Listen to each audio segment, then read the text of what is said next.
All right, chat.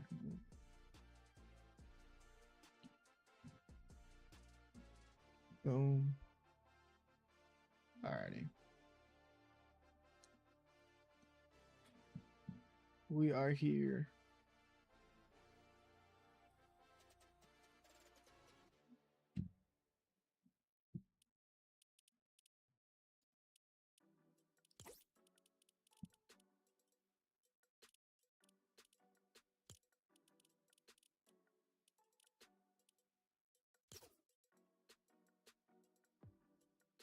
All right, I'm back. I was just starting everything up real I think quick. he made it, bro. He woke up at 11:50. He woke up at well, for him, he woke up at 59, Zach. 2 minutes ago, Dang. bro. He's still warming up though, isn't he?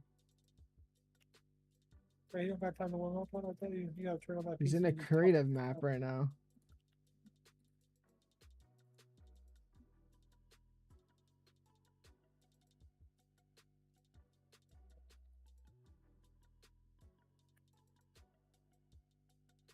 How did he have shotgun and AR? He's so gay. Yo, genuinely, bro. He had one chest. He got shotgun, AR, and shotgun. Jeez, bro. No, I'm not gonna lie. I kind of fell asleep when I got that game. Yeah, bro. Fry's my shit, bro. I'm done with this shit, bro. I give up, man. I give up like Isaiah. Me and Isaiah give up, bro. Don't give Bro, I'm up. hearing that it's too good. Can't ever be too good, kid.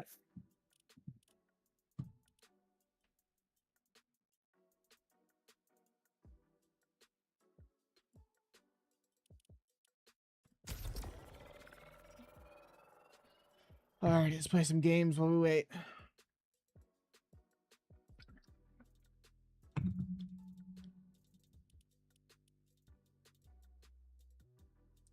Oh, yo, can you do me a favor actually real quick?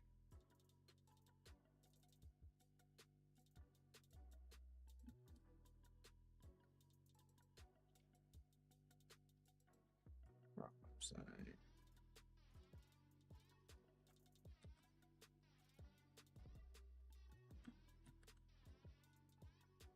You there? Hello?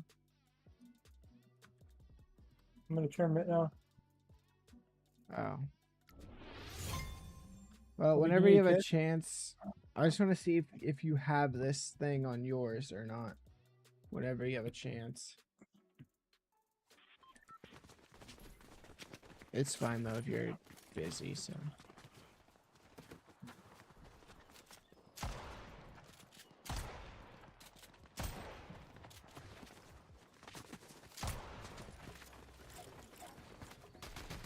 These bricks. The balls actually give so much grade. What the hell?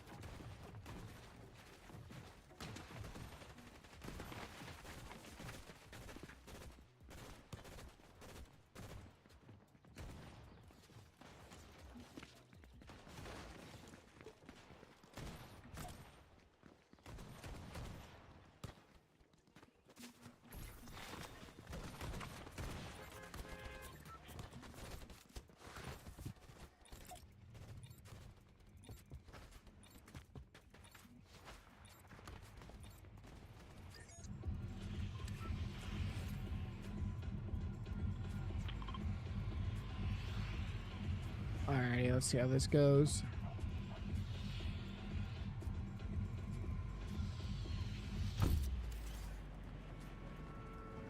You doing full victory cup? I mean, right? Nah, I'm just looking for some pets. Or not pets, I mean sprites. Why not call them pets? Same concept.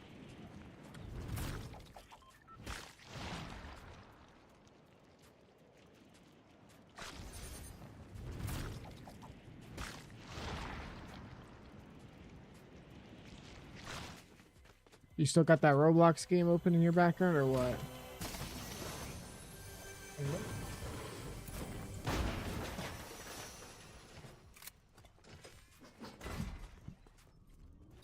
I think it's been Roblox 24/7 or something.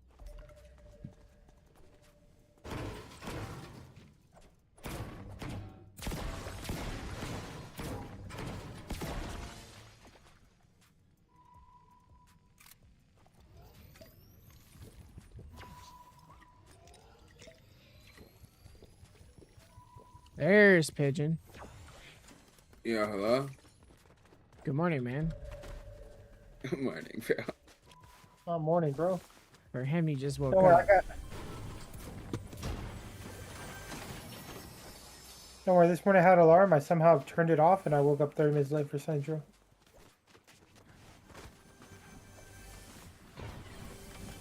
Not worse than me, bro. I'd probably snooze my alarm about 15 times.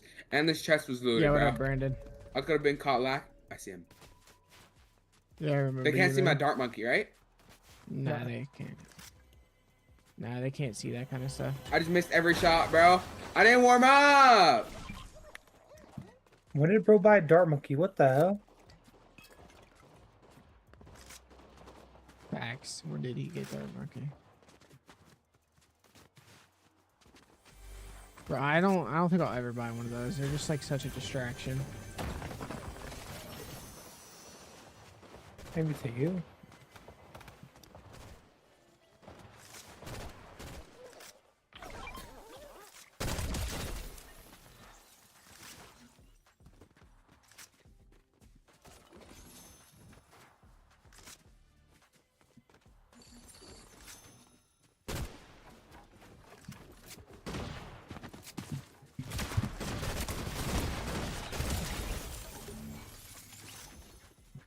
Okay.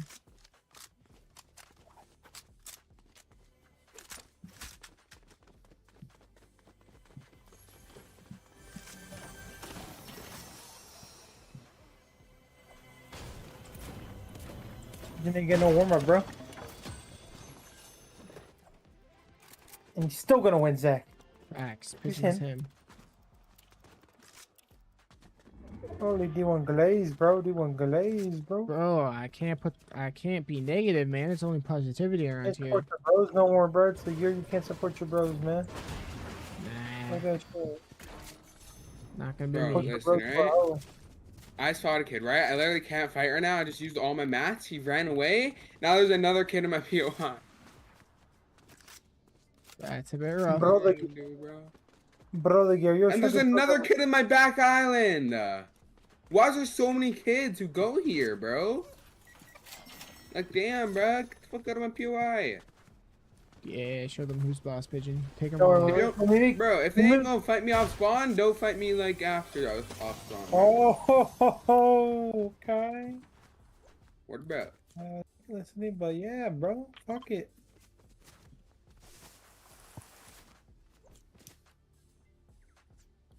What did bro me and Zakor are stomping them out? What?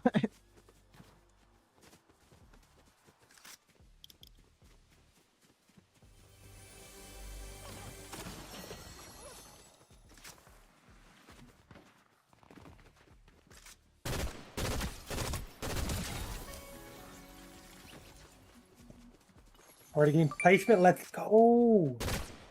That's whatever you need to, Pigeon, by the way. Please. Oh my gosh. I want you to die much friendly. Yeah, no. You appreciate the follow, man. I have to be yapping, so meet up whenever. Oh. Alright. Hey, we're 5 for 5 though. I chunked it.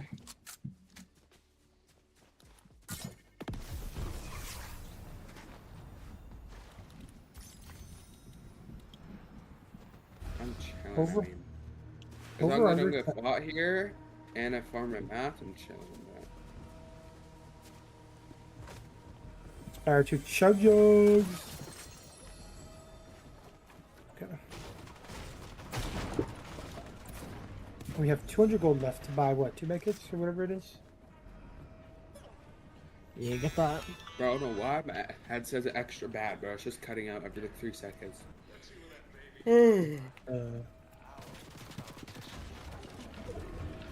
That's bad, bro. Is it charged? Or you said it's uncharged?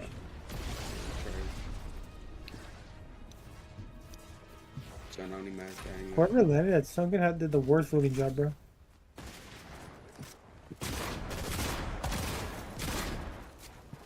Oh yeah, that kid's WK. Yep. Dead. Crouching. Now let me go to this kid's loot because that kid's WK, so he probably has max mats. So this kid he probably killed, probably has extra mats on his body. Yep, whatever, I died. And I was right.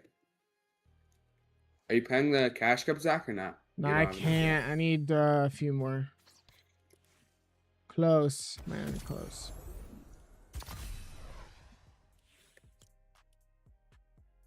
Dare that kid to WQ me, bro.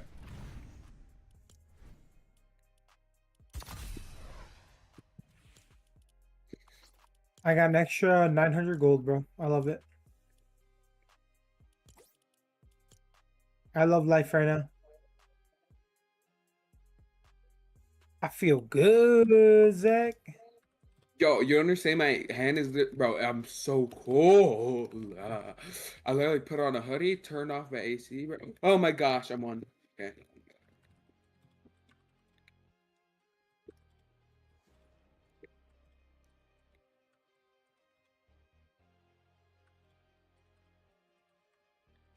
Like, bro, this kid W keys me, takes everything, bro. Bro. Anybody that W keys in solo victory cups are low ping. Yeah, that's true.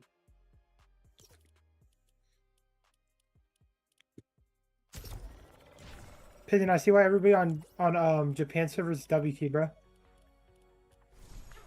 Why?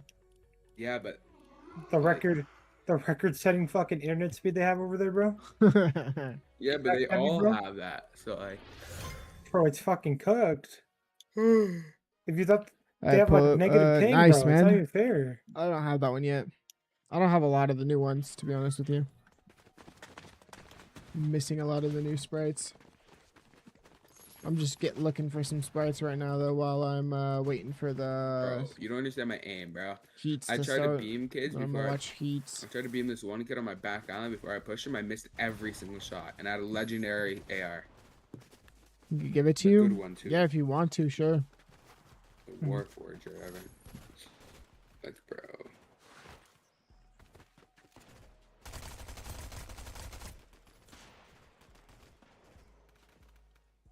I'm gonna hot drop this game.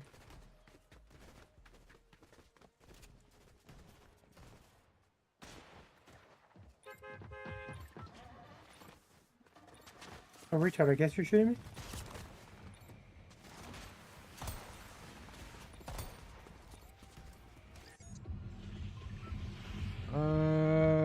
My username's the same as my TikTok. And my For purple 110. You also hit me Just for 108 dumbass. right down at the bottom. Just try to full damage like what's kids are retarded, of man. my screen. Oh my god, I forgot to jump. Whatever, looks like I'm going wonky. Oops. Still trying to kill me.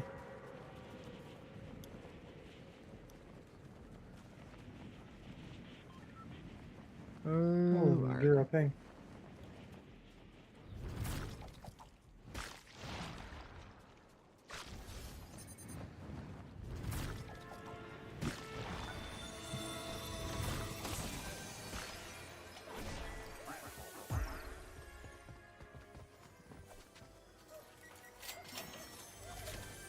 Who plays like that, bro?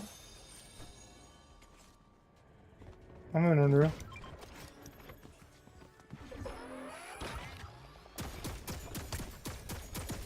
I'm gonna play right now. I'm playing this solo victory cup.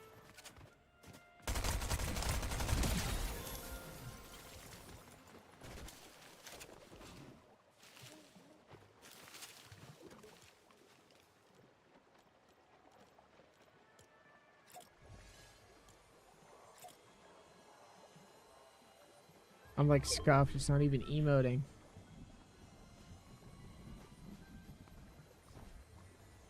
Oh, there we go.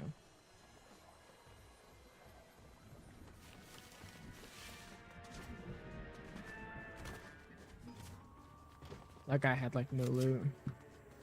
Bro, I just need a striker pump. Where I fight this kid. Yes, okay. He's going for a char, what? Okay, let me push these guys. Fucking gate flock if you kill me.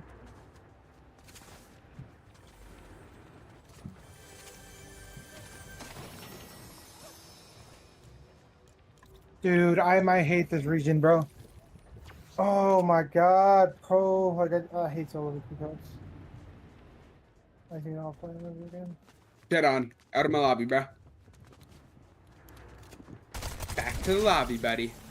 Bro, these lobbies are just like Tell him, whole Pigeon. pub Tell him, lobby, go back bro. to the lobby. Yeah. Back to the fucking lobby he goes.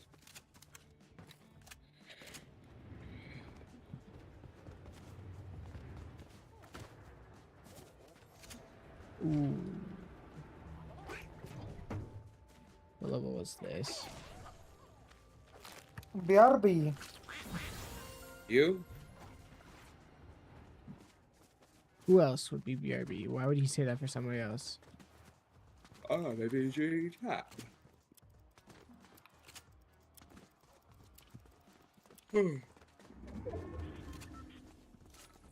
So your internet feeling better now or what? Yeah, it is. Nice. I'm getting 50 pinger now. W. That's one thing I wish I had better. Ping. You live like right there though. Well, I I mean, I guess you're like. But I'm still at 25 ping on the West servers. Aw, 25. Aw. Yeah, but as close as I live to servers, I should get better. Yeah. Being like what, like 3-4 hours away, I should be way better than that, no? Not way back. You should be getting like. You should be getting like 15, maybe. Yeah, exactly.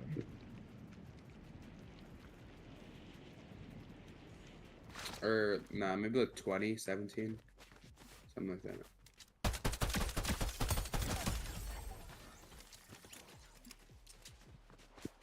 Bro, pistols are so good in this game. It's actually insane. There's no point in picking up ARs. Like, all the pistols are good. There's not even a pistol that sucks. They're just all, like, so good.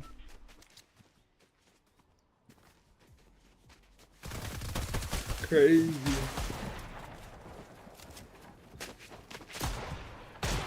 Nah, surely they won't. There won't be a my little God, I'm burger so at my bad. POI.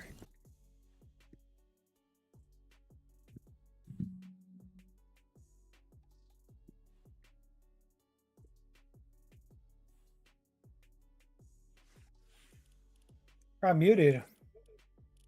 How do I was you talking mute? to all the time.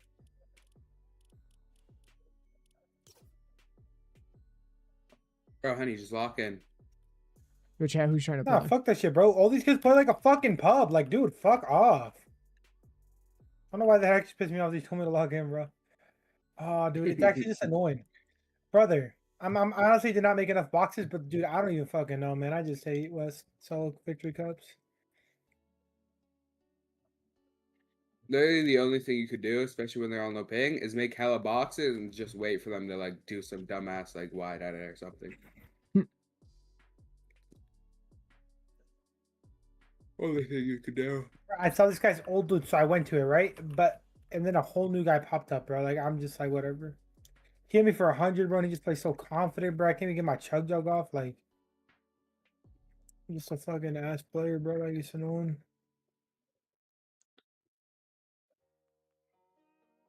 Chat, anyone trying to join, let me know. I'm about to start the next game.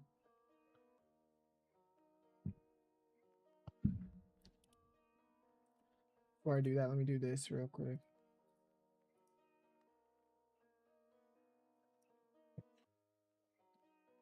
Please be shotgun or SMG. Okay, please be purple striker. Fuck you. It's just also boring because this is not stacked solos, bro. The way people play in endgames is so boring. Like, I just wanted to have, maybe I guess I'm not in stacked lobbies, but I mean, that was the first game, I guess. So, W key.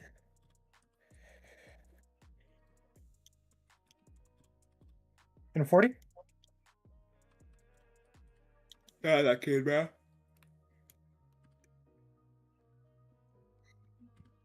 How did he lurk there? Dead ass.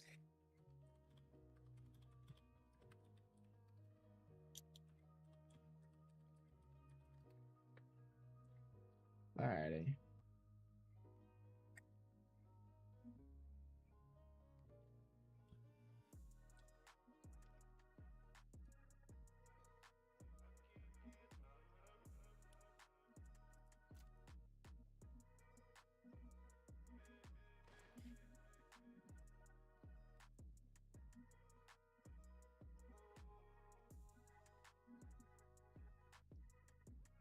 I'm so deep in Storm. There's a This kid is behind me. fries, bro. Just sees me through my smoke, dude. What's the point of a fucking smoke? Facts. This shit is so ass. How do I do this?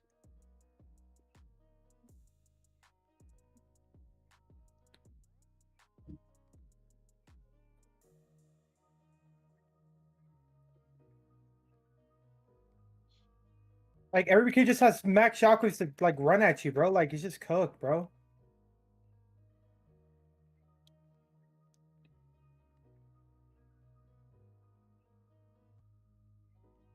Like just kill yourself, retard. Holy man. I was raging.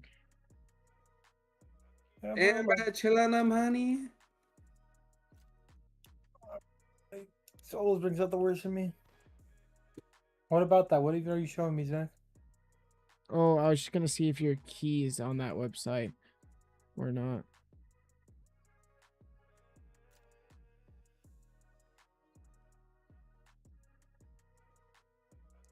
There's a way that you can see if you have your W50 gang. Locking gang? There's no locking in, bro. I can't play against retards, man. Mentally ill retards. Is Peterborough playing? Nah, Peterborough plays tomorrow.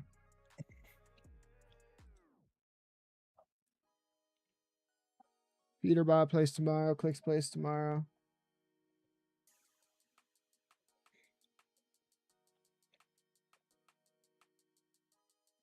Most of the good players play tomorrow.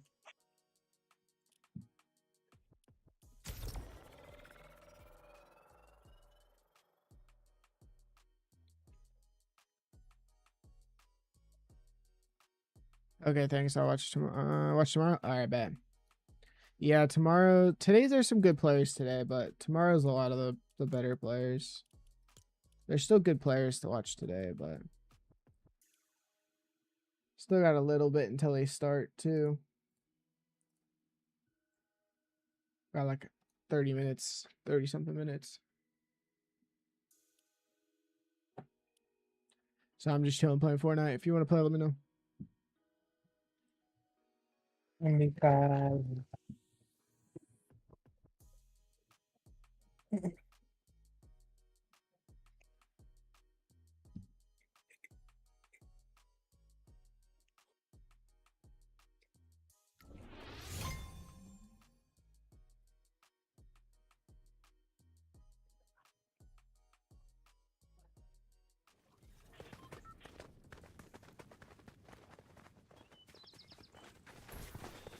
You know what? You're right. I'm gonna win this tournament. I'm gonna get myself a new drop though. Fuck this shit. I'm going wherever the fuck I want to land now.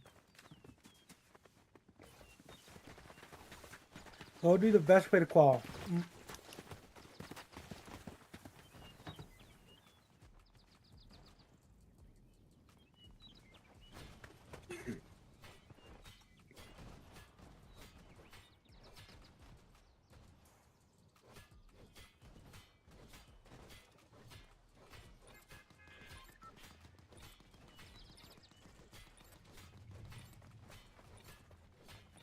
Do you hear me calling?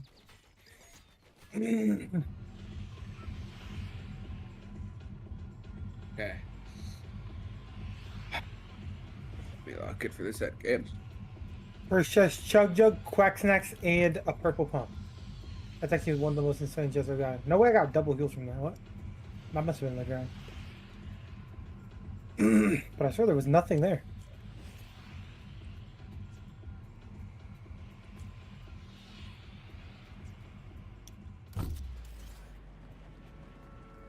Two legendary chests here. Come on, give me an AR. Variety.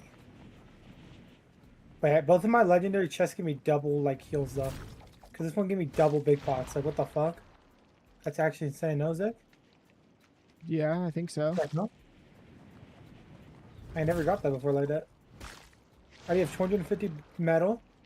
I have a lot of brick and wood in my area, so that's very good.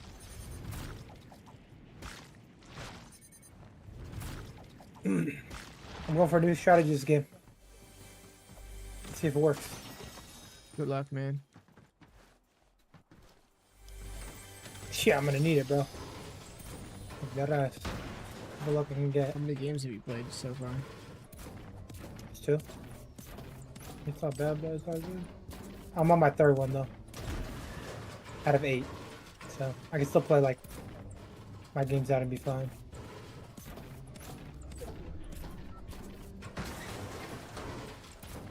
Is it the ones where you have to like be black top? snack real quick. Is it the tournament where you have to be like top whatever, and then you have to win a game and Yeah. you qualify, and then you have to win a game to win money? You're bored, Charlie. Did you not make your rank, buddy? Look, like, honey, like if you qualified, bro, you'd probably have a lot of fun in finals. Can I tell you? Yeah. I'm gonna 50-50 a chest every time. And if I win or lose.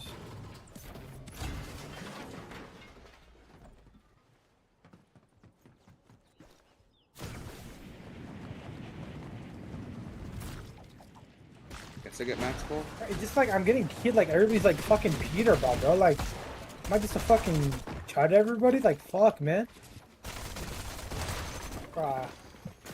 My new plan, bro. I'm gonna land middle Of map. course, like a third party, bro. I'm gonna land middle map, bro, and then just stay by the rift. I'm gonna carry minis, no? I'm done carrying 2 chug jugs, bro. I think I'm too ass with 2 chug jugs and all those.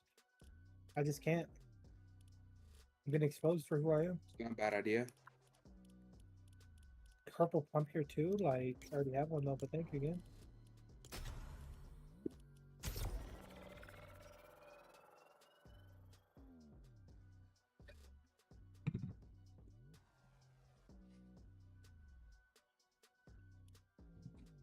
Time to do the Zate strat, bro.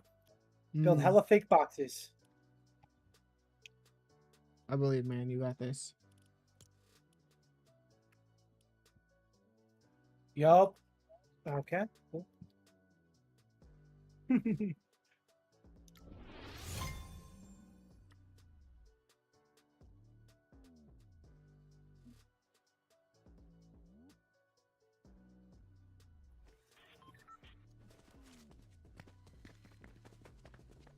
Alrighty, I'm at 11 of 14, guys. I think I did the one. That was the only tournament I could do today, or that I did earlier. So, okay, I've got a few more days left. There's one tomorrow that I should be able to do, I think, and then I'll be 2 left. Oh, Charlie, dead ass fuck off, bro. Fine wins, buddy.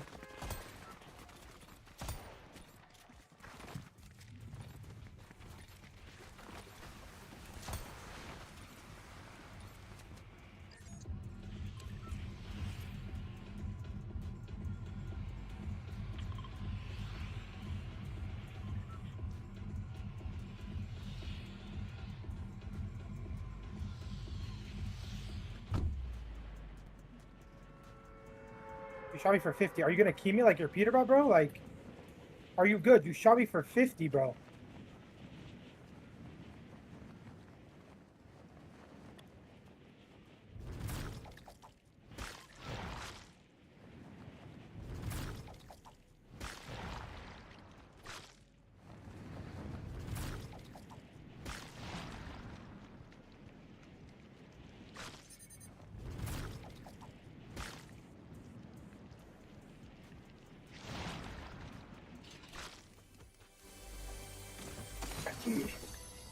Just chasing me down, dude.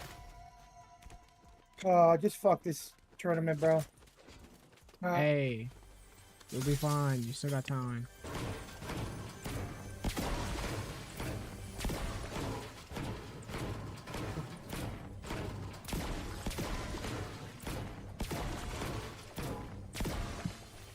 Yo, it's BBC Tony, bro. Barra.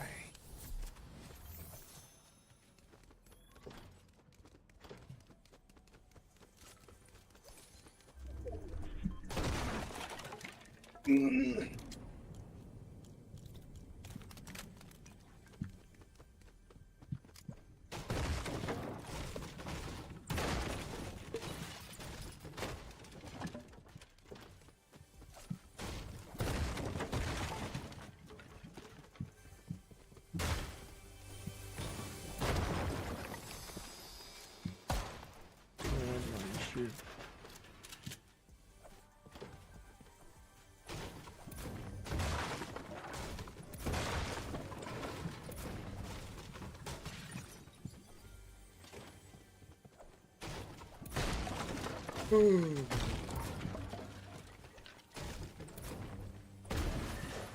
How we doing, Pigeon? 34 points. Okay. Not raging as much as Honey, at least.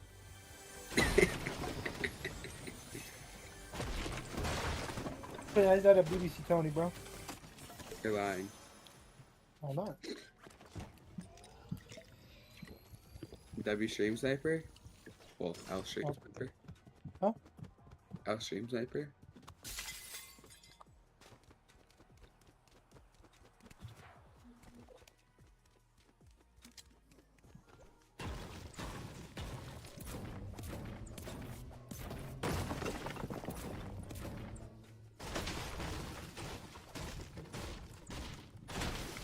I'll really shoot that. I'm not anonymous. What? That doesn't mean I'm not able to stream tonight. On my stream. I use it on the offline Twitch account, but I'll take that shit.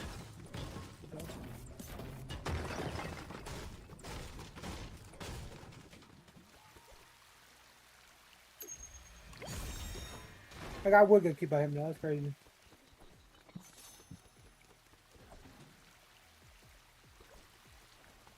What? Are we dead ass? Oh my gosh. Like. Bro, some kid lands a house of volunteer, right? Open a chest, get a blue stinger. I open the door, boom, pumps me in the head, bro. Of course he gets a pump. Of course.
Who would I? Why does that auto buy?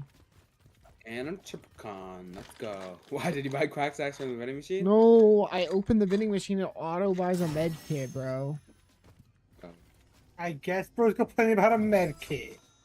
Oh, I was trying to buy a chug jug. Me and Honey accidentally bought a fucking Quack Snack and Attorney, both of us. And they're 1,500 gold. Ooh, that's a bit rough.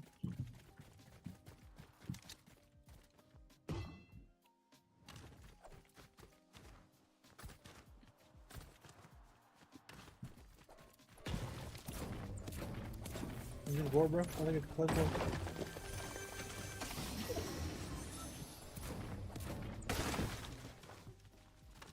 And I get a. Oh I'm my not gosh, gonna- I just shot that kid. I thought I got a burst there. I swear in my life I did. And I just first out it. YouTube 0-1X, bro. Someone search that kid up. I'm not playing full vigor because after today.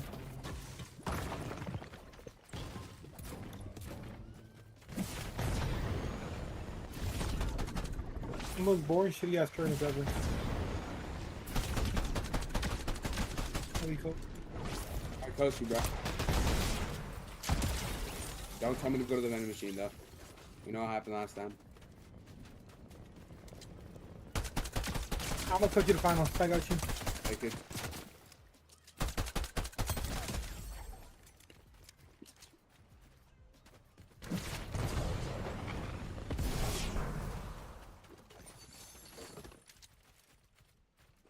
Alright.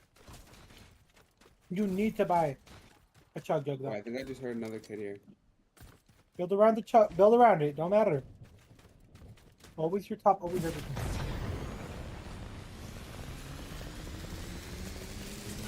Yeah, I know for sure a kid is, saw a kid go in greenhouse, so I know for sure a kid's there.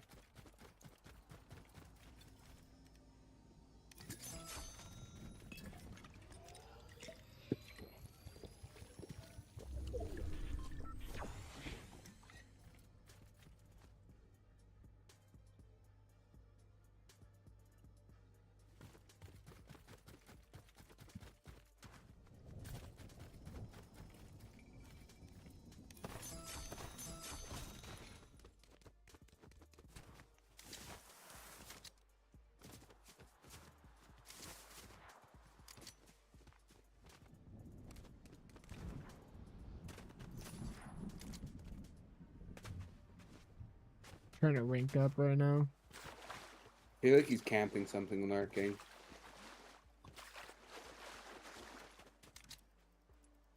I mean, let him camp. Why are you trying to find a kid in a building? You're always gonna get a I shot don't up think on he's you. in the building, but...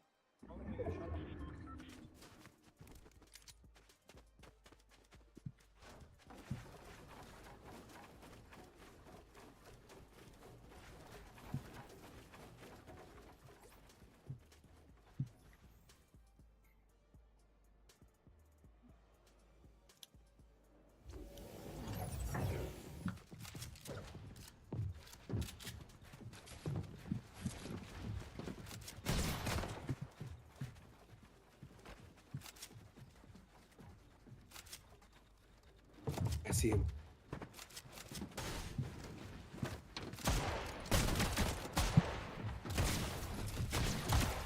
Oh, I'm dead. So much. Just get up in your face, bro. I know, he's fucking making sounds too.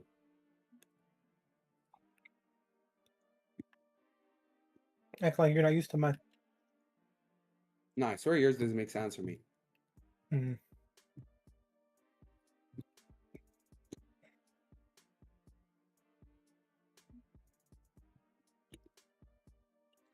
Alrighty, I'm here watching Two Paging now. Okay, I bet, bro. you got this, man. Thank you, man. Yeah, bro got every single fucking barrel. This greedy. Kick out of the band before. I'm done playing that shit, bro. Get me off that fucking game. Holy fuck, I'm a retard. Yeah, I don't care. Hey, let me just quit that tournament, bro. You ask for solos, bro. All these kids are fucking.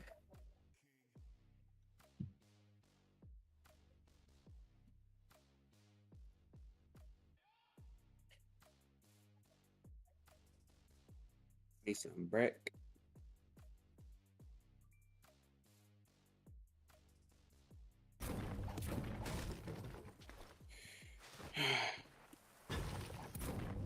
I didn't even get enough gold to buy a second chug jug. I guess I'm gonna buy shots anyway. Where I can get gold here. Hopefully shots. That's just already please. quit playing, bro. Right. You almost have enough gold. Yeah. What are you trying to buy? But yeah, well now I only have enough gold for a chug jug or shots. Like I need 1,050. Get shots for now. Once you get enough. Oh, you got it. God chest.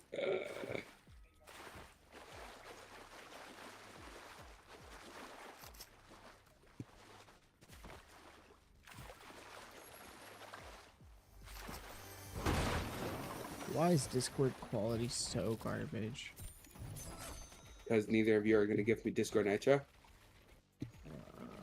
Yeah, we'll get off that. Not that bad, though. You just complain about everything. Oh. Good quality.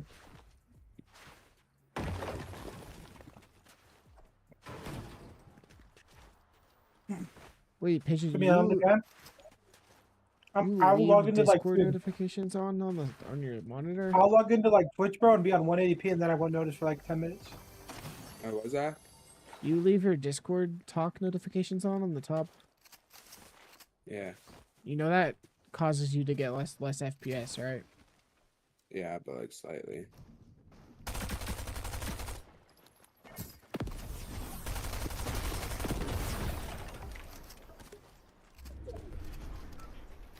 Fuck out of my gas station. This shit's mine.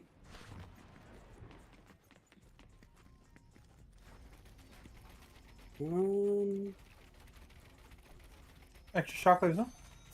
Yeah.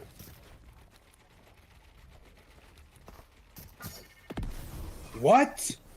Oh back. my gosh, I'm going back. It's worth it. Just throw it again, and then you can pick up the 2.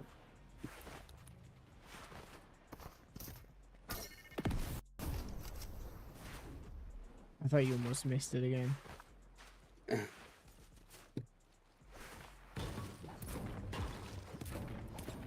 Fuck is this formation? Fucking tree rock.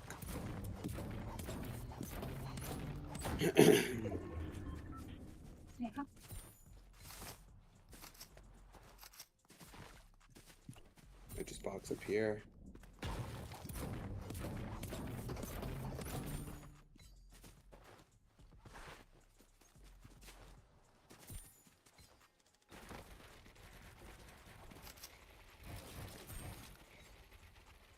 Starting to get a lot of placement points. What do you think Qual's Trying to gonna get be? 20. What? Qual? Yeah. Like 170, 180 maybe. Hopefully I can end with 100 points this game, at least. I have 2 kills, so it should be easier.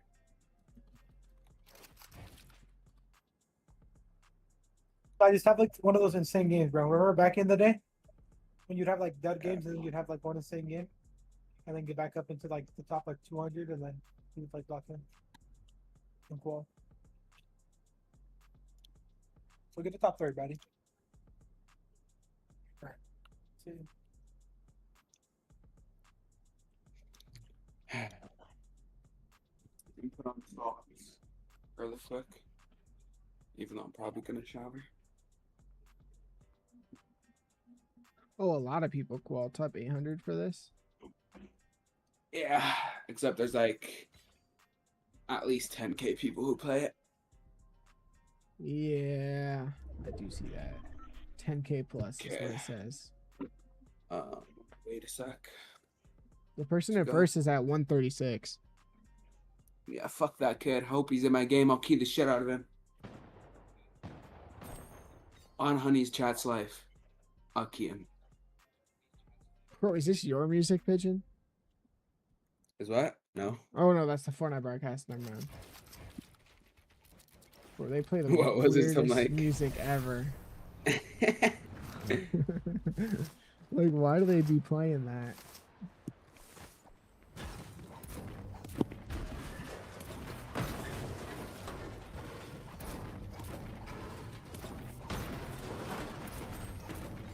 No one is boxed up here? Like, bro, this is what Honey means, bro. All these West solo kids are actually brain dead. Yeah, Why is no one plays like boxed up here? no one plays like a tournament should be. I know. It's like a pub, bro. I can't play that tournament.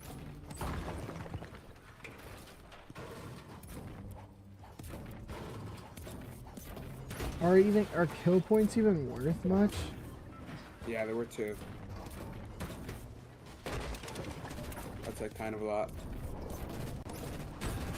Alright, Pigeon. Qual is 180. Last week. Like, you really need top 3 to like start getting like actual good points per placement. My top 3 just one more point than the one before. top Oh, my 5 audio is less so points. annoying. It's actually giving me a headache, bro.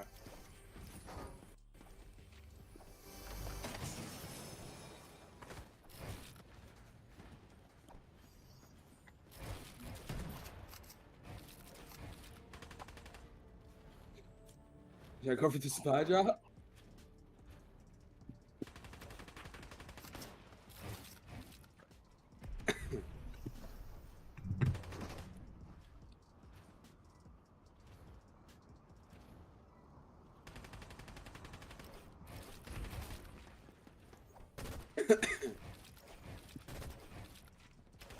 Don't have any extra metal, bro? Guess not.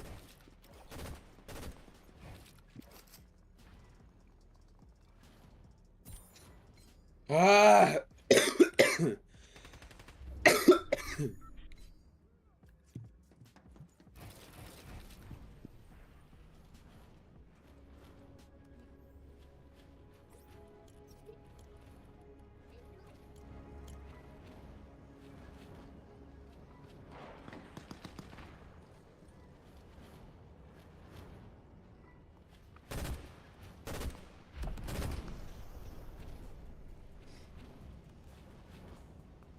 I want this kid to go.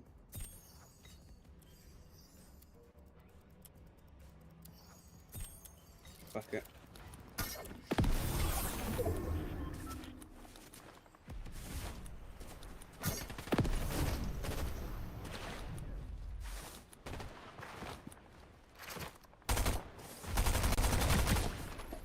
Little free tags.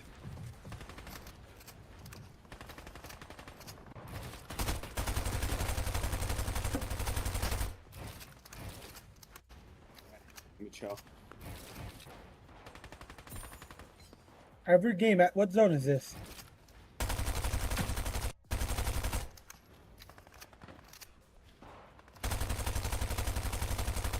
Someone's spraying with me, bro.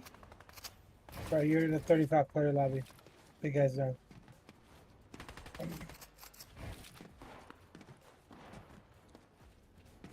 People are king. Now you're less ping now, Pin. You're 52. I know, I Maybe know. what? It's under Zach.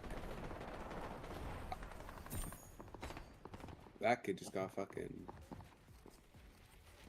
What is this kid? Yo, what does this kid think he's doing? I looked away for 1 second. You know what? I'll be nice to you, bro. That's however. Psych. Yeah. Genuinely fries. If he takes my wall, Get out of it. It's 0 ping, bro. You can't fight those kids, man. Oh, just ridiculous. You're in, buddy. Dude, you have really good mats. You have 1,208. Yeah, you're in a good spot You right barely now. built any buck. I don't like these kids shooting me, bro. You know what? Let me just let everything. Bro, deadass, don't. If somebody box up next to you, do not edit your metal walls, bro. Deadass. They just have lower ping than you, bro. They I gotta took take a it back. safe. I took a safe peek. If he took my wall, I was just gonna instantly shock. You got 2 shocks left. Just remember.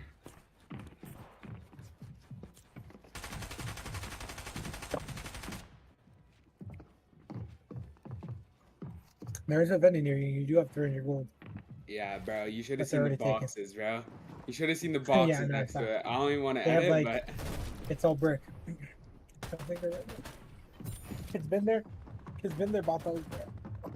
Unless the kid that is on it is already has them up. There's actually a sweet metal spot underneath by that one thing. You can be showing.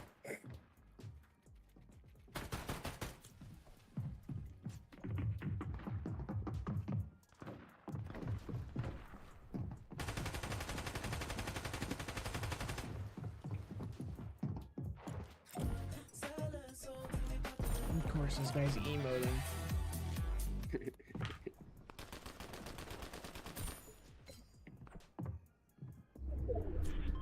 Max Pole. Bad right.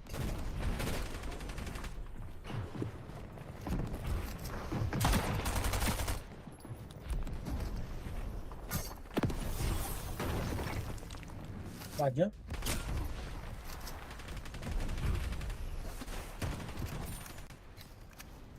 Brick behind you, not your wall, is it?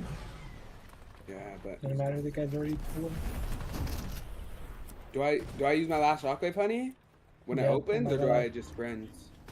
You use it. If you kept on going, I would say no, but you didn't keep on going a little more. You use it here, okay?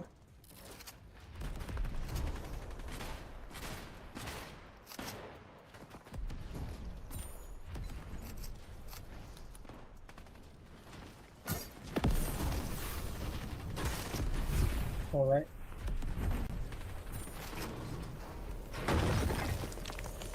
Up, go. That's how you want.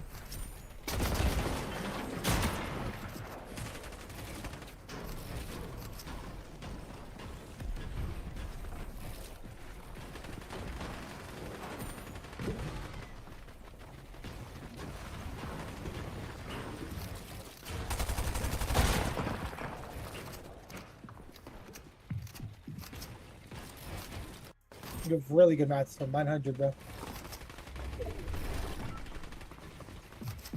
You honestly don't need to grenade anything, bro. You have so much mats. You're good.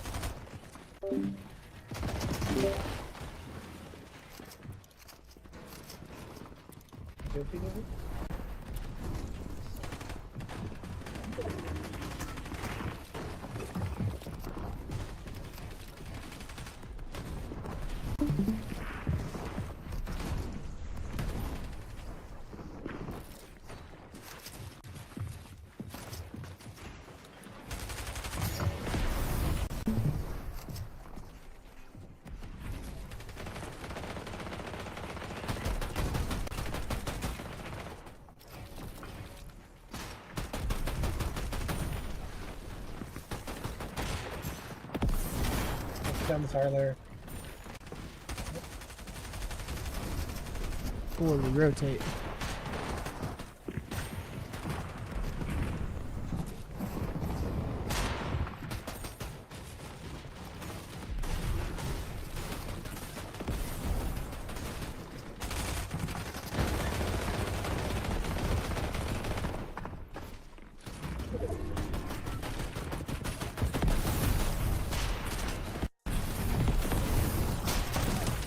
Oh, nice. Just stay up, bro. Stay up.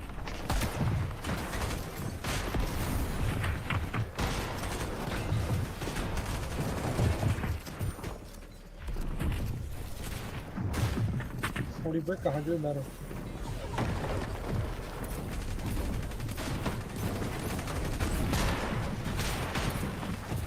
You're not on yet.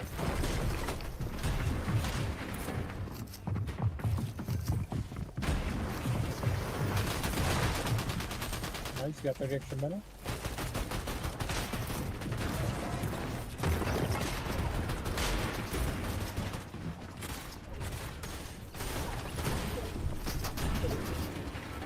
Tell me, bro. Vertigo, I already have.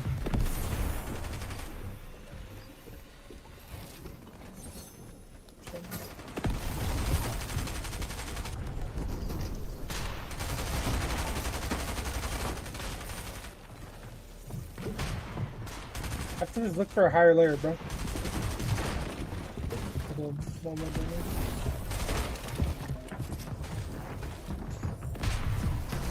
Still get to zone easily and have good builds and then fight somebody. Top 8.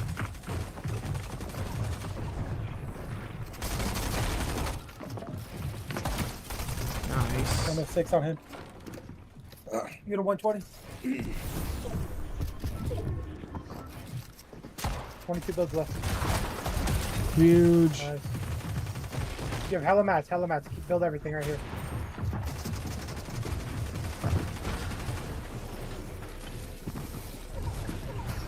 You have 32 builds. Build.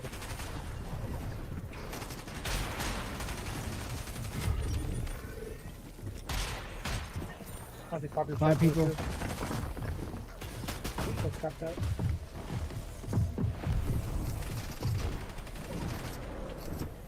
You still have hella builds, bro. 22 builds. 14.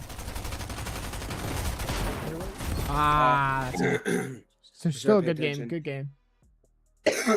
You hit your goal. You wanted 100+ points, right? So I should have paid attention, bro. Yeah. I thought I don't that think- could add like a max chug plus like more. Like I thought I was gonna be But- able to like kill him. Don't shoot metal walls back like that. That's Yeah. a full metal wall. You can't even get. That's not even like Nah, if it's my- brick. If my it's thing brick, was, you can I shoot that. thought I thought he maybe Full had like metal? 100 chug and he was popping it for so long. I thought he was just gonna like edit out. I would have gotten a free kill. I probably had If I two paid shots. attention, that kid hops my box. I just pump him in the head, bro. That guy's ass. That's the guy. You popped that guy earlier. That's the too. kid. Yeah, I know.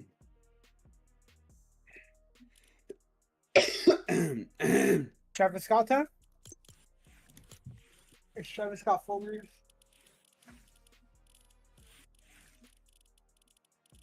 I'll say what that's going I don't know where it is. It's down. He skipped it. you're Downside- you're in 188th pigeon. 193 now.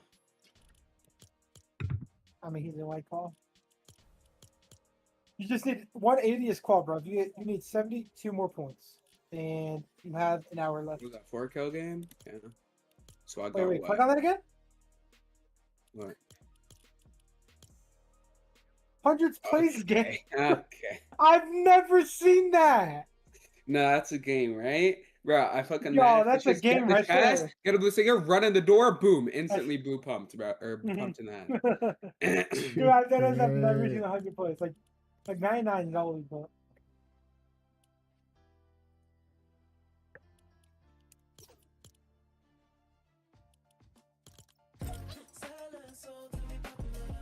Let me take off check this the fuck photo ass again? dart monkey. The other day I was looking at it, I didn't even mean to equip it, bro. Yeah, those things in competitive are just annoying. Trust me, I know, bro. Honey uses it every single game. Don't forget to turn it off. Nobody ever tells me anything. They're just I don't even notice. distracting. I'm gonna be honest with you. They're distracting. I guess you have like 7 pickaxes favorited. I'll be right back real quick. Wait, go to Cup P. Check your friend list again. 200. Variety. Jacob's actually doing decent. But I mean, he only has 3 I games. guess left. Isaiah's not though. He only has Wait, where 3 am I at? I don't see you. What the hell? How do you go? Um,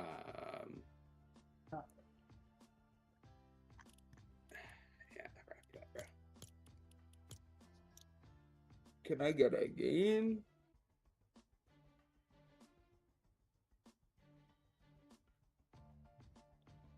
Much points did Jacob have? Water.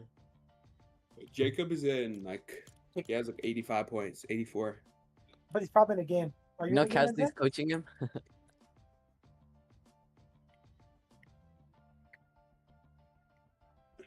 Fortnite Sure, what, bro? coach. Casley's coaching him in Discord. How does he have 7 kills? Is that good? Yeah. They could be Well, fracking, I bro. guess he's played 5 games. They could be fracking and shit, bro. Bro, I died in 2 endgames by kids like just running in my box. Just to die from other people.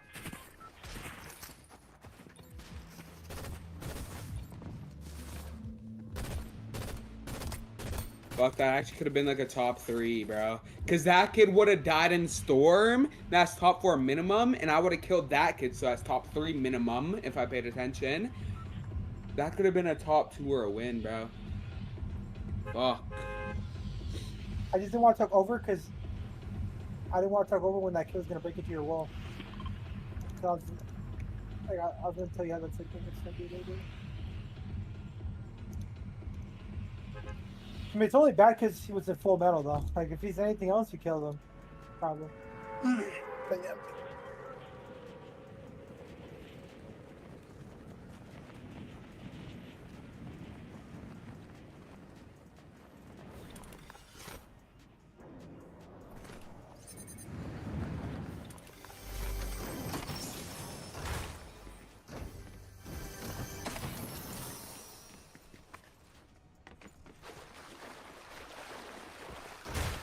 Are you caught?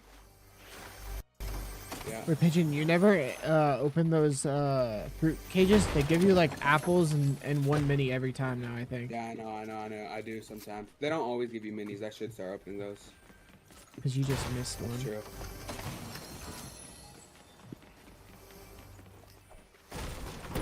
I mean, and the peppers are kind of good early game. Just move around faster and loot, you know? Yeah, they actually are. It becomes. Apples are actually crazy good right now, too. I know. They give like 15 or 20 of them. W, coach. I don't know. I just know that they're super good right now, so I'm just like... They're like the best they've ever been. You saw that one? There's one like outside the house where you entered the roof. There's a fruit cake thing.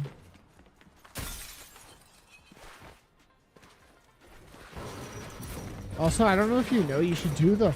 Wait, does the fountain actually work in this or no? Ah, that sucks. I know it's in ranked. That's kind of dumb that they don't have that. I feel like usually they let that stuff happen. Because you can play the game in wonky still or no?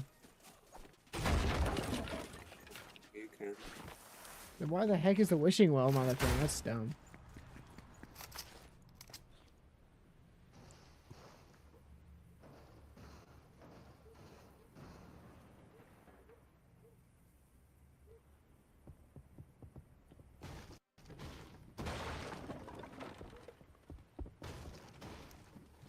Yo, I almost died of fall damage. My glider wouldn't equip.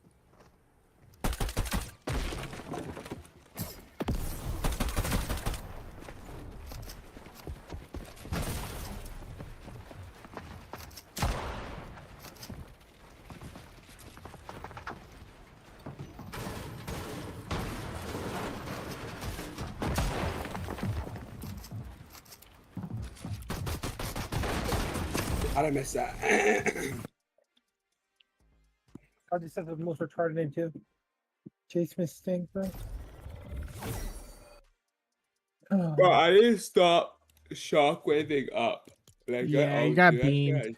I also feel like you kind of waited too long to shoot him. Yeah. Like I think you could have had a few more shots in if you shot him like just a little It earlier. was just so ash right now.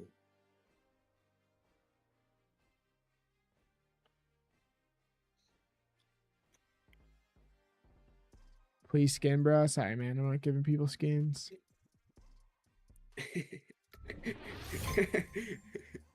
What? Did you see the Mecha Chameleon map that is putting like malware on people's computers? Ain't no way. What the It's fuck? like some laser tag map. So hopefully none of you guys downloaded that one. Yo, that'd be bro. That'd be crazy too. In like streamers' lobbies, like they pretty much have to download it, right? Because if one person has it, they have to download it. And bro, they probably have so much shit on their PC if they get access to that. Like, Yeah, I saw that yesterday. I think. Yeah, some laser tag map on Mecha. It's like putting stuff on people's computers. That's scary. Cause you know a bunch of people probably downloaded that too. You know. Get off that game now. What Zach would say. What about the ones you have installed? All of them are good though? That was the only one that came up with malware. Steam's the one that found it. Dude, they gotta lock in. Yeah. I gotta lock in. The developers gotta lock in. Let's give the fucking bot to me, bro. Hopefully, Facts. this is the only kid I'm conned with. I'm You're about to queue him. You got fast. this guy. I'm gonna get this You gun. need to play out this game, play it one more, and then you can fall early, bro. And not the. Well, it's not like fall early, but I'm gonna get chug barrels. you don't gotta play the last minute game for fall. You guys will lose.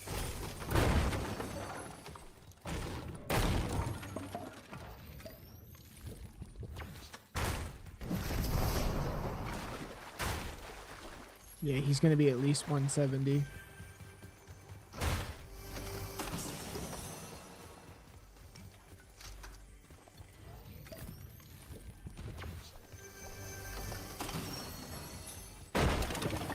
Perfect.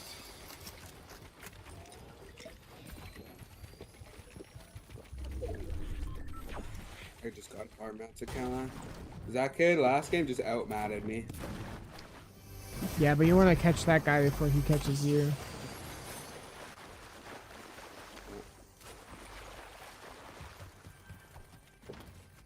You have enough for a charge jug already. That becomes.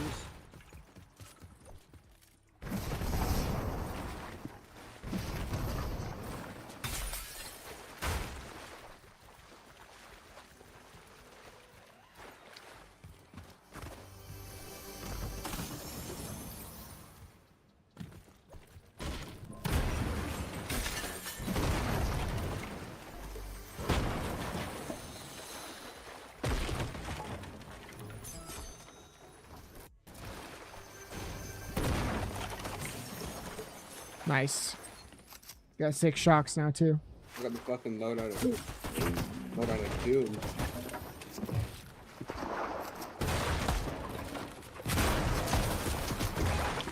What? just He went gets right through through your that? wall. That's actually like, I mean, nothing if he you can doesn't do get about through that, I actually shit on him. Bro, ain't no way he gets through that. Oh my gosh. I hit him 152. And he pulled out his like pickaxe as he killed me, I swear.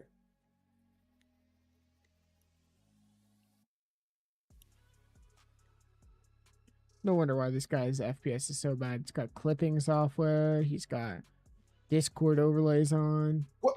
Bro, that pull-out time is crazy. Watch this, right? He pulls out. Oh wait, no, that's the Maven. Never mind. I thought that was his pickaxe. Yeah, That's just... the best phasing bro has ever hit in his life. Genuinely. Alright, that game's over. Move on.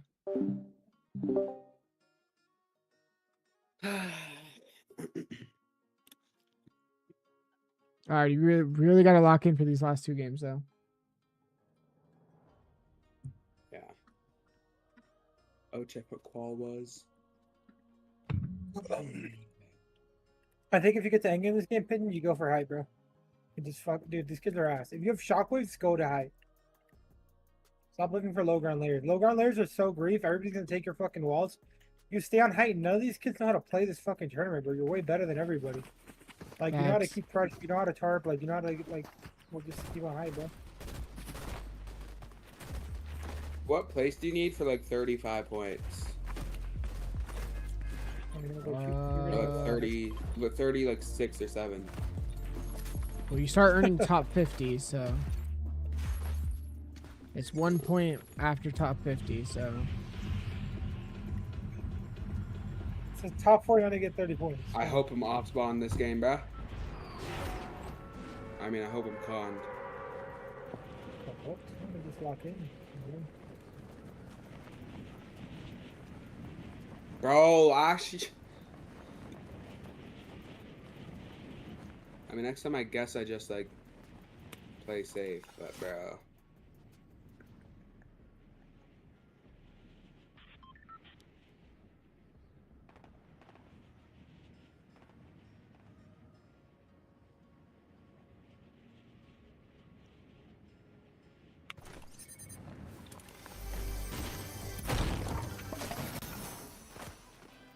His greenhouse.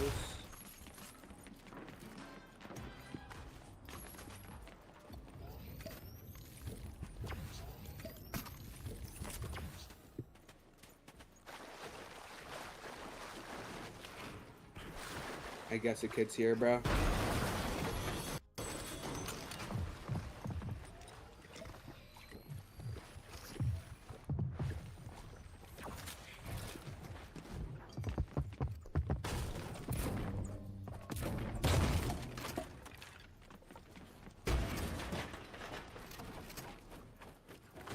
You don't gotta full commit. He's playing like a chill.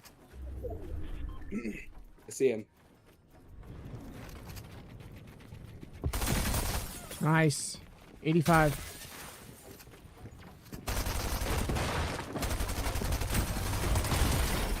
Huge. And you have a Golden shotgun. apple. Yeah, those things are garbage. I'm not gonna lie.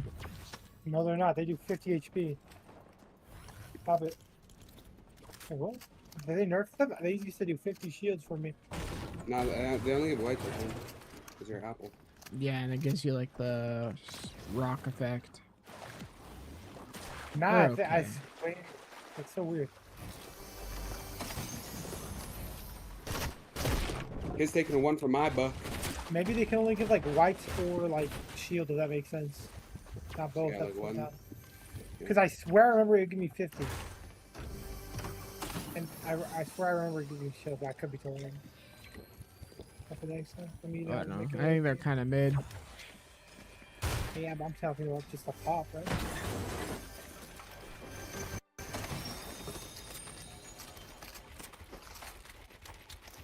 I like this kid. He seems good. And he's shocking at me.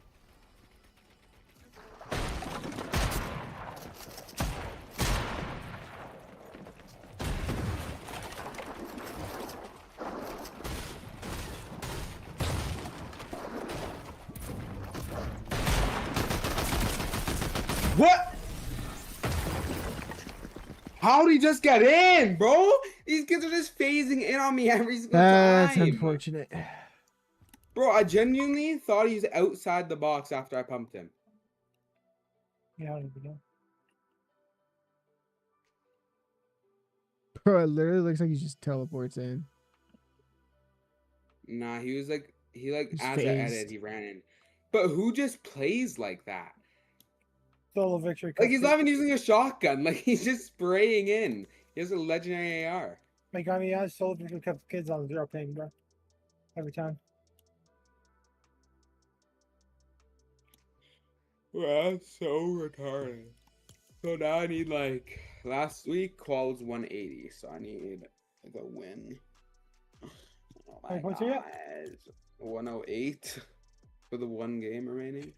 You need like what, a 6 kill win? 12 points. Or I'm at 110. If I win, I just qual. But, well, no. Yeah, I need like a 5 kill win. Is it?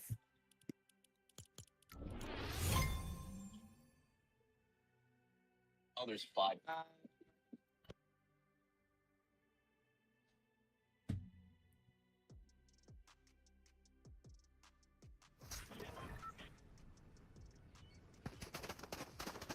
I like you stay in like the zone to like fizz zone, right? And then you get some for more ticks. Let's say you're in all the whole time. W to clouds.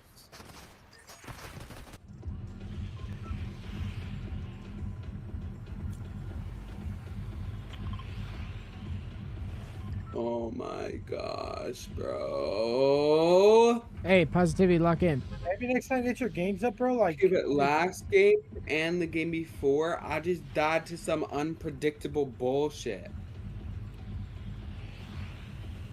Like, it's my fault, but his dash is unpredictable. Hey, this is your game right here. Forget about those games. I think you just like, dude. I think next time you have a really good game, just play full save. Like if you kill it, Bro, this is my last game. Yeah, I'm not talking about this one, but you can still win this game. So. Or get a 10 kill second. Right, kill second. Maybe if you get a kill, you just try to get out 6 kill or play a second, I little think. safer. Or a 7 kill second. 10 kill second.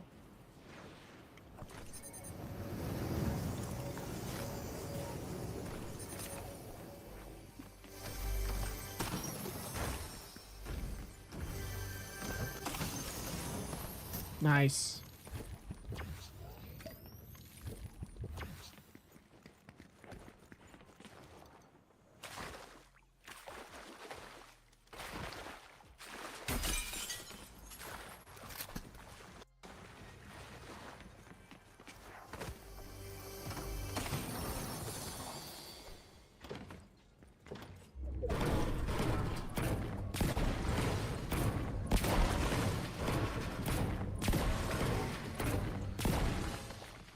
Sorry, man, I don't give people skins.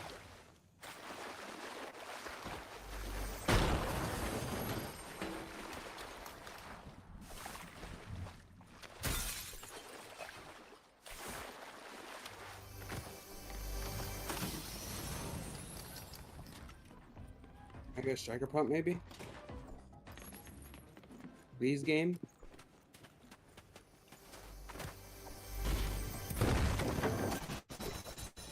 Nope. Don't give me striker pump then. Fine. I don't need it. I see him.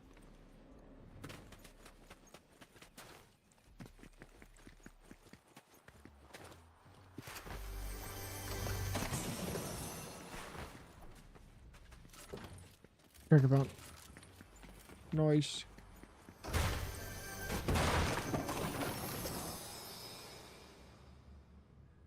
Pretty sure you have enough for a chug jug also. Butter righties. We're playing horror games.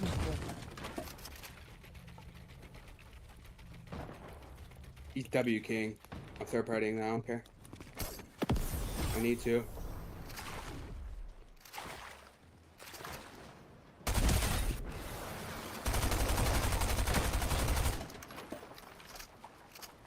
I'm gonna grid this vending machine.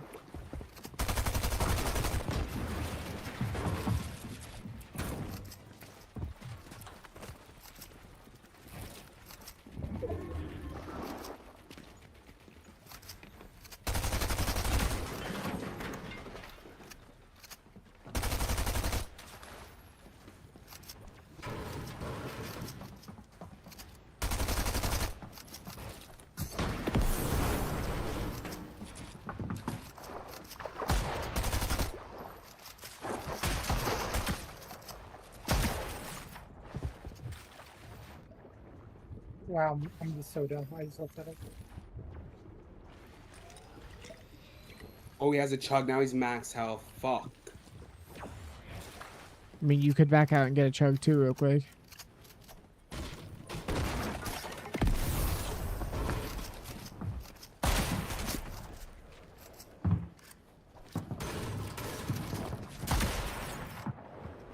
Why can't I build? Dude. That's Why are you laughing? Right. Bro, I'm telling you, solo victory comes from no skill. Like, I don't know how to explain it, dude. Like, I want like a real solo thing to come back. No, not no skill. That game, I'm not even mad at. I mean, I'm mad at how I died because of math. But bro, the last two games I had, bro, they were genuinely unpredictable fights, bro. Like, no, like Is that cope or is that genuine, though? that's genuine. I was asking. It would be cope if I said that about this game, but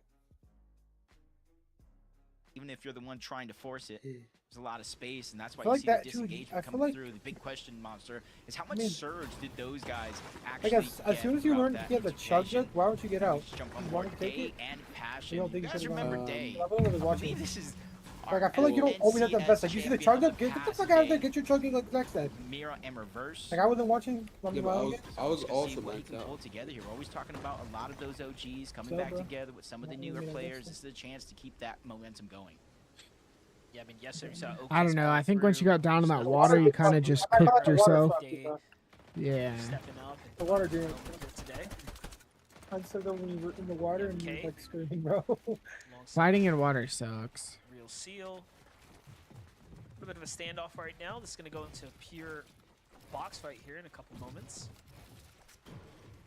The SRG duo, though, they're going to come down to the low ground and take their time right now. But they've claimed a good amount of the mid-layer territory, so that extra bit of control, Cade, is going to have to be a bit careful here. And you can see Bro, they're now there isn't cautious to do anything till further as well. They don't wanna last chance qualifier. overextend and like to bruh. give their damage lead away here.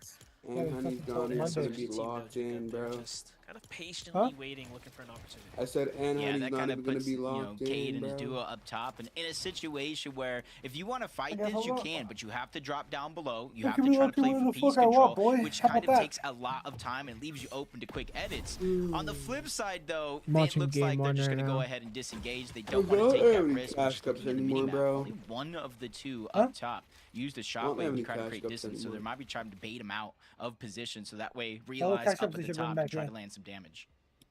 And make it like top Cade's 2012. just gonna go and bust a move If here everything to was the on- outskirts. So that could- Team's that's good, maybe. kind of chilling up top. And they're just gonna let him do it. So matchup over with Yuz and Sharkman.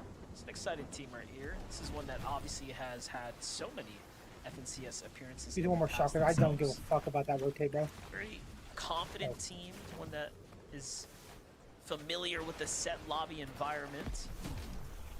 What's the strategy at play here? So we're going with a nice wide rotate here, just kind of playing into the storm pretty heavily right now to make their way towards the mid-game layers.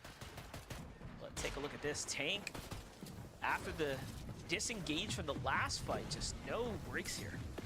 Yeah, it just doesn't get any easier. Sometimes when they hear those reboots, it's a green light to go. They know at least one player has absolutely nothing in their inventory, so they're trying to use that as a big advantage. Jackson Plasma just sitting up above, crouching down, trying to hide the audio visuals while they attack from two different sides. Stars ends up in the box, but only for a short second. Good damage pouring out from the duo, but they need HP. They need the elimination. Oh, so this will continue to happen. One down is going to go through, but not enough to get the elimination. Jax Plasma, they stand 10 toes tall and get both of those eliminations off of the wonky 19. Played it well. They win the fight. It cost them a fair bit of material, so luckily for them, they'll have that zone favor here to go in and get comfortable once again. And look, Jax had nothing left, by the way. 0 builds left. That's how extended and drawn out the fight was. In the end, they come out on top. Victor V. Mattered most. Victor V and Queasy on the other side going straight to the sound and true strategy. We highlighted those mythic items that they would be battling for. It's going to be Victor V you see every time with it. Queasy knows very well that Victor is his fragger, and he puts all the trust in Victor to step up and handle things when the time comes. What the fuck, bro? Yeah, and the way they actually ended up uncontested at this POI, if you guys remember, Cole and Madden were kind of landing. It was a different variation of the map, but towards the same exact spot. And when Queasy and Victor V first teamed up, they were fighting it out until Queasy and Victor V forced them to move. Cole Madden also in this lobby, landing at a triple contested. Bro, I put a cone in his box. I put a cone in his box. Wait, did my cone not work? Because I earning their stripes here in this lobby. This might be one of the only teams they really have to worry about in the sense of taking damage. Liam and Jace, they have that high ground at Lifty Lodge. It's one of the main points that you can see over the spot where Victor and Queasy are at.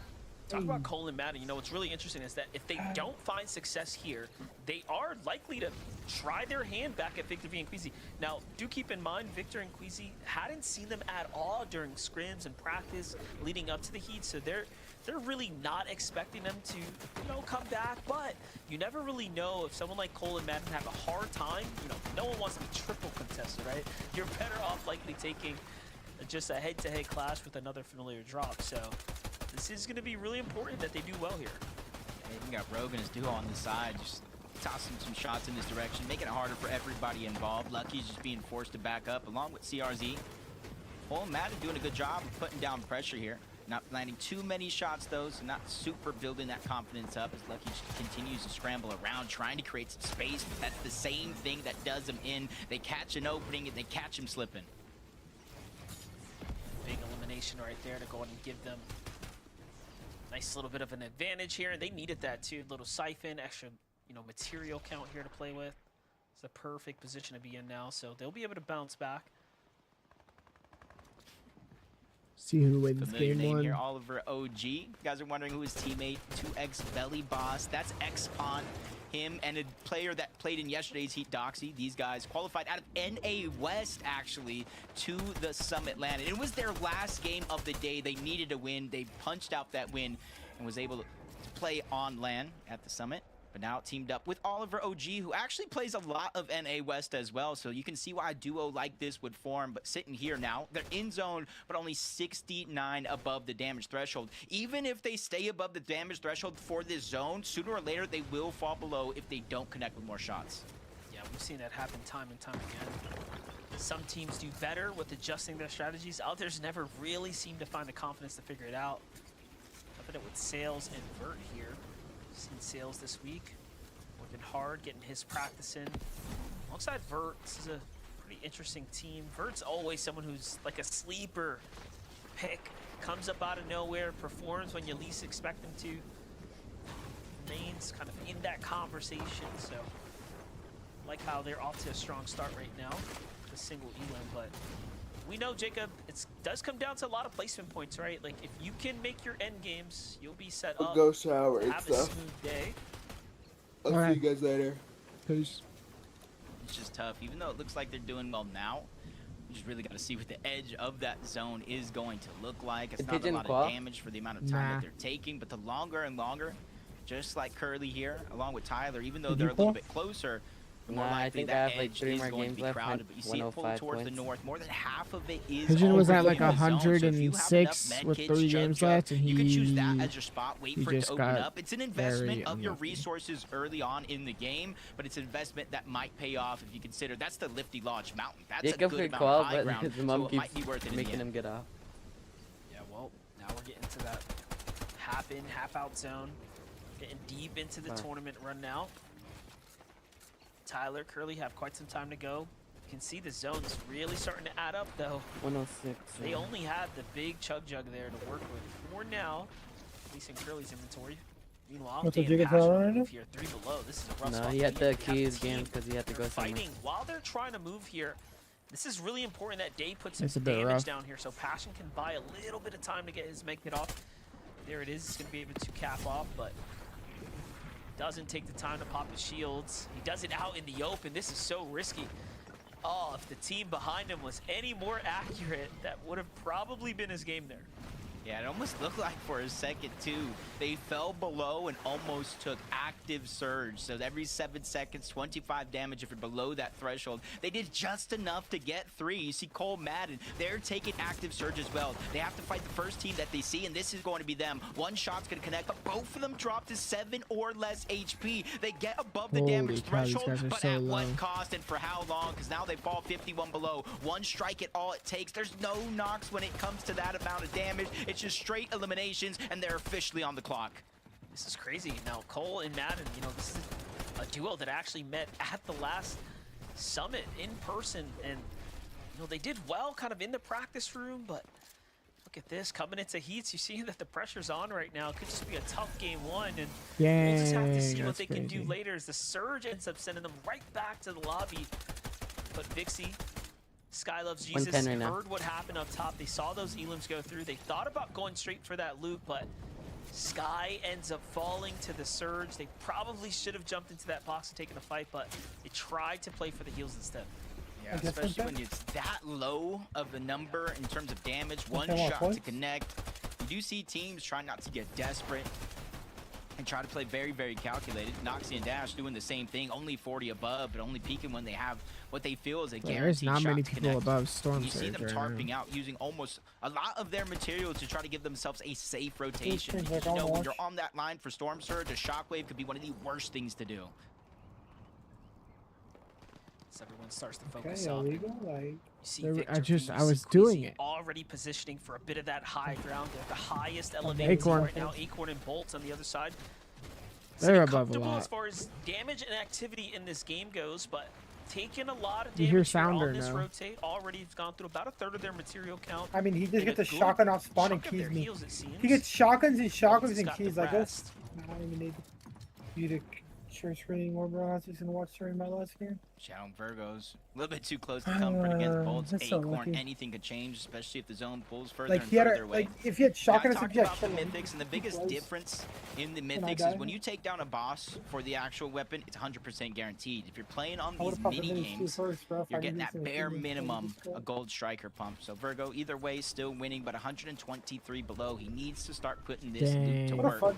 You don't want to find too far below the damage Virgo's a threshold. little You bit really below. don't have heals to deal with this type of pressure. So Well, you have he's no choice pushing but to go. Acorn, Now which Storm is Surge probably not the activates. best That idea. damage is Well, definitely you going to be first scary, but they're finding how shots does left people and right even up have, until like, now. the mini Virgo boots, takes a bro? haymaker. That's Oh, man, Acorn bro. and Bolts. I said it was too That's close for not comfort, good. and now you see why. Whenever it's Yeah, like I was gonna triple say, game of of all the teams that could have been next door, Dang, it's a Acorn tier getting 1 some duo. big kills. Like, that is not the duo you want to just fight box to I box, just thought about especially that. with the pressure being on their backs and Acorn and Bolts come up on top. Hey, this is a way better It's heat than Bolts who yesterday. lands the Oh, it's a way monstrous better. opening shot there. Just like that, that entire fight turns around as we jump in with Victor V with a quick knock here too, doing exactly what they promised us. And that's making it to end games and positioning up Victor on these V. high ground positions. They're really trying to define themselves as the high ground team here. of the entire lobby, by the way, of the entire region, and that's what's really exciting What about seeing skin is this? Queasy What the hell pair is up now this? with I've never Victor V seen this here. before. Isn't Yeah, it like no a Jonesy matter version? If they win game 1 or they end up in game 5, they're gonna go for high ground game after game. looks like a after That's game. not It's what Jonesy. Queasy's Jonesy's known for, blonde. and it's what That was Victor V blonde. is ready to attempt. You see him trying to guarding the But backside of the another zone, making sure brown nobody hair. can lurk around and try to make any sneaky shockwave plays on towards height. And you see Queasy on the other side, making sure to skin reinforce Victor their V's wearing, position it's in the blonde, are you clouds. That sure? way, it's not I an thought easy so. chop if anybody looks up. You're in a Well, cave, think blind about is it like too. that, They can though. see that monstrosity of a base in the distance there. As the zone's about to load, it'll start sending us in a direction or the other. We'll see where this is going to end up cutting. It's going straight towards Victor V and Queasy there. Very favorable. Aviv and Beer go with the early rotate here. He makes it over the builds. And on the outskirts they go. I'm looking at the wide shot here, though. You can see Bolts is a little bit damaged there, too. I wonder if they're going to have heals to bounce back. But first, we jump in with Mason and Miro. This is where we want to see what Miro is capable of. He has the track record, the history of popping off in endgame. And he's almost like... Yeah, He's Savage. almost has the history of how we view Cold today, right? Just show up, put in the work, do big things in endgame. That's what Miro's legacy was before he stepped away. Yeah, that global championship under his belt. He's not Bolts the and only Acorn one in the looking for lobby that can kills. say that. Acorn and Bolts underneath, 400 above. Only 2 players going down. Wheeled shirt off, Storm Surge. So it's almost a moot point for a team Can like we get a that. Miro But so Cold far, 220? above the damage threshold. But you see Aviv and Veer once again trying to get to the front. They run into Sleazy and Dang, Finn. Victor V is still Fight chilling on there, but height. They're able to catch their balance. Tyler and Curve staying elevated. And you can see, even though only one player needs to go down, they're still playing with Storm Surge in their mind, trying to go ahead and surprise attack onto Sharkman and Yuz. Even without finding success, they're staying on a momentum. Been sleeping on Tyler, Acorn Curve, Bolts that's not now. Curve, that's 4 Curly. eliminations, not too shabby with how much more of this end game is left in front of us. 40 players plus remaining here. Comes their way, kind of fighting through this low ground layer, looking to elevate themselves up. And still, do keep in mind, you have Victor V and Queasy kind of sitting up top, pressuring all the other teams. So Bolts and Acorn making the right decision to stay low and kind of out of that line of pressure is working out well for them so far. Just gotta wonder, when will that time come? If that time will come, because Queasy Vic, they're doing a good job of putting pressure down from above. Not really getting anybody a chance to look up. Aviv and Beer staying strong at the front side of zone, but this is where their loadout and material count are beginning Oliver to look OG, a bro. little weak. Pushing through the What build, is that? it comes in. Another shot's gonna land on the Yuz, but not a confidence building one. His Bolts no. does go down. Acorn trying to save the day here. He does have time, but is it enough to actually get the revive? I think Bolts just took a little too much storm damage right there. Meanwhile, Tyler, Curly Bolts finding goes down. knocks and Like, eliminations here oh my on their God. layer. And already we see shockwaves in their inventory too, but no material count, so high ground's out of the question here. This is desperate. Tyler bounces back. No elimination there. They were hoping to get the refresh, and there's a lot of options in front of them. Meanwhile, Victor, Queasy, what's this, 3 or 4 zones worth of high ground hold right now, and it's going up and over the mountain. This is very favorable And for Victor, them. we got the They pistol, might bro. be punching their way out with an early ticket here today. Yeah, and he's been Yeah, sitting the on easy high ground lead the whole players as time. Mason gets another one in the backside of zone. A much needed the elimination. best high ground Siphon was ideal, important bro, for in the keeping him game. alive. Marrow's in that same situation, but he has to Ooh. shockwave up and over. Lands one shot onto Victor V, Oh, but okay. cannot fight that one out. It's just a warning Come on, shot Miro. for Victor V and Queasy as Miro he and continues to go freaking up Mason the are side fragging of out. this Oh my God, go for the Since height. They are so high up. They Come have on, more he's than just enough trying time to to try shot to get healed up before This the is inevitable Victor clash V's Yeah, happens game in to Victor this win. goes down game. though. Acorn's by himself. Nah, Another it's a lie. It looks like elimination. an easy That win one for on Miro and Subvert, Victor and V then here, the dude. follow-up. Let's go, Let's Acorn. see. Finding his back-to-back eliminations Oh right my now. gosh, Making Acorn a going three-piece. crazy. Can Oh, he get more? holy. Absolutely. And that is onto the young prodigy, Victor V there. Getting Victor's trying to chased down, scramble but up the heights. okay, Doesn't hold wanna up. give him any more than he Bro, Oh has. my Victor God. V, Okay, Acorn. Who you feel like? Yeah, Acorn going crazy there. Acorn wants. Bro, what happened I mean, he's was not known as a Bolts crazy went fighter, down, but Acorn said, yo, he had his hold my moments. chug jug, I got this. And he just went on a frenzy. Almost everybody alive That was in this game is insane. a solo except for one team, and they might be down below because Queasy also is Acorn, solo the on IGL the high though, ground, he said getting the kills, okay. overtaken by Acorn. He has over 500 Queasy's on high ground by materials himself left. now. Even as a solo, it seems Look, like now a this shows winnable who the situation here. But he fragger has was, to go bro. through But he the got interview on killed. the front Oh side my of the God, zone. Acorn's going on Yeah, high. definitely an excellent Hold up. showcase by Acorn to take high ground, using them I think shockwaves last time they perfectly. played, He's Acorn- Oh, just big all knock. in. And then he gets another knock. Acorn is is just playing I don't know if exceptional Acorn's gonna play for the Fortnite win right now, here. but I don't Queasy's think he still wants to alive win. inside the storm. Acorn's doing I don't all know the though. He's dirty going work for crazy. Queasy listening to what's happening here. No, Acorn last time now they called, recognizes they what's actually going on, won. but the And they like siphon posted comes on through. Twitter. They were like Jace tries laughing to about pick it. up the siphon material, and now Cause they freaked Acorn out. still has He to looks worry like he's about going for Queasy the on the win, bro. backside of the storm. Yeah, but Queasy has options here. Does he go to one of Queasy, the I don't mid think lanes, Queasy or he wins tries this. to interrupt this fight. Still almost more than half of a chug left. Jace is literally living on a prayer. Where's the other solo at? Distract Acorn. Do what you can. He's probably screaming ear to ear, but Acorn is holding his own up above, even with those eliminations. That was just the boost of confidence he needed, but the chop comes in. He saves Acorn himself to popped make the sure he fuck doesn't off, take that bro. fall damage, and he's the Abula might be full health fucking player here, primed right now. relatively at least. What a Gets kill. another elimination onto Jace. Two of the greatest IGLs Bro. of all time now going at it one-on-one for a trip to the grand finals. Well, Queasy doesn't Oh have a lot shit, of Queasy HP. Acorn's or- just fired up right now. A great low ground shot. GG. Here comes The greatest.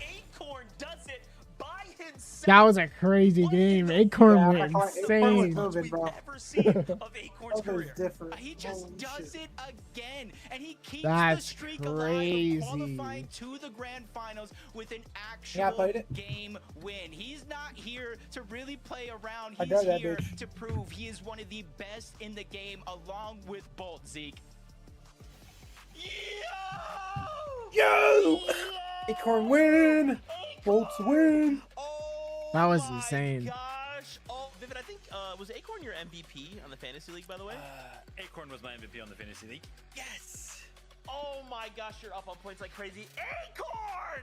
Acorn just... Oh, Kelly, was that the best... They got their Fortnite like, and yes, Fantasy was League, that bro. the best solo clutch I didn't even know You've that ever was a thing. seen out of Acorn? Oh my...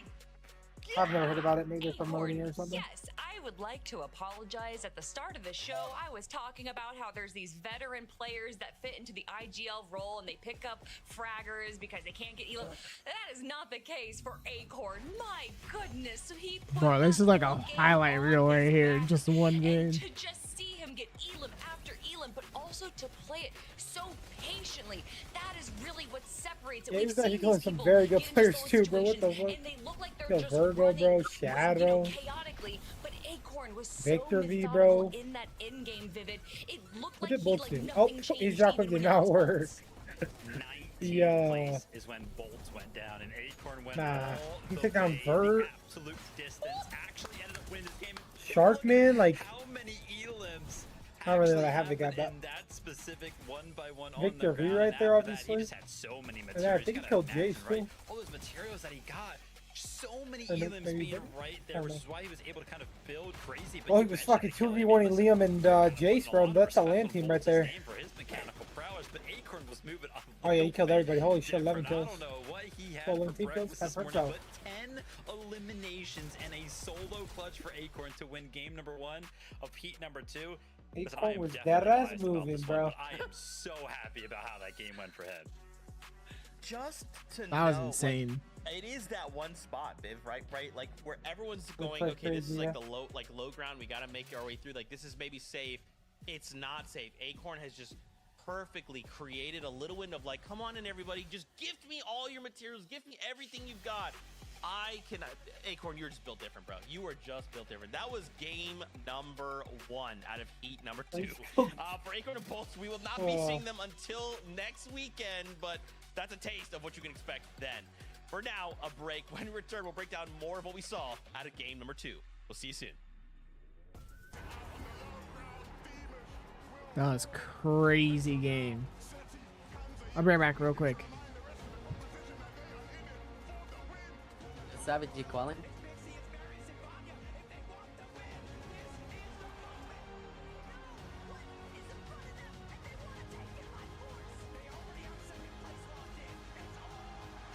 I think phone? Do I have... actually, I don't know if I can call this game.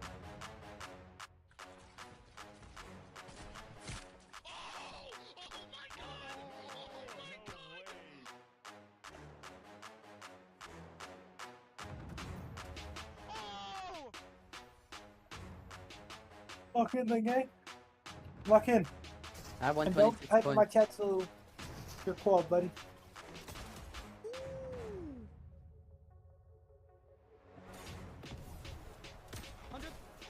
got hit with that one off.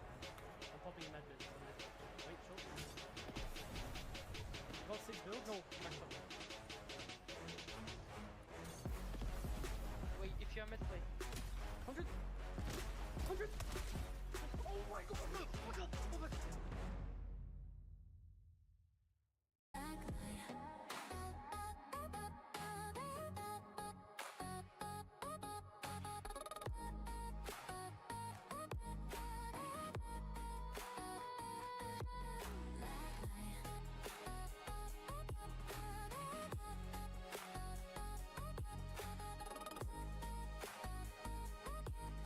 Do you think I should back up for my next game or no? How many points do you have? Like after a while, 126.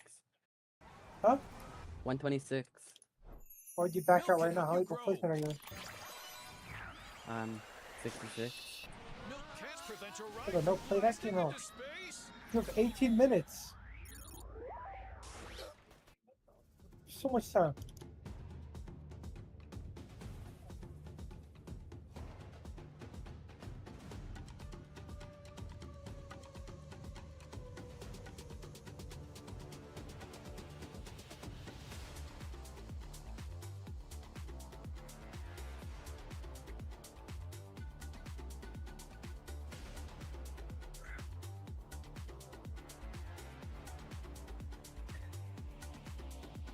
Why does everybody in Solo Victory Cup play that shit like a pup, bruh? I don't know.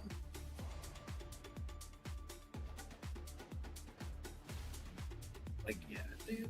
Solo Victory Cup kids are different. That sounds like exactly what somebody would do. And then somehow wins the fight, too.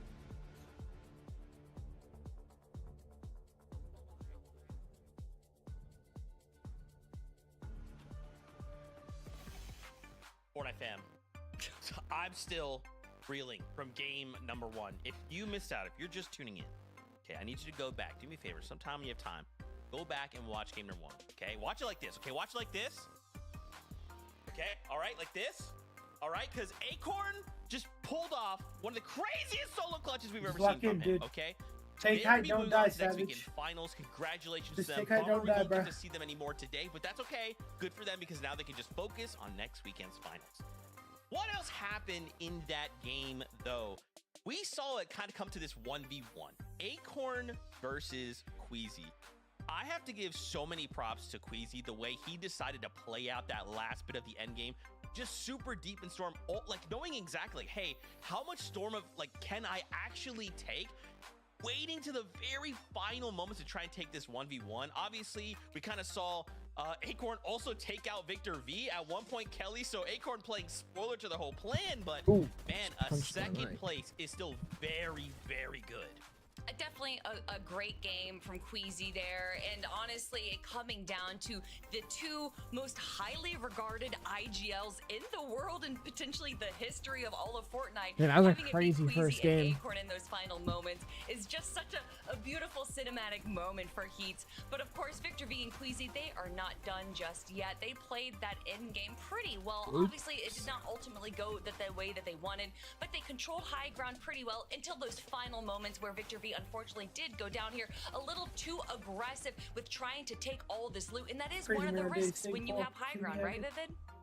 Yep, without a doubt. I mean, obviously, at some point, you do have to go ahead and drop down and get some of that refresh, but I would say that this was a very good game for Queasy and Victor V. I mean, you kind of talked about it already, but their control over the high ground, how many times have we seen in a very similar meta that we kind of saw in Major number 1 with these overdrive grenades, or even in Heat number 2 just yesterday, how many times have we seen high ground kind of change hands in these sorts of metas? But Queasy and Victor V, them having control over the entire end game, I think it just speaks volumes to how good that they were doing at conditioning the lobby with their position. So sick, dude. So sick. Taking height as early as 8 zone and only giving it up for just a moment because Acorn was just decided this is going to be my game. I'm going to go absolutely sicko mode. Also wanted to highlight here Aviv and Veer. I keep wanting to say Avir. I don't know why. My brain, calm down, brain. Aviv, Veer. Doing really well in this last game, right? A 5th place with 6 eliminations. We're currently looking like we're trying to target that consistency, which is chill. I'm just excited to see maybe they can pull out a VR. Maybe, I'm curious. Yeah, as far as just 1 game out of 5 goes, getting this many points is definitely setting yourself up for success. It definitely seemed like they were kind of sticking to the mid ground, which makes me wonder if they were just a little nervous about all the action that was going on in the low ground. As we can see here, Aviv was picking up a few eliminations. Unfortunately for Veer, going down without being able to bring too much, but Aviv with this solo clutch, able to bring in a few more points, a few more eliminations, and honestly, when the end game doesn't go your way, that's all you can really ask for. Yeah, I mean, Kelly, we can't be making points, by the way, about how these IGLs, these experienced players, are kind of picking up these young guns, and then the IGLs are the ones that keep clutching and ending up with all the eliminations. Like, I don't know what's happening today, whether or not it's opposite day, but so far, man, we're seeing these experienced players and IGLs perform on a whole nother level. Today is definitely different, right? Like, I don't know what everyone's thinking the same thing. We got to start preparing ourselves for finals. I also wanted to tip my hat there to the team in second place, Liam and Jace. You guys talked about them at the top of the show, and now they are currently in second place after just the first game. Like, obviously, we still have 4 more to go, but Kelly, this was a really strong showing of heat number 2. Who's gonna win the next game? 100%.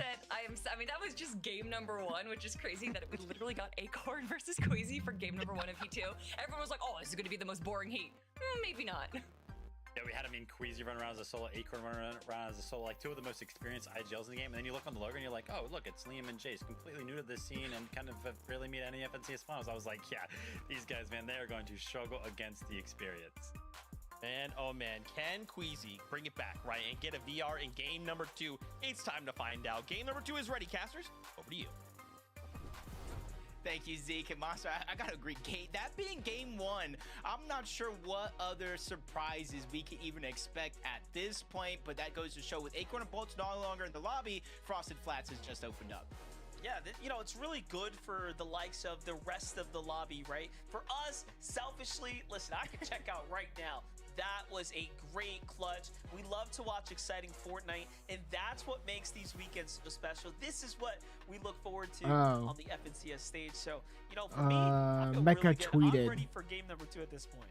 No, I definitely am. You know, seeing Acorn saying that the game's 100% safe, and that the only computer that got compromised is one of their admin computers. Everybody else is fine. Playing with Queasy, you have Liam and Jace, you have Aviv, you have players that are still swinging for the fences to try to get that spot, whether it's through a win or through consistency. And Acorn and Bolts is one of those teams where you know they would get in, win, or consistency, so they just alleviated some of the pressure from the lobby. But let's get ready, because game 2 is here.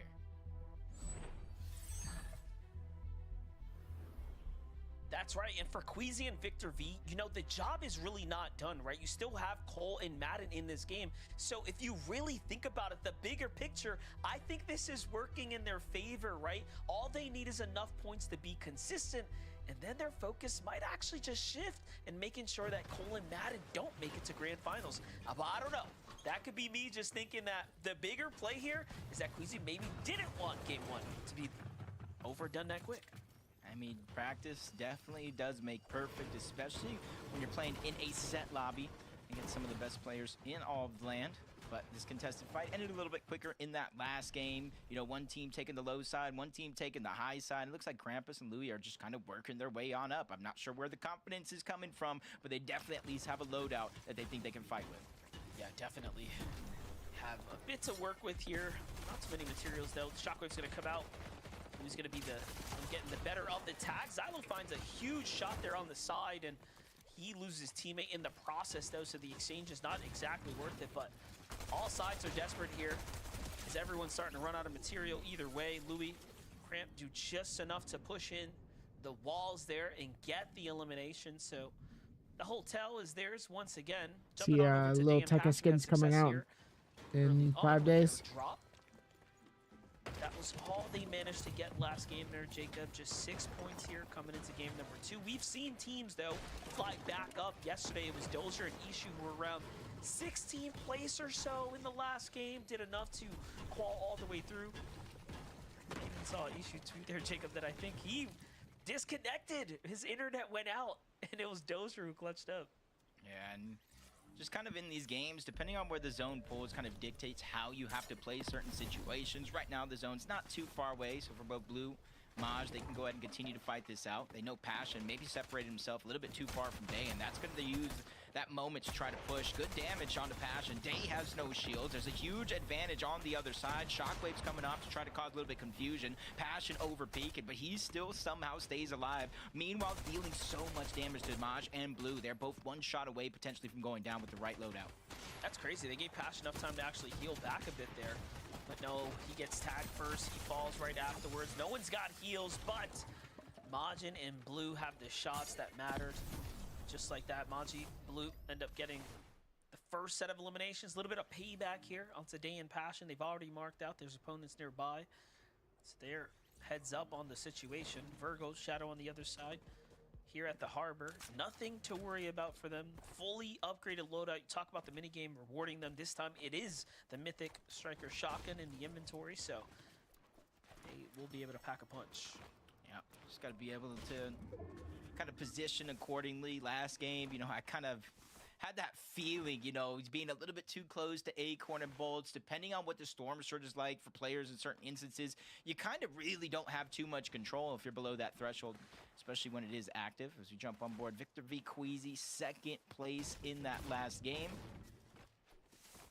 And right now, you see, just continued to be uncontested. And that's something that I want to continue to watch. I know we talked about it, Cole and Madden. If they don't necessarily have the most fun time and maybe need a Victory Royale, they go back to what they think is familiar.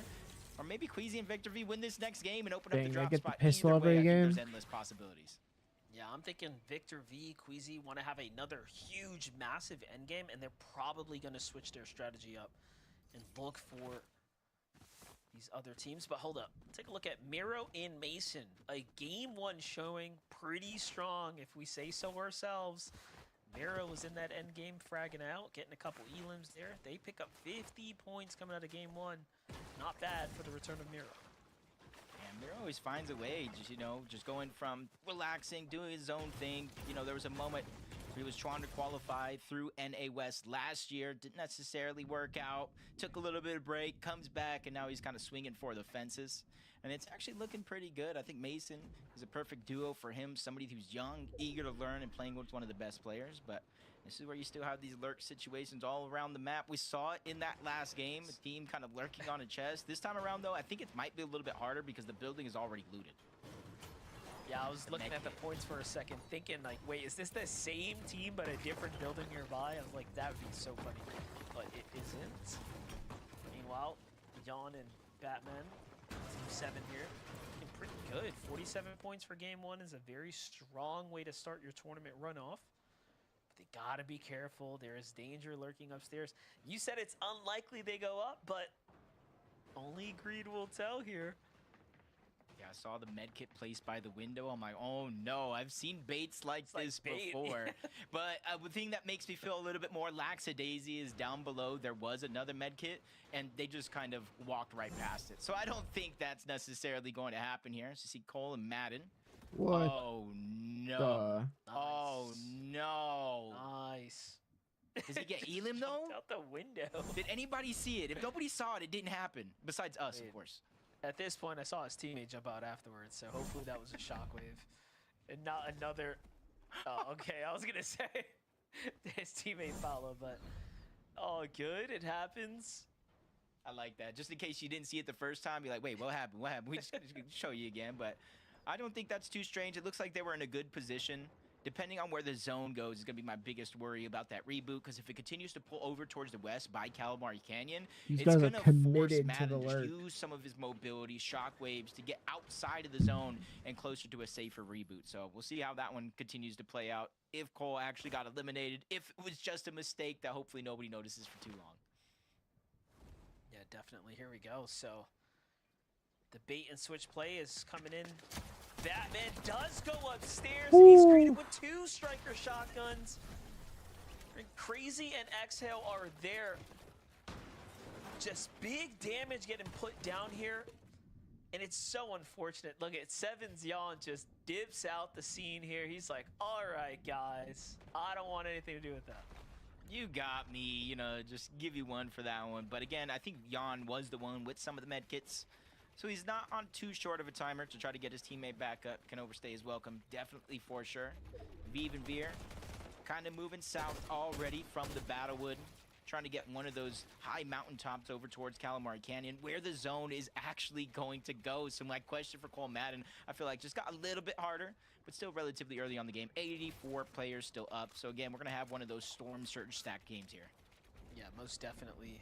We expect NA Central to give us the best. And again, I meant it when I said that these lobbies have gotten progressively more interesting and definitely more difficult. I mean, you have teams in here, like we talked about, that are completely qualified to the globals.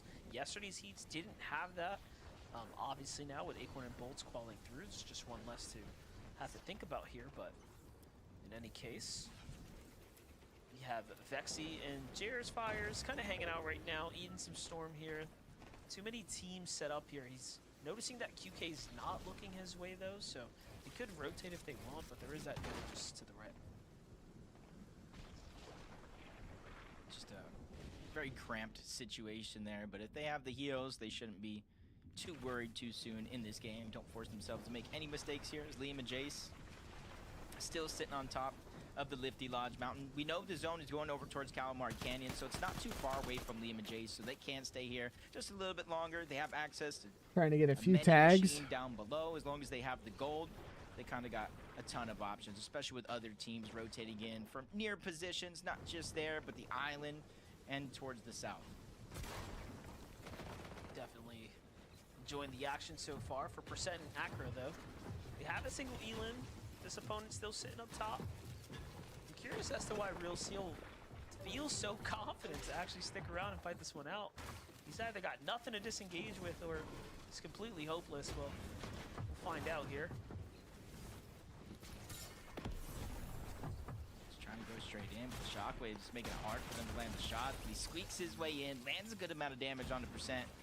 Hey, but when you're getting 2v1 and pressured like that, sometimes you're just prone to make a mistake, getting sent back to the lobby. Luckily for them, though, they still got 3 games left on the day. This is only game number 2 if you guys are just joining in. Acorn and Bold, specifically Acorn, a massive clutch in game 1 to qualify to the grand finals. Victor V. Queasy, 2nd place, and everybody else kind of falling below them on the leaderboard, including Curly and Tyler. One of our new teams to this major. Curly, just shortly before, was playing with Rise, and we saw yesterday Muzz and Rise qualify to the grand finals. So now going into today for Curly, I feel like in the back of his mind, I at least have to make it to grand finals, so that way he doesn't regret that decision.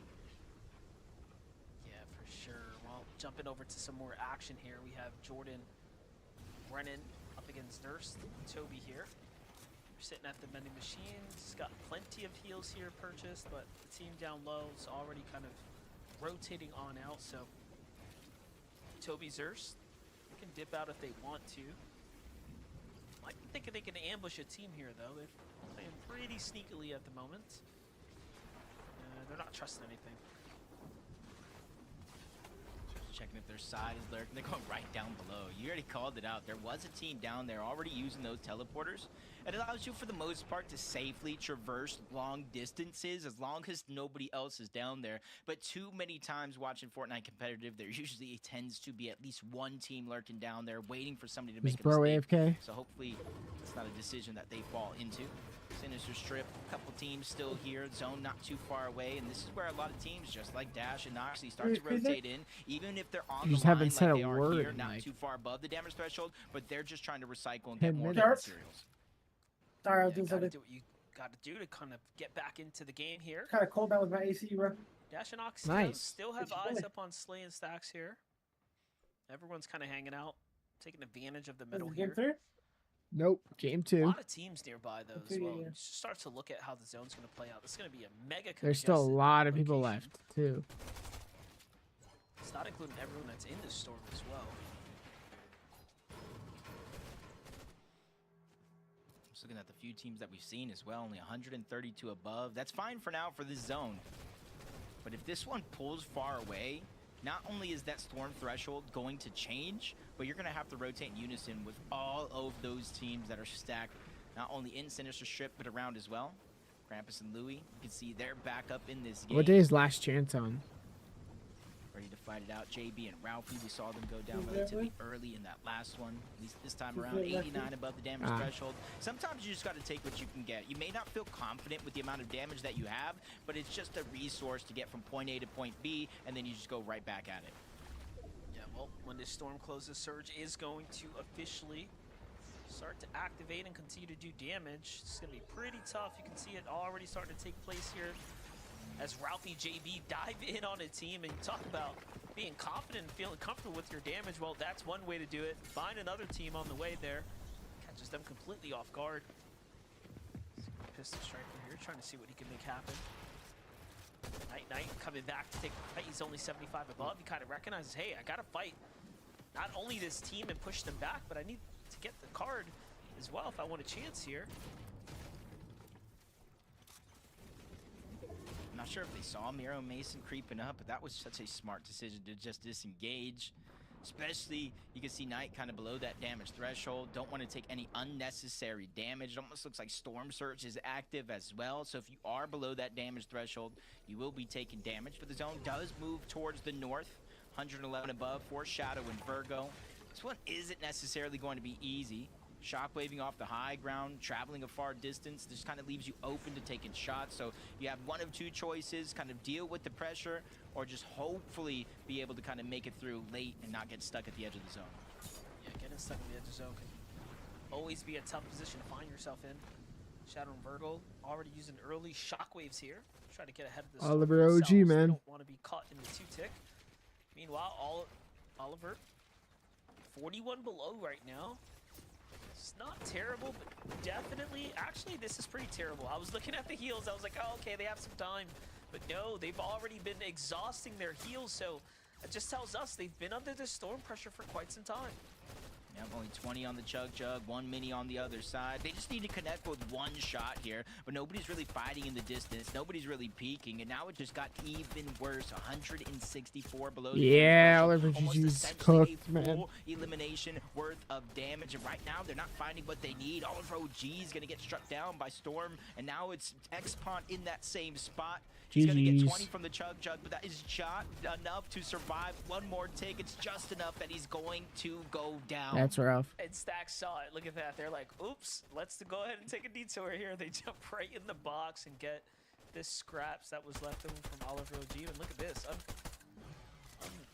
Natural situation here for Virgo in Shadow, who find themselves 4 below as well. But they're inside the safety of the new storm line here. But look, There no we go. heals Got a for little them bit of either. damage. So, Virgo and Shadow, we've now officially considered a very much top-tier duo. What do they do when they're under pressure right here? This is going to be very telling. Yeah, from above to below. But while they're kind of having a little bit of struggles, look at Miro and Mason full boxing one, taking down the other. And now they're just relatively comfortable when it comes to that surge. Shadow and Virgo, on the other hand, still have to go on the hunt. Especially if they have to go ahead and rotate in, just like Aviv and Veer, just trying to go from point A to point B. They have more than enough damage as of now, 158 above, but 25 players need to go down before Storm Surge shuts off, so I don't think everybody is fully comfortable just yet.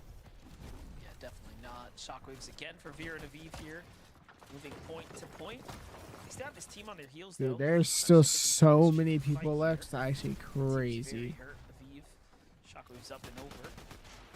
Doing a pretty good job, but they're so split. It's costing them double their material to stay alive and try to remain in. Nice little delivery there. That Siphon's going to go ahead and cap on Veer for a second, but question is, does he have enough shields? We'll have to find out in a second. First, though, take a look at Victor V. Queasy, 70 above, as they're positioning themselves on some natural height here. Victor continuing to frag out, finding another elimination Is this here. Victor B's Just game to win? padding the stack at this point. Uh-oh. I was about to say, I thought I saw a Storm Surge taking the never distance. They're mind. still below the damage threshold. David. 139 below. rough Look at their situation. heals. They really don't have much. In fact, even after healing this, Victor V is going to be out of everything. Now the zone is overtaking them. They have to act fast, and they have to act now. Oh, they Queasy may be connecting with a couple of cooked. shots, but you see the missed shockwave grenade coming out. He can't take a tick, or else Queasy will be eliminated, and that's exactly what will happen. Now that all the pressure is on to Victor V as a solo, and with the next zone appearing, he falls so far below that damage threshold. It's all or nothing. He needs a full elimination essentially here, and he's just taking more damage. He's on a clock here. For Storm Surge, Yeah, that that's clock will rough. strike 0. Good try, valiant effort, almost got the tags that they needed, but in the end, Queasy got hit and then hit again, and it was just a pack-a-punch there, but Take a look at Miro continuing to fire off here on other unsuspecting duos on every single layer. He's just plays it so going kinda aggressively as well. You can see crazy. it just jumping in the box. It's a very Miro-like thing to do. Uh-oh. Well, Shadows they kind of down. need to wake up. 19 damage, which doesn't seem like a lot. Sometimes it's very, very risky at this stage in the game with everybody kind of being converged together like a can of sardines. You're just waiting for that open opportunity where teams will potentially have to rotate into him, but just kind of looking at the mini-map, he might have to create that opportunity instead of waiting for it to come. Yeah, I like this, though. Just kind of playing Yeah, the it's a outside bit right now, rough. just looking for something to come his way. Meanwhile, Tyler and Curly now setting up for high ground pretty early here. They're marking where they need to start rotating towards. Miro Mason already shopping to the outskirts. Take a little bit of damage, but from Curly's perspective, things are looking pretty okay here up top. Meanwhile, Virgo gets that elimination he was looking for, this time onto Mason. Yeah, a lot of that damage came from Curly and Tyler up above. Virgo just took that opportunity and ran with it. Gets him above the damage threshold. Even while taking a couple more shots from Curly, he's going to get a chance to heal here on the front side of the zone before he continue his journey forward. Luckily for him, he has a bunch of extra heals in the pocket that he's now going to go through, and other teams are now fighting. That's why you see the Storm Surge numbers jumping up just a little bit while he's not dealing damage. It just goes to show how active the lobby is right now. You know, for a moment there, I was thinking, wait, is that a glitch? Is that an error? Like, what's 16 points for Virgo? Wait a second. So game one didn't exactly go the way that they expected, and this one's looking pretty tough. It's a really important game for them to get a little bit of a footing here in the tournament. Meanwhile, Miro finds himself by himself. Virgo still hasn't stopped. He finds 20 now as well. And another chug. He just continues to get rewarded with these chugs. This is what's keeping him alive right now. Yeah, and you saw it's no use trying to shockwave up, put yourself in danger, just trying to go to the road less traveled here. And he's finding nooks and crannies that he's able to kind of boost that confidence. But now we're going up the side of the mountain just a little bit. Virgo wastes no time trying to get there. But you see how many players he's running into, Holy how cow. quickly he's reacting to protect himself. This is literally giving me deja vu of what Acorn just went through.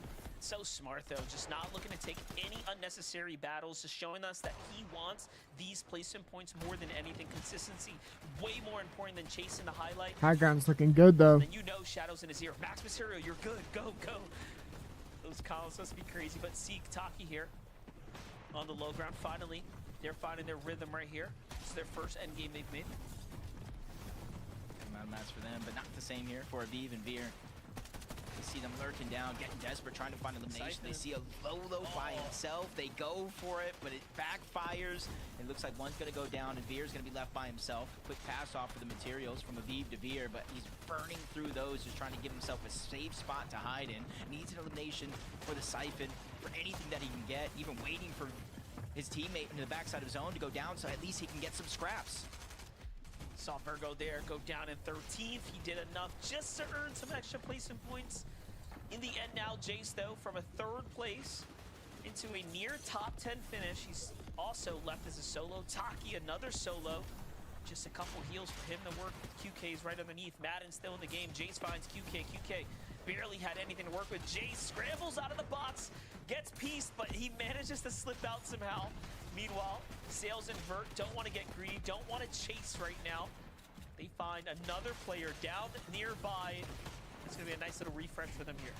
Yeah, it wasn't necessarily the elimination points they were after, just the loop. We're going up a little hill. Them down below on the low players ground, left. might have to try to climb right back on up, just like Yuz and Shark, man. Dang, Take look, a they're Curly just and chilling Tyler, up literally there. just like Queasy and Victor V last game. They've just been controlling the high ground the entire time. Now they have that natural terrain, the big rock to cover them and just shield them a little bit more. While all the chaos is going on down below, they don't have to step foot in it. Meanwhile, Vert, Sales, they're down below. They're just going through the blender. Sharkman and Yuz looking down, taking advantage of every single opportunity here that's being presented to them as they pick up another elimination onto Sales.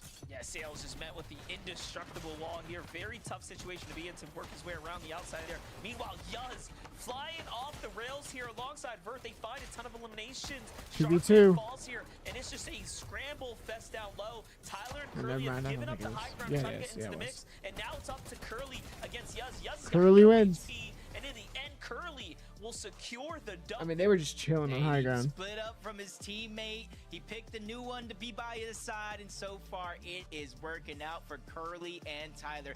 Nobody throughout the course of that game looked up, let alone tried to contest it. Congratulations and welcome to the grand finals. Curly, Tyler, man, that zone pool, brutal. But for them, they had height so early, like the captain called out. At that point, it's like, what do? You guys are free to just live your lives up there. We're all struggling down below. Almost went a certain way, right? We saw it go down to the 1v1, but with enough resources in the back pocket, they were good to go. Now their next stop is the finals next weekend. Kelly, they got to be feeling great about that one. 100%. For Curly and Tyler, I was a little worried though, holding height for that long, especially with how high they had that. I knew that they weren't able to get like a lot of refreshes like what we saw Bolts trying to do in the previous game. However, by having that natural height from the plateau that they went over, they were able to save a ton of mats. And honestly, I don't want to say that it was like luck, because Curly and Tyler are an incredible team. However, they are freshly formed. So, you know, I think like individually, these two players have played with practically everyone in NAC. So they definitely have a lot of experience. Hopefully with the two of them together, they can find that synergy that they've been looking for with other players. I think everybody at home, I think us up here on the desk have started to learn a little bit something about Heat number 2, and it doesn't necessarily appear that many duos are willing to look up and give these high ground teams a run for their money. I mean, yes, of course, you do have to play well from the high ground, but it doesn't look like there's any pressure really being applied from any of these teams. In fact, they're always just so far away in terms of the disparity and some of the elevation between the high ground team and some of the other teams down below. So that might be a win condition here for a bunch of our teams. That being said, I know there's one team that's going to be looking out. That's going to be Greasy and Victory in some of the subsequent games. But for now, Tyler did a great job in that game. That's right, man. Again, we just need a Victory Royale, right? Or we need to be in the top 10 in consistency, but if we can get that VR, we can just go ahead and say, hey, we're good until next weekend. You know it's going to be a massive boost to the confidence. Okay, that was just game number 2. We still have 3 games left to go before we say goodbye on Heat number 2. So for now, a quick break. When we return, we start to break down some things that happened in that game. Stay tuned. We'll be back shortly.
I'll go here. I'm popping in that bit. Wait, sure. Got 6 builds? No, back up. Wait, if you're mid, wait. 100? 100? Oh my god! Oh my god! Oh my god! No, I don't know if I called, bro. What'd you get? 182.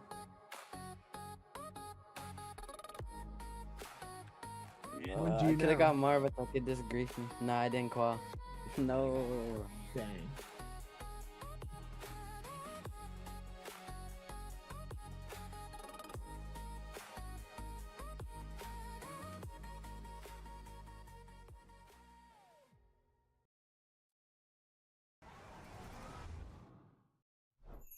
Milk can help you grow. Milk can't prevent your ride from Could have got way more, but I could just jumped in my box.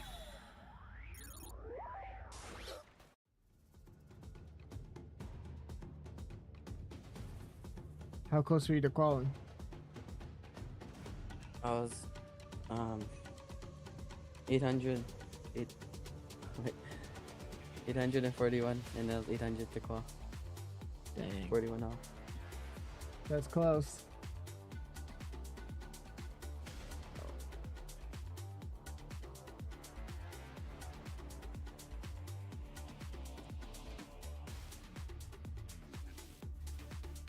Watching heats right now. First 2 games are done.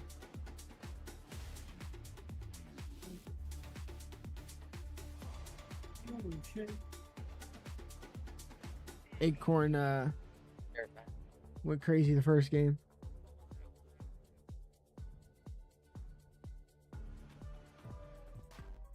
Welcome back, Fortnite fam, to the FNCS. Great to see all of you. Welcome in.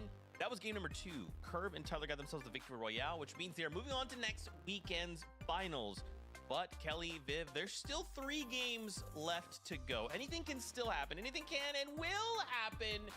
But man, we got to start turning attention to this leaderboard. There's been a couple of shakeups along the way since, I mean, obviously we only have 2 games. Don't freak out, Zeke. Don't freak out. Okay, Zeke, my bad. But Yuz and Sharkman currently lead the pack. They've had a pretty consistent showing.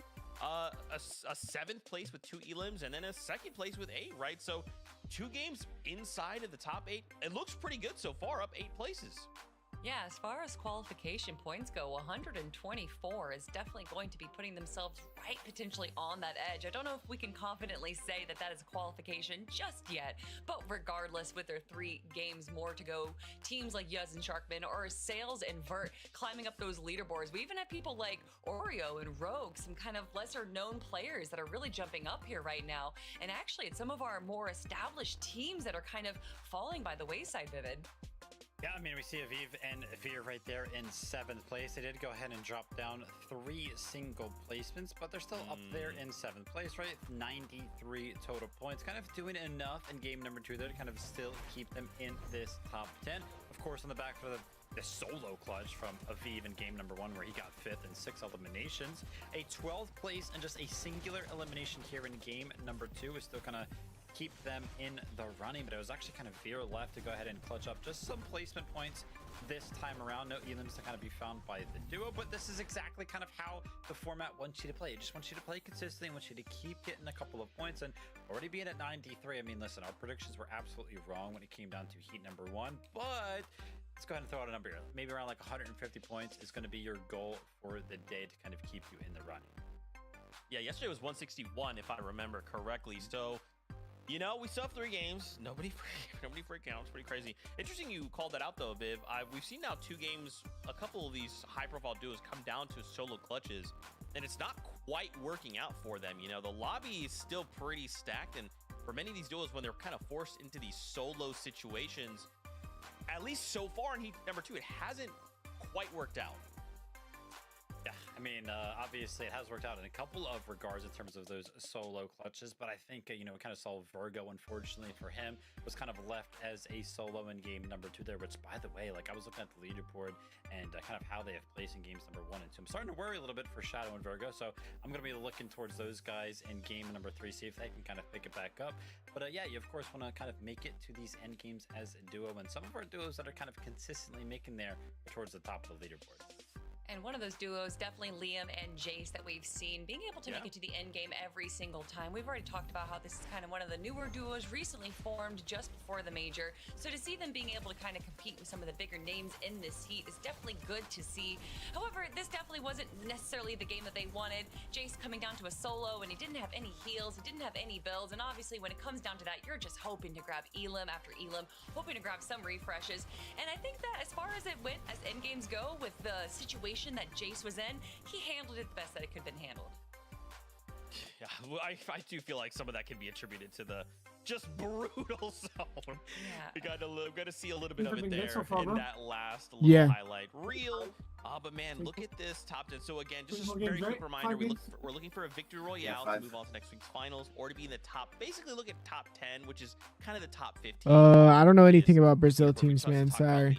Jace, look, 20, and Chimp Experimental actually up there as well, 7 places. I mean, man, obviously with 3 games left to go, anything Wait, can what'd still you happen, say? right? We still have time to take any of these kind of 2 games. We could, Kelly, let's treat them as warm-up games, right? Let's just agree they're warm-up games, Kelly. With 3 games left to go, what are we looking to? Don't say oof. Don't say oof. What can we look to maybe change going into the back half of the competition? I mean, well, looking at the players there that didn't have the best end game that they wanted, it came down to a solo. It's because they don't have any heals and mats in the end game, and obviously, there's only so much you can do to prepare for that. So, we're making sure we have going to the end game. Yo, appreciate the set, man. The mid game, so they were able to carry those mats and heals into the end game. But that's, you know, generic info. I'm not saying anything new. It's not like these players don't know it. When we come down to heats, it's just a big question mark. You don't know how they're gonna go because these aren't the typical lobbies that our top teams are used to playing. Yep, without a doubt. And kind of Zeke was posing the question right there. What do you need to change kind of going into the second half of the day? Well, listen, that question can actually be answered in game number 5, the last game of the day, because the format actually does favor opportunities throughout. If you're in the last place on the leaderboard going into game number 5, you can still qualify to finals. So kind of Zeke coining them as warm-up games. Maybe he's kind of alluding to one of our teams kind of clutching up in the second half of the day. But for some of our teams kind of playing consistently, just got to keep. I'll be honest, man. I don't know what that Thank you is. for, noticing Sorry. that, noticing me, Vid. Appreciate you. With that being said, game number 3 is ready, though. So, casters, over to you. That's right. Thank you, Zeke. Look, I'm looking at the standings here. I know it's like an also esports feeling team, a little bit obviously, concerned but- here, Jacob, for our friends Virgo and Shadow. You know, I didn't quite realize they had a tough game 1. Yeah, honestly, this is not what I expected from this team, and I kind of see why. Typically, when you see a team like Shadow and Virgo play, they're more in that aggressive nature, picking up early game eliminations. Today, we haven't necessarily seen that, and with 2 chances already gone, you only have about half of the day left. You really Other than them start to being have an to pick esports it team, up I and don't gain really some know much traction. about them. Sorry. That's right, and Storm Surge was a factor going into game 2 as well, so it seems like they don't have enough of that, I don't know, friction in their early game rotate right now, or the way the strategy's playing out. We'll see what they can do to make an adjustment, though. Yesterday, we saw Cold and Ritual struggle game 1, basically getting met with the same surge issues. They made the adjustments, but jumping into game 3, let's see if the guys can do it.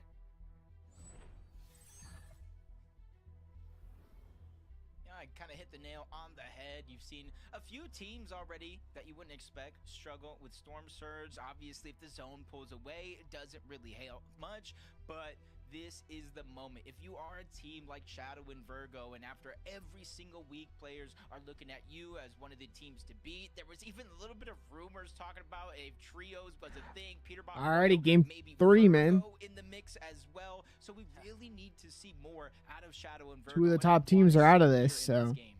Yeah, Virgo also sending those messages online like, hey, Virgo, you know, Peterbot, it's time. You know, just trying to hype things up, keep himself in that conversation as the next elite up-and-comer. At the end of the day, you have to prove it.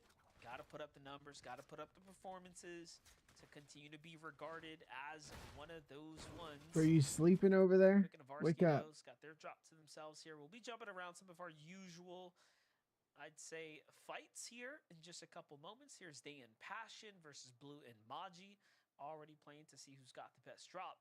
This has kind of gone either which way after the first couple of games. You know, Day and Passion had game 1. Blue and Maji got game 2. Game 3, Blue's going to get the gun first. Can he get the first exchange here? Allows Day to slip away for just a moment there, but the follow-up is good onto Passion. It's not looking too good for the guys up top, and there you have it. Yeah, Day just getting stuck with the lesser of the floor loop, the burst. Unless you're hitting all headshots with that one burst, you're not really going to be able to do much against, you know, these quick fire weapons, just like the SMG that they were able to get. But a team, you know, I want to see them do good. Virgo instantly landing on that duck game, just trying to get as much of the loot out as possible. And so when it comes to the early game, it is a little bit of a slower approach because Heatwave Harbor, at times, there's so much space, there's so much loot. And for Shadow and Virgo, you really have to decide, do you go and try to take advantage of some of those early game contested fights, or do you go and try to give yourself the best loadout so when you do end up in a fight, you have the best chances? Well, Oh, guys, teammate just went down. They've always been a team that never got a name POI. They played on the outskirts, really scrappy drops, and they just made the best of it. This is the first year, the first seasons, right, that we're seeing them get the respect that they're demanding and then getting big POIs. So they have to do a lot with it, or they're going to end up back in the gutters, being contested, and pushed to the outsides of the map. Seeing our game 1 winning spot, Frosted Flats, with Acorn and Bolts no longer in the game. 2 teams, unlike the 4 that we saw yesterday when Hobby and Aminish qualified, choosing to make that their new home.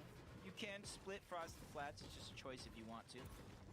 So there's a ton of loot and opportunity there. Vert and Sales coming out of their split drop as well. And that's kind of one of the downfalls of having a split drop. You can feel all the confidence in the world, but there's never a guarantee once you continue on your loop path that it's not going to be taken from somebody else. And you're already seeing in and around this actual spot, it is getting a little crowded. And they haven't even reached over towards Sinister Strip yet. Yeah, 2 other teams already cutting into the route. It's going to affect them a fair bit. They've done relatively well to keep their points up. Meanwhile, Aviv is trying to quickly get his loot situated so they can get a move on as well. Very slow start for the most part for Aviv and Veer, but there's a team in the city just next door.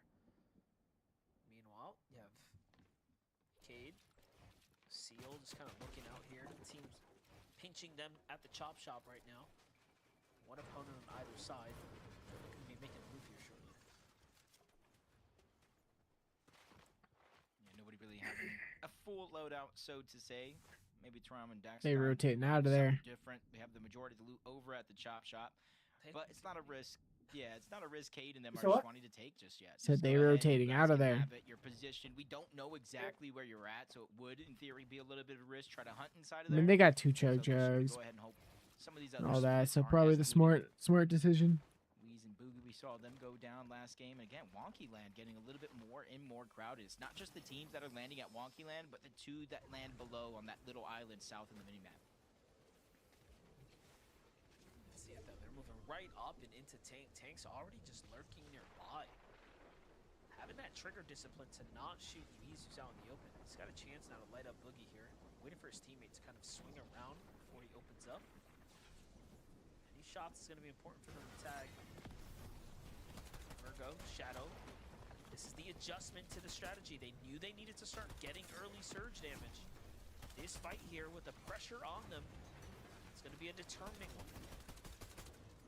Yeah, this is the switch up I do want to see. Start to build that confidence fight by fight. It's typically what they do People best. going for We've seen storm 2 different surge fights here, already. Heat Wave and a Wonky Land. Tank is going to go down in Wonky Land. He was able to survive in that last game, but Shadow and Virgo running into some troubles as well. Virgo getting tagged up just a little bit. The Storm eating at their HP. They do have some chug jugs in their inventory to get it back, but it kind of put a pause on the fight. I'm surprised they didn't want to trade reses there. Here, so it's going to be really important that they try to finish this one up, but Shadow and Virgo's going to cough and disengage. Getting back to the fight with Stars, though. He fails the shockwave. Both sides got a knock, but Boogie ends up getting the pickup onto Weez. Weez is going to bounce right back in with the chug jug here, and they might have made a mistake allowing him to catch too much distance here. More so now that third team's just there, sitting above Ghost and Raz, just trying to take advantage. Any damage, better than none. What? And they realize Boogie might be a solo here. This might be their This best guy's like opportunity yelling to from actually his pick bed up or one of something. those I don't know what he's formations. saying. He's still hiding underneath those bills, trying I to have go a mic ahead and was turned cancel around. out some What of are you those talking about? I'm not on my options. bed. Ghost getting pushed only for a short second. And this is where you can kind of see on both sides. Thought you were What taking you like, talking about, kid? thought you were taking like a 30-minute power nap, bro. I said 2 words in the last 30 minutes. Comes the shockwave. Off they go. Straight to get those meg kits there. Try to buy out the meta machine. It's the right play. What are For you sure. talking about? You just started with Charlie. Started with Charlie what? Into a little bit more of a quiet situation. Mason seems to be by himself at the moment. Yeah, no Mero here, so he is at least going to get back to the reboot there. He gets some shockwave cap out, and off he goes. Lucky for him, there is a few teams there, so chasing here would be very dangerous, but Mason should know, just like we know, there's always danger lurking in the storm. Yeah. Can't even see just Jan, Nick on the other side of the map. They instantly are able to win their fight. Get the revive back up, slowly but surely build the confidence. 50 points may not be where they would want to be on the leaderboard, but with 50 points, you're just around that top 10 consistency bubble. Just need to continue to push yourself a little bit further, remain consistent in these games. Don't even necessarily have to win them all, but you need to have top 10 placements throughout the majority of these games. Got to start stepping it up here. This is the time to do it. You can do it in 3 games. Dang, they didn't get sure. Mythic Pistol Otherwise, this it'll game. take 2 monstrous games worth of points. This third one's going to be important to kind of ease things up and at least give you a chance in the race here. So what? Oliver OG. Said Oliver OG didn't get Mythic Pistol this game. This is where, depending on where you're kind of positioned, He on the died map, with the it to game Storm Surge tends last to game. slow down. There's just too big of a risk to taking that close quarters Let's combat stop off style fight with where that you're with box that fighting, pistol. going for shotgun shots. Trust me, I Crazy know. how many teams But are they actually died to in it. the zone here. A couple of them at Wonky Land, Frosted Flats, Golden Grove, a couple more split between the bottom. And I believe between some of these games, I saw somebody talking about at one point or another in the 5th zone, 36 of the 43 teams alive at that point in time in the game were outside of the zone, Monster, 5 to 6. And so that just goes to show how the meta has shifted with a little bit more safer gameplay in a lot of these instances. Definitely some players are going to kind of pull back a bit here, but look at Chimp in 20 right now. Still 0 eliminations, and I'm counting the teams here. 4 other duos sitting at the Battlewood. Got to make a move right now. Otherwise, you'll be met with that Storm Surge warning here shortly. Looking at how capped off they are with all their builds and general loadout, I don't think they've gotten into too much action unless that Storm Surge tower is theirs. Either way, Nexi, Jerry's on the other side, already based up next to some opponents on top of the machine. They're just poking him from all sides. They almost had an opportunity there to catch him off guard. But if you kind of look at the HP of all the players around, the ones that were trying to force the tempo of Reset and Night were the ones taking most of the damage. And now you can see they're probably already feeling uncomfortable for their Storm Surge, and now you almost got a max pool across the map with so many teams in your path along the way there. So those shockwaves, you have to use them perfectly. Too much air, you're going to become a target.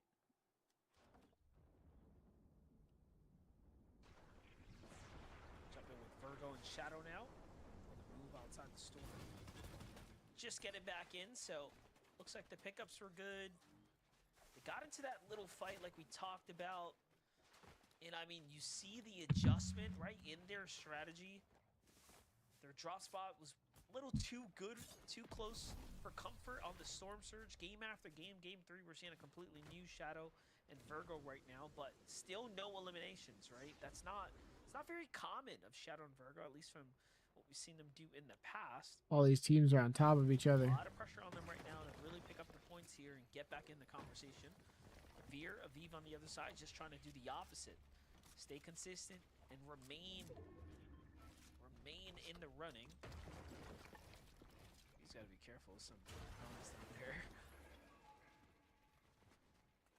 And Aviv and Veer is a team, you know, if you kind of take a step back, 2nd place in the overall play-ins, 210 total eliminations. Monster, they had 11 games with 10 plus eliminations. And you're just seeing, once you get into a set finals lobby with on the line, it may not be the end of your Major 2 FNCS, but on the line, it may not be the end of your Major 2 FNCS. Regarded as one of those you're going to have to make it to Major 2 Grand Finals, because you don't want to end up in that last chance qualifier. You don't want to have to win one of those games in the last chance lobby, because if it feel daunting doing it here, it's going to feel even more pressure if you have to go down there and do it again. See how it plays out here though. Heat Wave Harbor, Mason, Mero already on the move. Mero's been very impressive coming into those end games. Catching his moments, finding his highlights. Jumping with Dash and Noxy right now. How are things looking for them? 24 points. Pretty tough tournament so far. Competition being very, very tough. You have Sky and Suze Vixie moving on the outskirts right now, but it's a team that's safe for the most part. Kind of looking at all the stats here, even though they only have 24 points so far, this is another team I know that can turn it on. 144 eliminations through the play-ins. They had 6 10-plus elimination games, and right now they're looking pretty good in terms of their overall positioning. Got a box set up literally in the center of the zone. So in this next one, when it does kind of pull away and you start in those moving zones, they are going to have to rotate, but this right now is going to be one of the harder zones, and I think right now they're in the best position to survive it. Let's watch the replay here. Reset, Night finds Jers with a monster tag there. And again, we knew that team was kind of sitting on the vending machine, just wondering like, hey, are they just trying to hold it down right now? What is the game plan? And that's exactly what they were doing. Trying to see if they could force the fight. Instead, it backfires immediately. Oliver OG has to pick up his teammate. He's lost them, but oh no. Getting deep into the running right now. He's got to play the Storm here. Yeah, this is one of those situations where even though you're kind of isolated away from the rest of the lobby, he has no extra HP heals. He can't overstay his welcome here unless he finds something here off of this chest. He's just farming this up for the metal. I do believe a chest might spawn above it if it's not looted or not. But he actually is willing to sacrifice the actual HP. Being a solo here with X-Pawn already eliminated out of this game, they're at least solving one problem here, and that's where they don't have to deal with as much surge as they did in some of these other games. People a little bit more aggressive how it's this gonna game play than the out, last though. few. Back with Marrow on the outskirts. Where's the teammate? Where's Mason? Okay, not too far behind, but look at this, Jacob. 71 below. Mason trying to glide his way in. This is looking pretty rough, and we know we're going into a 5-tick as well. Yeah, Mero even taking some damage. Just hearing that Warforged sound off, the team above them does have that Storm mythic Surge Warforged, activated. so they can easily burn through the materials and try to put down pressure. But as you said, 2-tick 5, 5th zone into a 5-tick 6th zone. And you can see Mason, HP just being eaten alive. He's trying to make his way on back just in time to survive, possibly going down. But just as I say that, a whole nother team, third parties, to take down Mason, leaving Miro all by his lonesome. See it. 606 above now. 3 elims. Miro's still lurking. Trying to stay low-key. Doesn't want to attract too much attention. He's already done enough, but 30 below, 80 below, 30 HP. He's going to take a tag. The Storm gets it well out of his reach, and even though he was 43 above, he did get a tick there. Just a rough spot to be in, you know? Seems like people are having a rough Mason's time still kind of getting on the line surge. for the most part. We got to see where this game does finish up. They're one of the teams that have been holding strong. Vert without sails, let's see what he can do. Storm Surge, I kind of think for the rest of this game for Vert, not necessarily going to be a worry. Almost 700 above that damage threshold. But I will say bigger problems is being in solo. As soon as teams spot you out, that's like a green light to go. Especially if they're below the damage threshold, you simply need resources.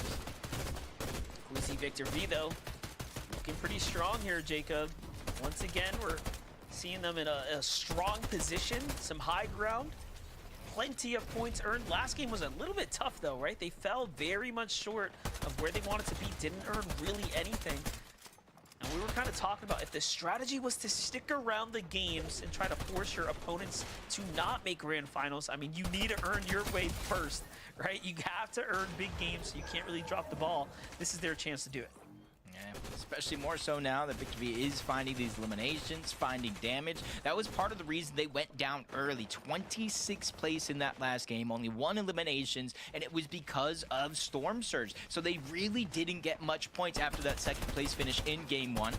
But I think instead of looking at it as a negative, these guys are looking at it as a positive. You know, we played bad in one of these games. We cannot have too many more of these mistakes. And there goes Victor V finding yet another elimination. So that's 3 more points to their total. More points. Things start to add up. Slowly but surely, you got to walk your way to that finish line. Veer, Aviv, 1,000 damage above. All they got to do is just play their game, keep a low profile. Doing just that. Nice little low ground. Front side rotates happening here. Victor V is going to find another elimination in the feed there. 29 teams, make that 28 teams remaining. Only a few solos littered around this lobby as Victor V, Queasy looking to reinforce their position. They do have some of these trees and extra fields to protect themselves with. But it's the shockwaves when teams go for the high ground that can truly make the difference. In Shadow and Virgo, you see in a world of difference from them here than in the first 2 games so far. They're feeling a lot more comfortable. Even without eliminations, you can kind of see it in the damage. 626 above that threshold. They get those eliminations, or at least the loot from those eliminations in the backside of the zone. That's going to help them push a little bit forward here in this game. I'm liking it. Look at this. Look at the split that you're seeing from Queasy and Victor. This is as textbook as it gets for a team that is in control of the lobby. We've seen it time and time again. This is how you take full control and you Victor V actually finally gonna win the minimize game. any other team from His getting game. in a position to contest you. Victor comes to join Queasy on the front side. It's cost him a lot of material though, no refresh just yet. Meanwhile, Oliver OG flies a little too close to the sun. He gets burnt a little bit there. The V finds himself a little refresh here on the outskirts. It's not his Elim, but the mats are very much welcomed at this moment. He was willing to trade health for that, so we'll see if that ends up being worth it here shortly. Right now, we're just barely in the beginning of these placement points. 2 teams going down, 2 teams worth of placement points so far. It's not where you want to let your foot up off the gas by any means. Talked about enough top 10 finishes. Can all but qualify you to the grand final, so consistency is definitely going to be key. Liam, Jace, 120 points and counting here. A lot of damage landing onto Liam, forcing him to back up and slow his roll for sure. But luckily for him, Jace full HP, getting ready for this next rotation. Burr goes down, Shadow's by himself. Big shot gonna be fired, but another elimination as they go down here in game 3. Yeah, he caught a tag there too, just not enough to finish the job. But look at this. There's a team, Night lurking on Queasy and Victor V as well. Look, they actually end up going for it. They were playing the Storm. Very smart on them to do so. Victor and Queasy don't have the material counts to actually push for the fight, though. They're going to have to concede the high ground. And Reset and Night don't really have much either, so that was just a complete pump fake for them. Victor, Queasy switch up the strategy, go front side, low ground. Now they are forced to play for a fight. Just a Victor V has the shift pistol. of the dynamic here. Yeah, the blessings for them right now is they are in the front side of zone, trying to take control as much of the space as possible. Here's a few teams fighting, peeking, seeing if it's of any interest. With no opportunities to strike, they're going to go ahead and heal up as much as possible, get that effect because they know they're going to have to run into zone, sacrifice the HP. It's the only way they can get right back into position here. Yeah, they go out and around. Victor finds one on the flyby there. It seemed like, no, it was actually Aviv who snipes the Elim. Hold up, Aviv might be putting up the performance to clutch his way through, but first we focus on Jason Liam here. 3 eliminations, another end game. This young and up-and-coming team is playing very, very well. I know the guys at Void have to be excited about this one. Jace is their pretty much rising star at this point. Queasy, Victor back to them. 5 Elims on a low ground. Essentially all but qualified. Around 160 was yesterday's total. They are so close. Noxy Dash, they don't want to have to worry about qualifying through consistency. They have their moment on the high ground now, but just like everybody else we've seen in the clouds, the material count is lacking, just like Knight. They did so much work. They had high ground at one point, but they lost everything, and they returned to fight Victor V and Queasy, and they get their revenge. You take our high ground, we take you out of this game. Yeah, this is working really well for Victor V and Queasy because actually they need the points more than anything else.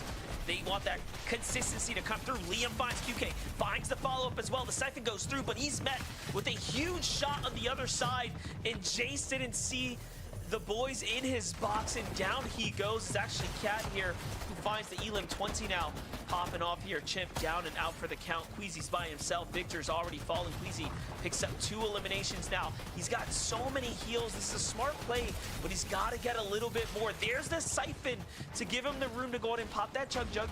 He can do so if he wants to, but if he wants to win the game, he's got to be in a stronger position.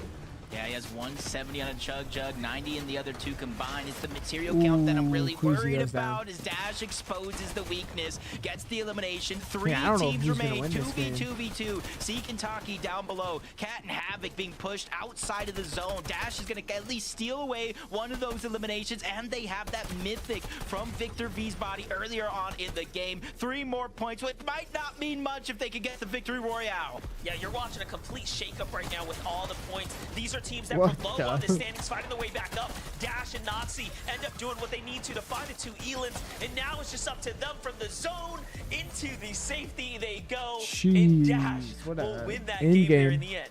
Yeah, that's a big game for Dash and Noxy. They had a decent performances leading up into this victory royale. Consistency is key, building that momentum and confidence. And right now, they have to be feeling out of this world. A trip to the grand finals, Monster, with that victory royale. Right, Zeke? Bro, you could not be more right, Jacob PR. What's very interesting, going into that game, Dash and Noxy were 26th place. BRB. 26th.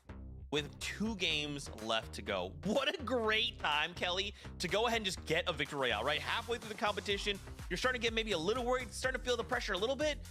Looking at that bubble thinking, can we make it? Oh, actually, just kidding. It's all good. We get a victory royale. We're good, Kelly. Let's get out. Let's go. They played that end game really smart. Obviously, it was Queasy and Victor V on height, and instead of trying to fight that directly themselves, they allow Reset and Night Night to go for that. And then once you already start to see the contention going on for high ground, that's when it kind of allows other teams to do the same. And I think that's exactly what we saw from Dash and Noxy there. They just waited for the opportunity for that high ground to be just a little bit more vulnerable. And going up against Queasy and Victor V, that's always a big question mark on how that is going to go out in your favor, right, Vivid?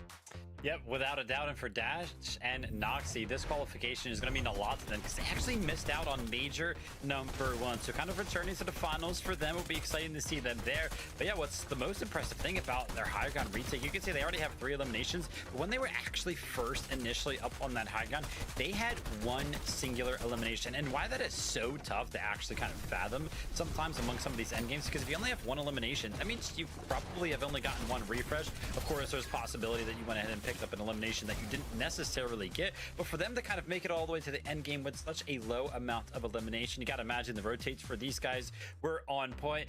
And like I said, kind of returning to the grand finals for both of these guys. They did unfortunately miss out on major number 1. They are probably so excited. Dude, you gotta be, right? You gotta be just thinking, hey, finals, and if we could just do well in finals, maybe the global championship is in reach. You know, like there's so many paths that now open up for the duo. But again, right now, it's just about next weekend and the finals. Okay, 2 games left to go.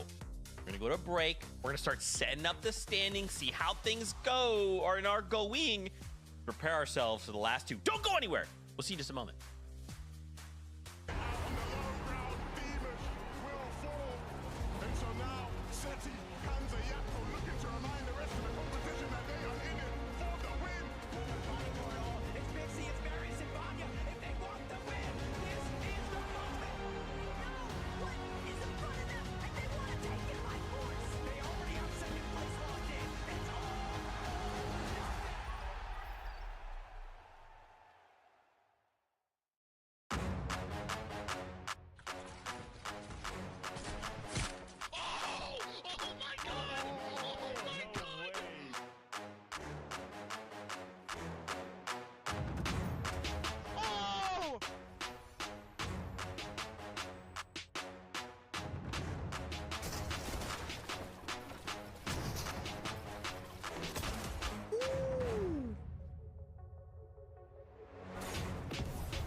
I got healed. I'm popping a med bit. Wait, short. I got 6 builds. No, max up. Wait, if you're mid, wait. 100. 100. Oh my god. Oh my god. Oh my god.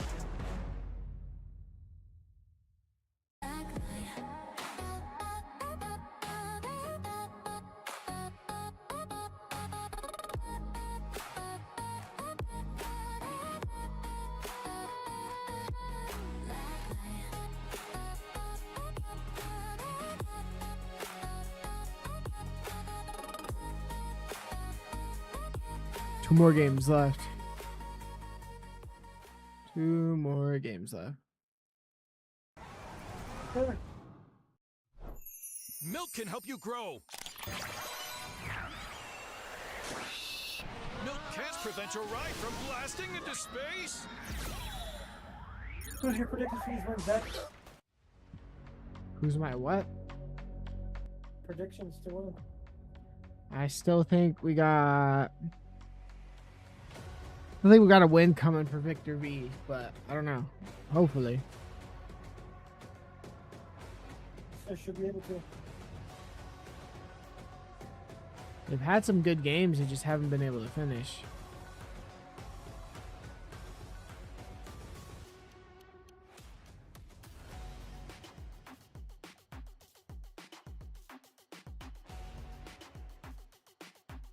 Tomorrow's gonna be insane. No, actually, so stacked.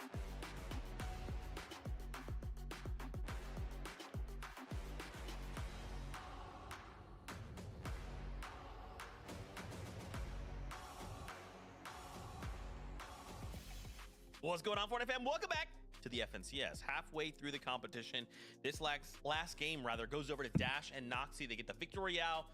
They're on their way to next weekend's finals. They don't have to play any more Fortnite today, but still much to go, much to do. 2 games left to go before we wrap up heat number 2. And if you're not in through a Victory Royale or through that top 10 inconsistency, you've got to fight through the last chance qualifier. You don't want to do that. Much harder to do. Really quickly though, now that we're at the halfway point, we wanted to go ahead and highlight some things. So let's check out the players in focus, powered by Milk. We got to take a look at some of the stats. We love to do this kind of thing to check out. Yo, I'm sorry, Kelly. I'm really bad at reading. Is Victor V just all over these stats right now? Yeah, as far as eliminations and damage dealt, and then of course damage ratio is usually just need part to of get that that trio win. right there. Victor V is definitely on top right now with a 5.39 damage ratio. That's crazy to think. I mean, yes, they have made it to the end game every single game, but to do that without winning a game, I mean, my goodness. This is kind of crazy because I'm actually looking at some of the damage that he's actually dealt right there. You can see 3,273. So I was kind of curious to know how the rest of the lobby, the rest of heat number 2 is kind of stacking up against them. The player behind him in damage dealt is actually QK at 2,000. So Victor V has almost a 1,300 damage lead over just second place right now. He has only taken 600 damage over the course of these 3 games, which is actually very, very crazy. He's doing so good. I mean, that mythic pistol in his hands is just deadly. I mean, it's a great gun, but obviously in the hands of Victor V, who has just been proving himself season after season for the last 2 years now, that he could be regarded as one of the best fraggers in the world, and obviously paired up with Queasy, leading him to victory right now. This is definitely the duo that everyone was excited to watch, and I'm glad to see them being able to pull out some incredible games so far. But that VR is still within their grasp. So close, Zeke. Maybe they just want to play out all 5 games. It wouldn't be something new. Yeah, I mean, we've definitely seen duos kind of mention that, right? Going ahead and playing out all the games, getting that experience. Remember, we kind of called out at the beginning of the show that this is a duo that kind of recently moved to NA, so we're still trying to figure things out, trying to make sure we get as much practice in as we can. So I like that, Kelly. Let's go ahead and let's make that the narrative. I'm down to make that the narrative. Looking in on our first place team, which is currently 4th place. Don't worry about those other players. That means that the 1,000 points mean they've gone on, won a victory out. They're on to next weekend. Liam and Jace, guys, they are doing so well right now. They have not had a single game outside of the top 8. Though the eliminations might be just a touch on the low side, they have really nailed the, like, we need to do everything we can to make it into the top 10. And if this was finals, Kelly, that's pretty good. Yeah, I think there was a few questions for this duo here, forming up for the second chance qualifier, making it into the Summit LAN, and getting 31st place, which as far as going through the lower bracket goes, is a pretty good performance. But I think 31st place at a LAN still makes people kind of wonder, how are they going to perform together in a setting like this? And honestly, I think that they're performing quite well. I think that they might not be necessarily regarded as just this duo that formed up because, you know, oh, it was the second chance qualifier. They might actually be a longer standing duo, especially if we can see them make it into the grand finals. I mean, consistently playing like this, right? Top 8s across the board of 3 games here in heats is definitely something that should not be kind of swept under the rug for these guys. We kind of talked about it, right? The experience that Jace kind of got in a LAN environment should help him out so much when it comes down to these online performances. And we might be seeing first time for Jace here actually make it to an online FNCS Grand Finals with them already on 161 points. That experience is already helping indeed, and I'm excited to see if they can kind of keep it rolling. Yeah, man, we saw that point threshold yesterday, right? Again, 161. Now, of course, today very well could be different, but if we use that as kind of like that line, they're good, right? We just need to get a handful of more points in these remaining 2 games to really push themselves over that line. HVAC there and Cat as well in 5th place, only a single point behind.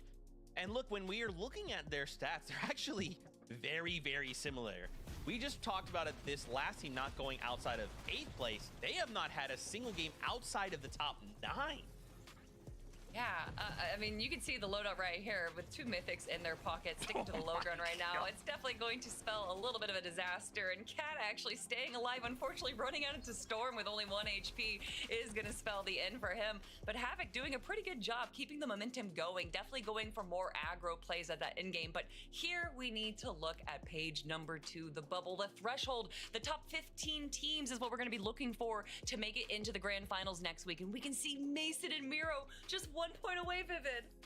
Yep, very, very close. We'll have to see if some of these teams can kind of clutch up. You can see, though, you know, I've kind of been talking about it. I do want to give a quick shout out to Shadow and Burger, to any of their fans at home right now. Let me look over here. 28th place right now. They have only picked up 46 points. 2 games left to go, man. I want to see these guys do good. But Viv, remember, we've got 2 games, right? All we need at this point is just the victory royale. They've done it before. I believe we stand behind Shadow and Virgo right here, right now. 2 games to make something happen. With that being said, game 4 is ready. So casters, over to you. I cannot believe the games are going as fast as they are. 3 games already done, only 2 games left to go. That means time is running out for the consistency leaderboard. Yeah, and Vivid is giving us the story to look out for. We're putting Virgo Little and more Shadow games so on far, the bro. watch list right here. We This isn't have to good today. see if they can pull through right now. It's going to be very, very close for them. But we've seen teams do it every single time and time again. All you have to do is stay in the conversation going into game number 5. Yeah, I feel like Shadow and Virgo kind of needs to go back to what has worked in the past. They were one of the higher teams in terms of total eliminations in the play-in stages. They just need to return to form. But 2 games left. Let's see if they can do that.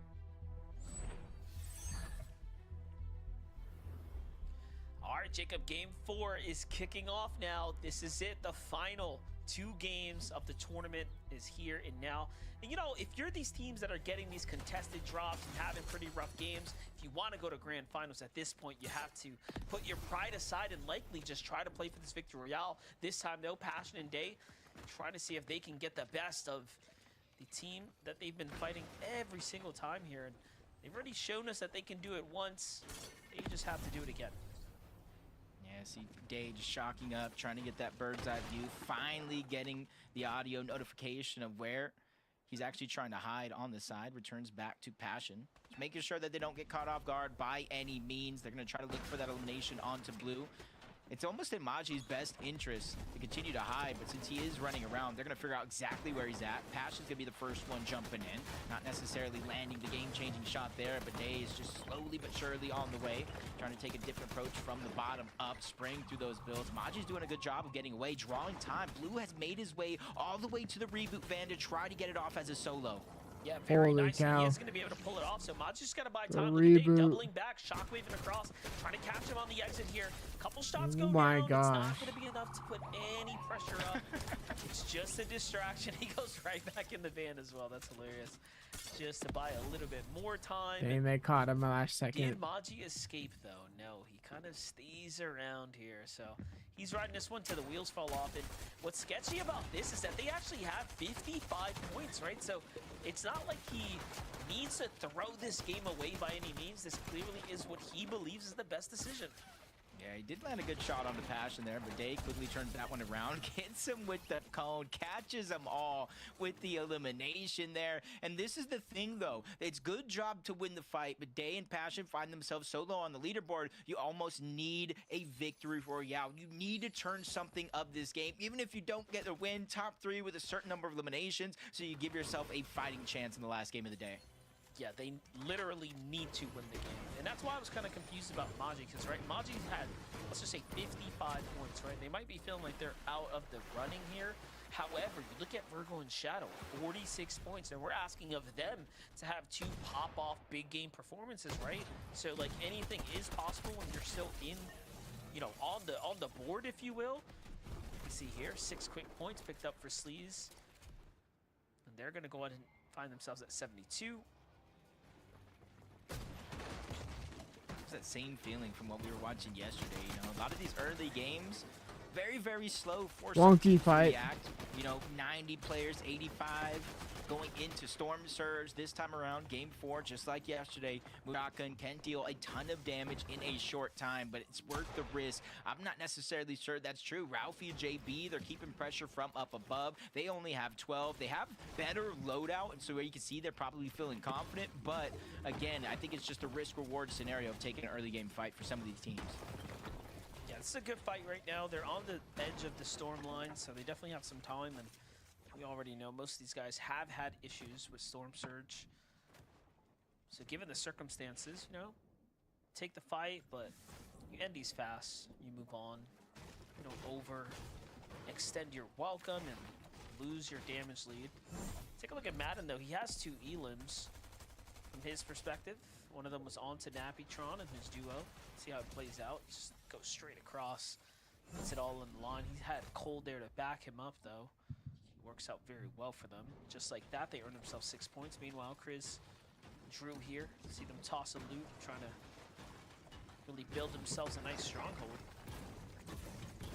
Chris and Drew, they had a bunch of shines and moments, you know, from Major 1 in between. We really haven't seen much of them, right? And then you go into the FNCS play-ins, 5th on the overall leaderboard, 151 eliminations, 10 games where they had 10 plus. So hopefully they're finding themselves and getting right back on track. They're one of the teams where they are firing on all cylinders. They can be a huge threat to this lobby. Just jump on board Victor V and Queasy again. You can kind of see Victor V consistently putting up those numbers, but you see a big change in his loadout this time around, right? I don't see the mythic pistol for Victor V. That's going to be in Queasy's hands this time around. He's like, yo, you're having too much fun. We probably already qualified. Now it's my turn to have some laughs. Yeah, I am curious about that, but he's got the high ground right now. He's got a big tower.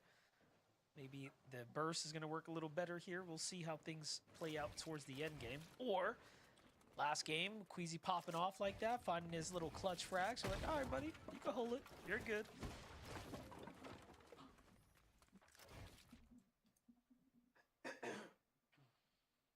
Sales avert, 123 points, 9th on the overall leaderboard.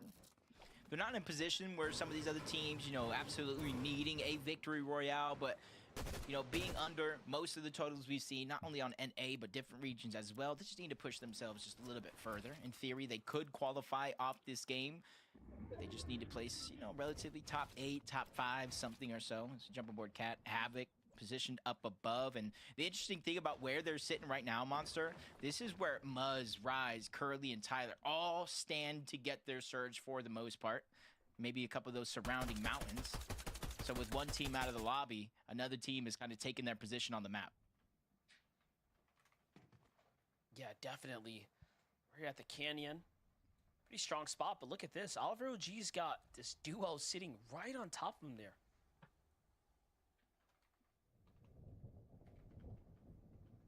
Sneaky play. They got to leave. They're either going to shockwave off the top, leave themselves vulnerable to taking damage, or try to go further and further below their surge base, so that way you can have easier prod. But further and further down you go, you leave yourself open to Oliver OG and X-Pawn.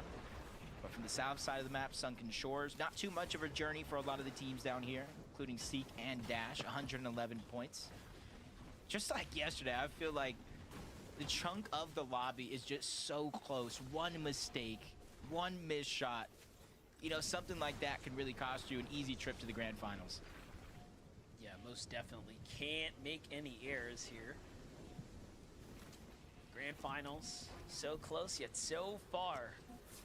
For some, you know, they've had their little taste of what a strong set lobby like a finals looks like, and want to get back there. Let's see it though. Things are really settling in right now. It's almost like a reality check for a lot of these duos, as the pacing has really changed going into game 4. You know, normally these games start to pick up, right? Especially if it was a finals, but in a heat, everything slows down because the way the format works, anyone can still qualify off that victory royale. First time we're seeing Sapiro here getting into a fight with this duo Melly. Looking good so far. Finds a couple tags here. He's got the momentum in his favor. ZW's a solo though. He's already lost his right-hand man. He's just gonna have to try to play his best here. Yeah, against one of them at the bare minimum. He has a little bit of a health advantage. But that one's gonna go right out the window in a 2v1 situation. They're gonna have ample opportunity here to try to box up heal up so they don't have to worry about the possible one shot taking them down. And now they're going right back to work, knowing that he is going to be a solo. They're just trying to pressure into those box, make their way in, try to really catch him off guard in a 2v1. But there goes the first shot. That was a haymaker. Melly goes down. Oh, we almost seen a miracle happen here right before our very eyes. And that, my friends, is why you never let your guard down. Anything can, of course, happen. And ZX almost clutched that one up. But in the end, a valiant effort nonetheless. Jumping with Veer and Aviv here. This is where you want to be coming into game 4. 121 points, a very strong day so far for them. They have a team hot on their heels, though, kind of chasing their rotate here. And I'm wondering if that team is desperate for damage. It's actually Jason Liam. This is really, really scary. That's a good duo. Yeah, that's not only a good duo. There might be some plans going down here because Liam and Veer were actually a duo monster. And get this, they won a divisional cup. But for some reason, Veer's like, you know what? I'm going to go ahead and take my talents on over to Aviv. Liam went back to familiar territory with Jace. So this could be, I'm saying could, leave a question mark there, a situation where Liam's like, I'm getting my get back. You left me, and now I'm going to leave you in the dust. Yeah, that is right. A lot of history there. Sharkman, Yuz on the other hand, leading with consistency so far. Really interesting. You see here, they've taken the most storm damage. Playing into their strat.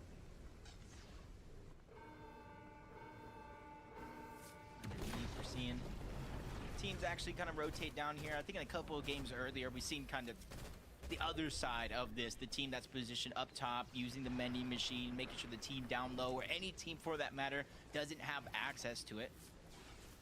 And so now we're seeing Stacks and Slate kind of hunkered down underneath. If that team up above shows signs that they left, they may try to visit it, but it does look like they're going right back down low. Vexy goes right back up. Haris is like, you know what, maybe this isn't the decision. Let's go ahead and travel on the upside of the map. Mirops on the other side, though, with QK. Highlighting their journey now, 116 points. All right. Little upgrade here as well. Talk about a sleeper duo, right? QK just kind of showing up, putting in the work so far. We've been here before. We've seen him continue to do well, sort of in these lower / heat stages. This is all good reps for him. Now there's 633 above the damage threshold, whether it came from those two eliminations or, you know, just playing the game out, getting some surge around the map. You see they're just trying to go ahead and use those shockwaves together, save some of those resources so that way they can push themselves further. Was that replay Mirops? There goes that first shot. That first one kind of catches you off guard. And that's that new shotgun. It actually deals a good amount of damage from far away. Yeah, it's got that little bit of range to carry the punch. Jump over though. What's happening over here? We have Chris and Drew on the move right now. Only 97 above, and then you see Virgo's nameplate in the distance here, playing the high ground now. That's a strong position to be in with how many teams are rotating right now. Hopefully they're finding the damage that they need.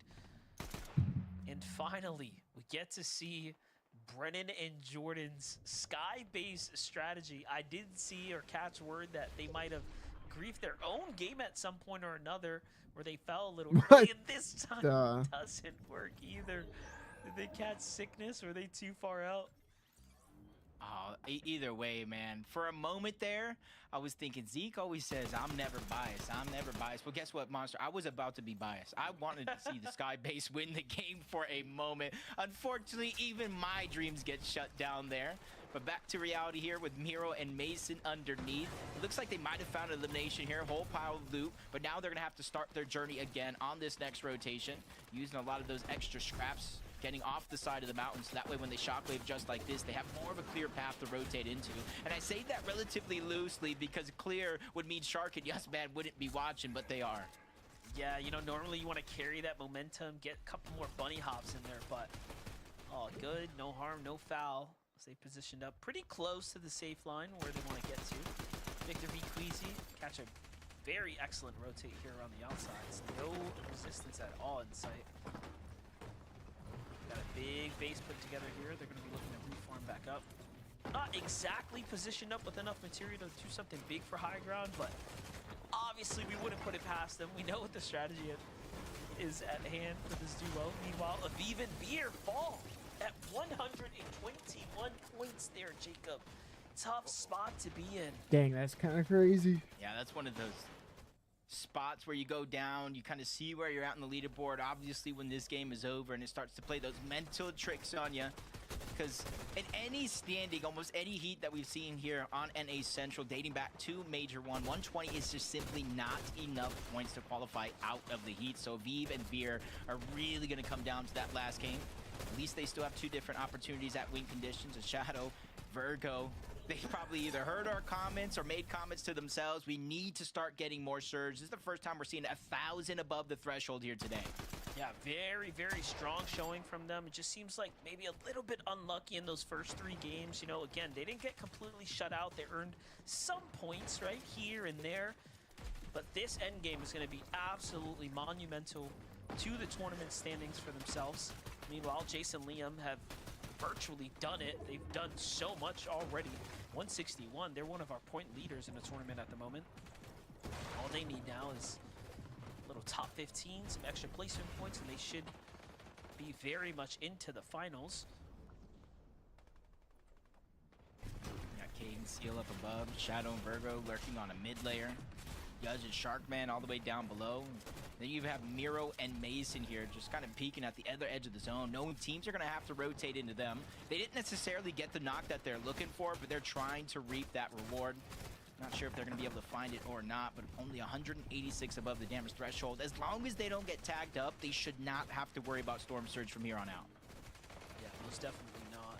Really close to that cutoff here, but let's see what's going on up top. You have Caden Real Seal.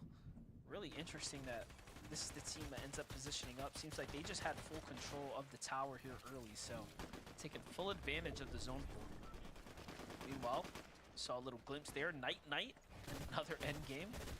He might be running up the points here. Wouldn't be surprised if we see a last-second fall from them now as well, as they're making multiple end games. Caden Seal, they do have good materials here, but it's still early. It's 8th zone, and look at where it's pulling. It's pulling decently far away, almost a max pull. So they have 2 choices here. Do you continue to try to hold, build this structure, or do you shockwave off and hope to take high ground later on in this next zone? Either way, we'll find out soon. Queasy, Victor V find a couple of knocks here. They're not going to wait for the zone. They're going to go ahead and try to continue to move forward. They think they have enough loot here that they don't have to make that risk to try to get the downs. Yeah, and I was just going to make the comment. I was like, you know, when you saw Queasy and Victor holding high, they will early shock and then make those singular towers. So we're already seeing a little bit of a different strategy, possibly someone who doesn't have as much experience. But look at the down right there from Mason. So unfortunate. Another team that's in the running here. Looking up at the high ground, though, they go with the triple singular base build out. That's not the most sound structure, but for now it'll do as everyone's distracted down low. Sales and Vert here, making another end game right now. This is where the real placement points are going to start to add up. Yeah, top 25 is when you start to get some of those placement points. Top 10 is where you get half of the placement points. Back then over inside of the top water. 5, that's where the real meat and the potatoes are at, and that's where you want to see a lot of these teams start to make that stride.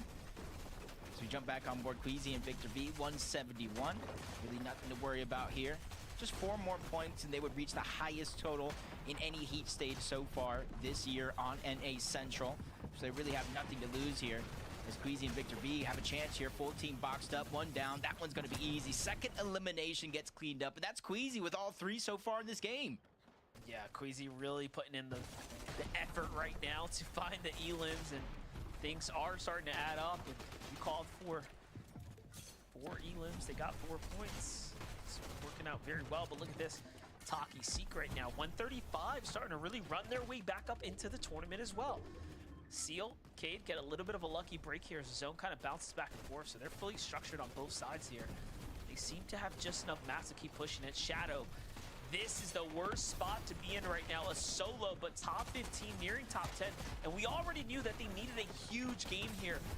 I'm thinking, Jacob, if they can't break towards that 100-point range, Dang, Queasy went it might down. be out of the question to ask for consistency.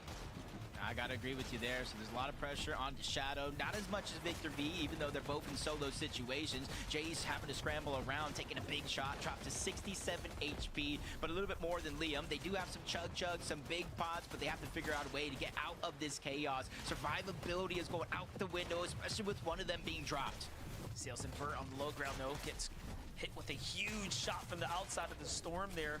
A 180 backup from Vert though to give them a little bit of a break, forcing Clipper to get up on another layer. Meanwhile, Victor V's got Shadow in his sights, and Victor's with his Shadow's success here. Dang, Shadow And has some just good like stuff. that, Shadow getting closer and closer to have 2 potential qual conditions. He still has to push it a little bit further, but this is the clutch we've been looking for from Shadow all day long. I saw the little sneaky comments coming out, people possibly blaming Shadow, saying, hey, we need him to do a little bit more, but right now he's making up for all of it. Meanwhile, Jace is playing absolutely insane right now.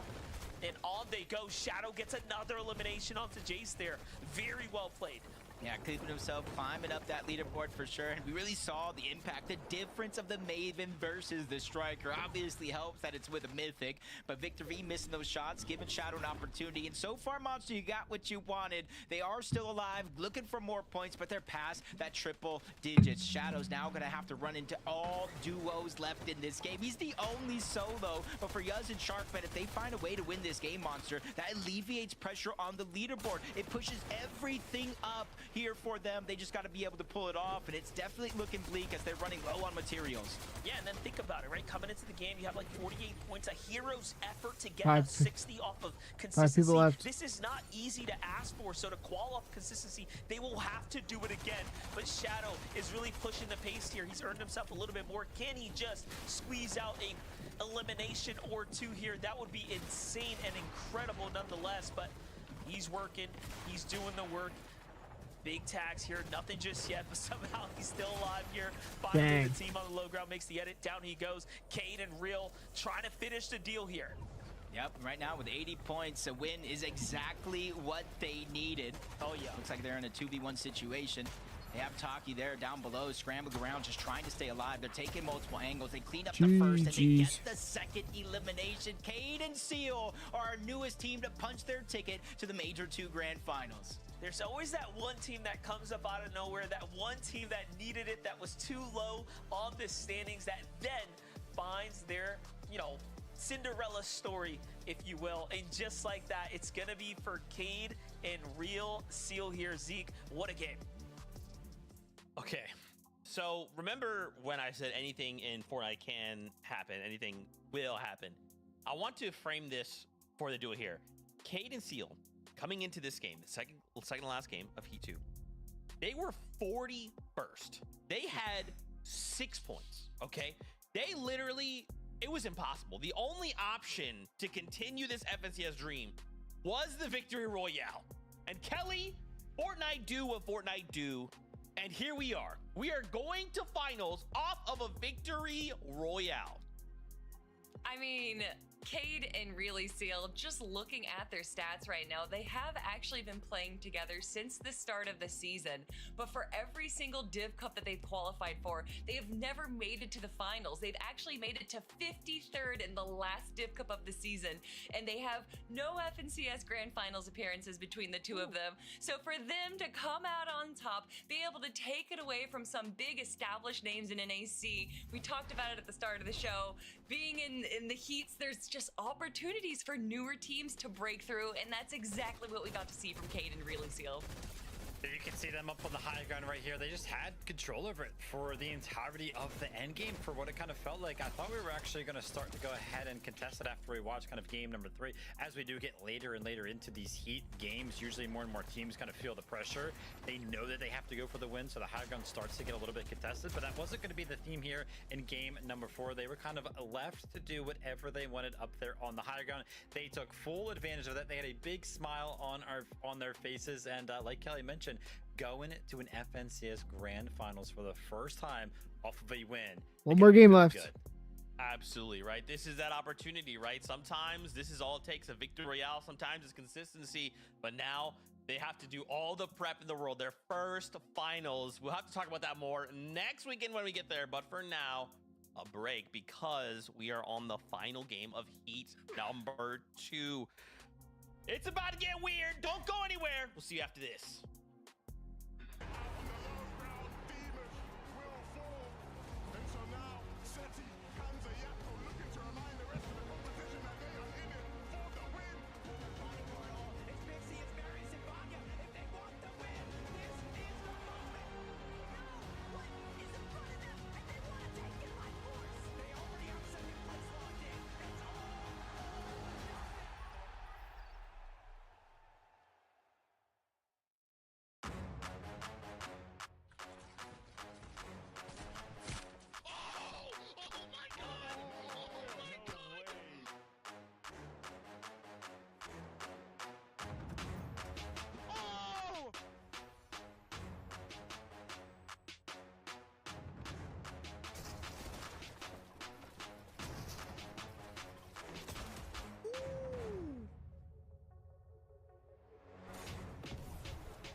I'll go here with that one. I'm popping a med bit. Wait, short. Got 6 builds? No, maxed up. Wait, if you're mid, wait. 100! 100! Oh my god! Look! Oh my god! Oh my god!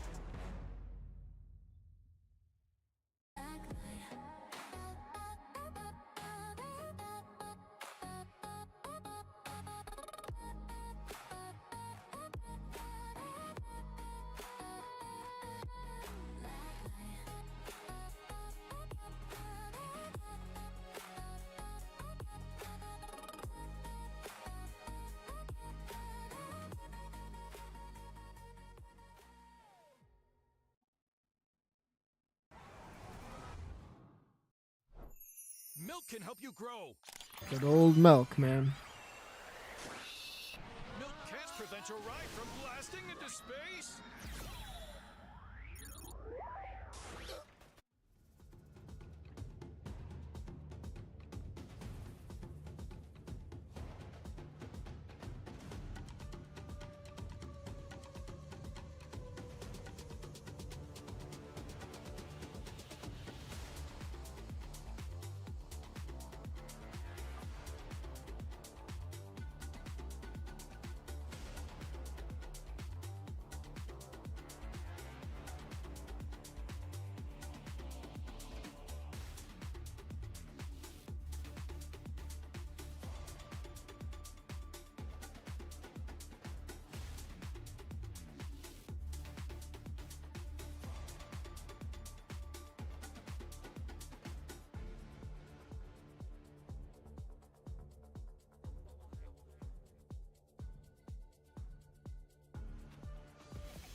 We are. Last game, number 2, one last ride, one last opportunity to make something happen to make sure we can make it to the finals of Major 2 next weekend. Friends, we got to turn attention to the leaderboard. So in case you're just tuning in, you have no idea what we're doing here. Very simple. If we get a victory royale, we ought to qualify for finals next weekend. Great, everything's awesome. Or we need to hit the leaderboard and be the top 10 through consistency, which when you look at the leaderboard, it's basically just looking as like the top 15. If they're the top 15, that's our top 10. Let's take a look together. In first place, currently at a tie, we've got Yuz and Sharkman and Liam and Jace. Both duos have been performing very well, I should say, here in Heat number 2. Both, again, we kind of joked earlier on. Really only Yuz and Sharkman have had kind of one game outside, like their worst place was 16th place, which, I mean, Kelly, that's really not that bad considering, but right now both duos are performing very, very well. Yeah, no, there's a lot of teams right now that are kind of performing, but for me, I'm not really looking at the top. I'm kind of looking to the bottom and definitely in that cusp of like around the 15th place. But for right now, I want to look at 10th place, Sales and Vert. Vert, a long time competitor, but hasn't really been able to find their footing for a minute as far as the grand finals go. But currently sitting at 10th place, I don't know if they can feel too confident just yet. But after that last game we saw where they were able to make it all the way into the end game, getting around around, what, I think it was 7th place in this game with 4 eliminations as well. That's good. I mean, they've been kind of making it to the end game every single time, able to grab a handful of eliminations when they do. And obviously having the double mythic is going to set themselves up well. But that water zone was definitely rough for a lot of our low ground teams, Vivid. Yeah, I mean, actually, I think their points should be looking pretty comfortable. We will actually take a look at the bubble here in quite a bit to see what those points are actually looking like here. And as you can see, in 15th place, like Z kind of called out, we are only at 121 points. So you kind of imagine, you can see that gap between 11th and 12th place. That's where we're kind of seeing a big disparity of almost 40 points right there just between those two placements. So yeah, that threshold right now is quite low, but that being said, it could jump up to, like I would imagine, 140, 150 points. So our teams do have to be on alert, but oh my gosh, take a look at this, up 11 placements right there. Shadow and Virgo have finally joined us on at least the 2nd page. Prior to this game, you had to scroll all the way to the 3rd page because they had not actually gotten a game where they even gotten to the top 10. But after a solo clutch from Shadow, as you can do see, unfortunately for Virgo, he went down in 21st place. But Shadow put up an incredible effort to kind of keep it alive for the duo. A 3rd place with 4 eliminations. Incredible effort from Shadow, but the job is not finished because they have 110 points. They're in 17th place. Still a lot of work to be done. The turning point for me in that game was definitely Shadow getting elimination on Victor V. It was like this moment where it was just a 1v1. No one else was really paying attention, and allowing them for Shadow versus Victor V. And then to be able to get the mythic pistol that Victor V is known to be holding, carrying that into the end game, allowing him to just survive that much longer. You got to think, that might have been a little bit of luck for him, but it's Shadow and Virgo. They've been proving this season that they can definitely bring their A game. They can compete with the very best. So you know, Vivid, let's be honest, it's a little bit of a surprise to see them performing at this level when we've been seeing and hearing, especially from Virgo, how well they've been recently. Yep, for a bunch of our teams, the kind of approach to this last game will be a win and you're in. But I feel like there's a giant team kind of standing in their way, Queasy and Victor V. What's kind of like the easiest way? What is the most known way to go ahead and win these end games? It's of course going to be the high ground. And with Queasy and Victor V not yet winning the game, they're going to be in game number 5. And you gotta imagine these guys are going to want to go up and contest the high ground. This is what they're going to be doing. This is what they're most comfortable with. And it could spell to be spoiler for any of our teams that are trying to clutch up, trying to win game number 5. So keep your eyes peeled, keep them focused on the high ground here in the last game, because I think we're finally going to see a chaotic game. I think so, Viv. The last game always goes like this, right? It's going to be everyone jumping into boxes, getting eliminations as much as they can. But don't forget, keep this in the back of your mind. A couple things. 121 points is currently that top 10, right? That's going to go up, obviously. But also remember, if someone in the top 10 gets a victory royale, that's going to pull everyone up a whole placement. So listen, if you're a duo out there and you're trying to make it in right now, don't give up. Fight to the very end of this thing, because it could be you outside of the bubble getting a victory royale, finding yourself in finals next weekend. Fortnite fam, buckle up! This is the last game. Casters, take it away. That's right, and I couldn't help but think, Jacob, that the last team that won, that desperately needed it, only makes consistency that much more difficult. You know, usually you want the teams with big points to just push ahead and secure a victory royale. Yeah, so honestly, looking into this one, there's no exact total number of points. I know there's estimates out there, but the easiest thing you can do, let's make it sound easier than it actually is, but it's just simply win a game. Like you said, there's going to be a lot of chaos, a lot of destruction, early game fights, because players want to try to close the gap with eliminations, but will it work out? The last game of the day is ready, so let's jump right into it.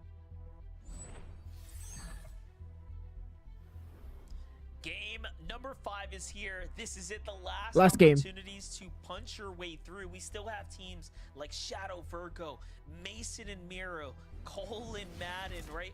All of these other teams that, of course, that are outside of the bubble, so close, looking in, that need to pull through with a monstrous game. For Blue and Maji, I mean, they've already proven to us they want to take this fight all the way through to the very end, and they do it just like that. This time they are the winning duo, but had they not dropped the ball last game, they could have been easily in the conversation right now, given that they already had 60 points. Yeah, I'm not going to make it seem unrealistic, but a second place monster with a certain number of eliminations could, in theory, still qualify them to the grand finals. But I think the team we're all looking at right now, Shadow and Virgo, they're right there. They've climbed their way back, but they are outside of that bubble. And you got to imagine the implications of a team like Shadow and Virgo not making it into the grand finals, or at least being able to claim their spot this early, because there is the last chance qualifier. That means a Heatwave Harbor, one of the best drop spots on the map, will then open up. Yeah, I mean, they picked up 70 points in that last game. Just talk about a hero's effort. And then to ask them to basically do it again, it's not a simple task by any means, going back-to-back so consistently, but you're that skilled. It is expected of you. For Chris right now, he's clearly the better team as far as how they played on the day. However, anything can happen. He's already got a teammate down. Louis and Ramp here have found themselves with no shield in a bit of a situation here. Do they kind of put their pride aside and back out, or do they allow Chris to possibly win this fight? Then you have SRG's duo sitting outside listening to what's happening. Chris catches a little glimpse. He knows he's got to move, and then they get caught in between. This is terrible. How many times so far this weekend? It's only been 2 days. Have we seen this situation save games? Chris drew around 120 points. It almost looked like an unwinnable situation, but thanks to Sleaze and Vin, they went ahead, disrupted that fight, and gave him a chance to survive. And you got to realize, Louis and Krampus, that was a team we saw fighting a different contested fight, a little bit more south on the map. They were winning that fight. They just weren't able to convert it into actual good scoring games. And now, with their backs up against the wall, they went ahead and took on Sinister Strip, and they find themselves in a very peculiar situation here. I think they just had the reality check, like, wait a second, this is not just a single team dynamic at play here. There are clearly other forces at play. Pretty tough spot to be in, but now if you're Chris, you're pretty happy, right? He's got the reboot card. He can kind of chill out here. Makes sense that he's not overbuilding. He saw that only a single player was eliminated. Even now, he's kind of inching his way in, not exactly trusting anything. I think he was paying as close attention to that elimination feed as us. Possibly only seeing one of them go down, but he just gets a little bit too lackadaisy. Drops his guard for a second. Krampus hits the shield-breaking shot. And again, they're not the only two here. There's that third-party duo that's still in and around Sinister Strip. If you hear those shots fire off, it's only for a short moment, but you at least get the clue that somebody's still here. That's right. No, Chris got spotted out. He was trying to be low-key there. But Sleaze heard the shot from Krampus, and now they double back. It's probably going to be everyone's demise, to be honest. Take a look at Stars here. Tank. Seen some fair bit of action from them today. Nice little play by him. Just getting up and over. Tank gets his one here. See if he catches the edit. Nice little window peek there. They were looking good up until a certain point. Getting contested off spawn kind of does some strange things. As you jump on board X-Pawn, Oliver OG yet again taking down the boss, grabbing the mythic burst rifle, but with only 78 points right now. They have a scenario where they do win without a win, or get into the grand finals, I should say. As X-Pawn, we saw his first elimination there. You're seeing how they were picking up some early game points and some early game damage. But it's just one of those situations, second place, probably needing 10 eliminations after that. So why not just go for a win at that point? I was going to say, I need to know who the belly boss is, because he's moving right now. X-Pawn. X-Pawn, okay. Very well played for him. Yeah, he's in Boogie right now. I've already seen Jer on the unfortunate side of the clip last round. Now you got Barney and City kind of rolling up here on the outskirts. This can go either which way right now. Oh, Weez might have spotted them. Not too sure, actually. Oh, they did. Look at the way Boogie's looking over. Look at the way Weez is just trying to go over and get him. You are hitting the nail on the head. Maybe he did it there, but he builds at the last second, not to take too much damage. So either way, it is going to be a moot point because the altercation is going to happen regardless, as Barney takes most of that damage. Shield gone, HP now on a clock because they are in zone. It might be one tick per, but that is enough to start to make desperation happen. I think they're going to be happy with that damage, though. Look how Boogie and Weez kind of slow down here. Obviously, they don't want to let Vexy and Jares kind of swing back around and third party them, but they definitely got the best of the tags here, and yeah, realistically, you could just back off of that. Look, now Vexy's got a problem of their own. They can decide if they want to take this fight with Barney.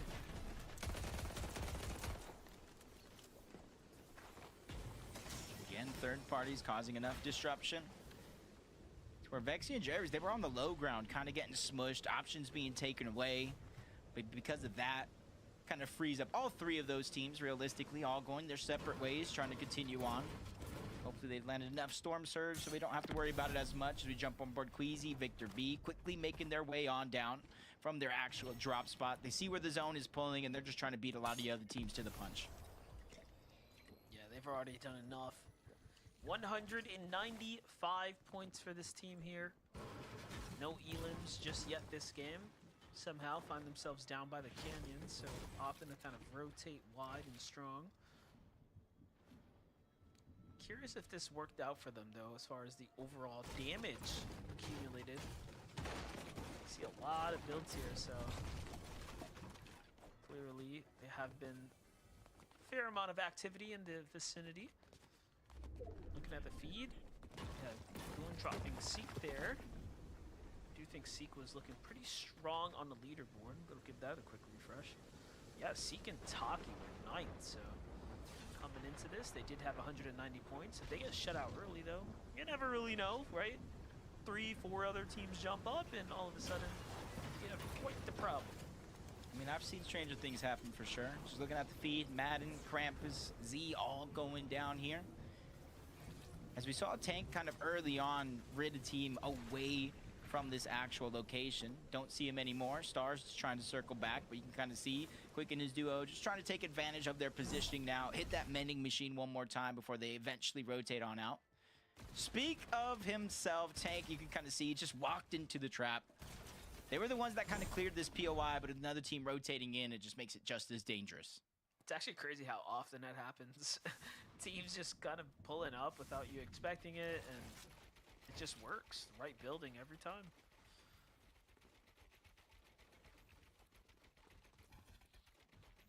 .94 points so far. Miro and Mason.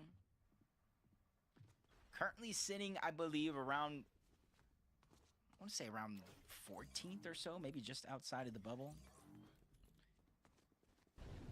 18th. So definitely 18th, even more so as harsh. Even though the gap is decently close, but a 30-point swing is all it really takes, but with everybody kind of vying for it, even someone like Queasy and Victor V ending another FNCS heat run here, nothing is going to go easy, especially once we get into these later zones. Once we get into the 6th zone, 7th zone, halfway through the game, where you can't just go back in and try to get any bit of scraps that are left behind.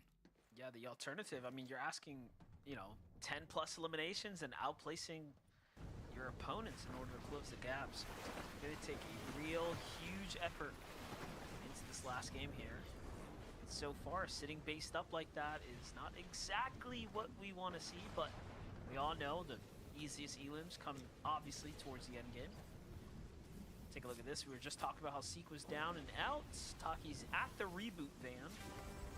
Now again, in theory, these guys are pretty safe, right? 191 points. They've got themselves a nice cushion. There's a 20-point gap between them, Sales, and Furt, right? Essentially, so they have quite some room to work with. Especially now that Seek is back in the game. Kind of helps monitor that Seek and Taki do land Sunken Shores uncontested. They know the likelihood of somebody else being here kind of slim to none unless they kind of need any bit of those scraps, especially more so the zone pulling towards the north.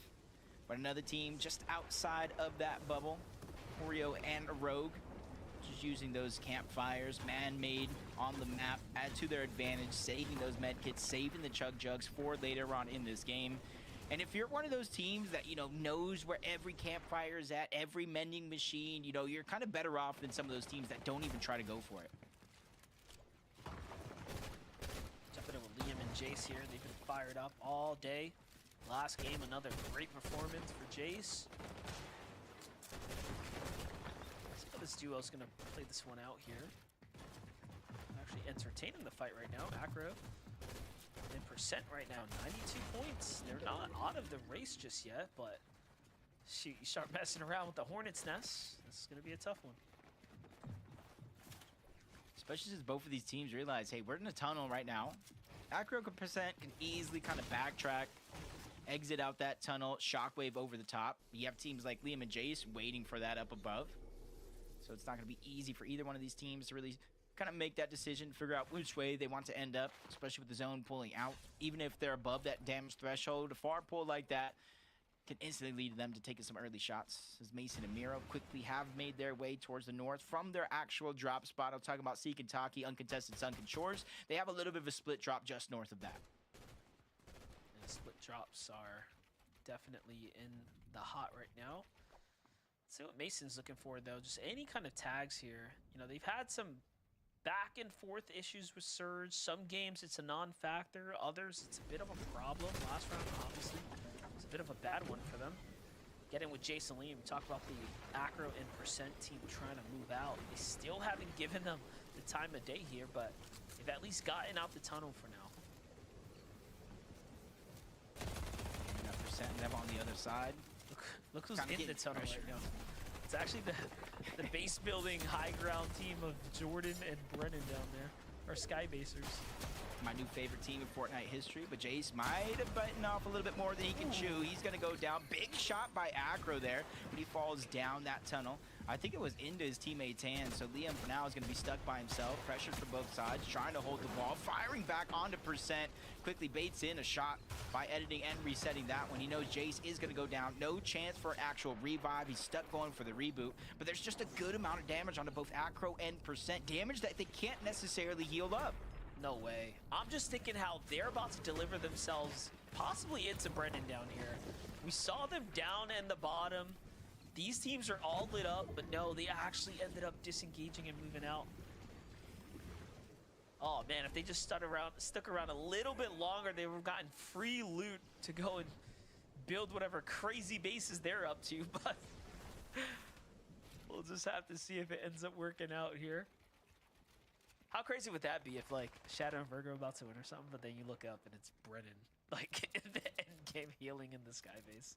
I mean, I would be happy because right now, you know, I realize they're my new favorite team in Fortnite history. If you're brave enough to go for a sky base, because you know me, Monster, we're talking about it during the break. I'm a little sky base aficionado myself. I know a thing or two, so I know what kind of struggles they're going through. If they could somehow pull it off, they would definitely deserve it. Just like Aviv and Veer, brave enough to kind of make that roster change here. And they're one of few teams that have not taken too much Storm Surge damage, even though they have gone down in a few of the games early. Usually means that they're just kind of playing this very solid and sound game. Now, they just basically need the bare minimum. Outplace the teams that are below you on the leaderboard, and you should be fine. Oh, this is pretty tough.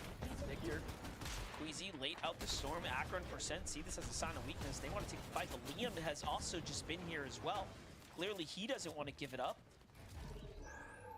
And now Victor and Queasy have a decision to make. I mean, they could go for the positioning. Yeah, they just want to go ahead and do that. Play what's best. Taking this game as seriously as possible, so off they go. Percent catches Liam, but loses Acro in the mix, 22 below. He's gonna have to, yeah, I was gonna say, he's gonna have to leave him to try to find tags here. Yeah, he can't waste all that time. Ooh. I'm not sure if he was the one that caught those shots. As you mentioned out Shadow, you see his shield get cracked, kind of go right out the window. Queasy and Victor V see this game. They're above that damage threshold yet again. But you can see when they're loadout, one big pot, a chug that's already used, one shockwave, and then Queasy, he doesn't even have shockwaves. He has the boots to try to use that as mobility. So even though it seems like they're faring well in terms of Storm Surge, overall, you can see that they've hit some speed bumps in their road. Definitely not looking like the most streamlined game by any means, but look at this. Percent waits for the storm to force him out. He's 250 below. He will have to take a fight here.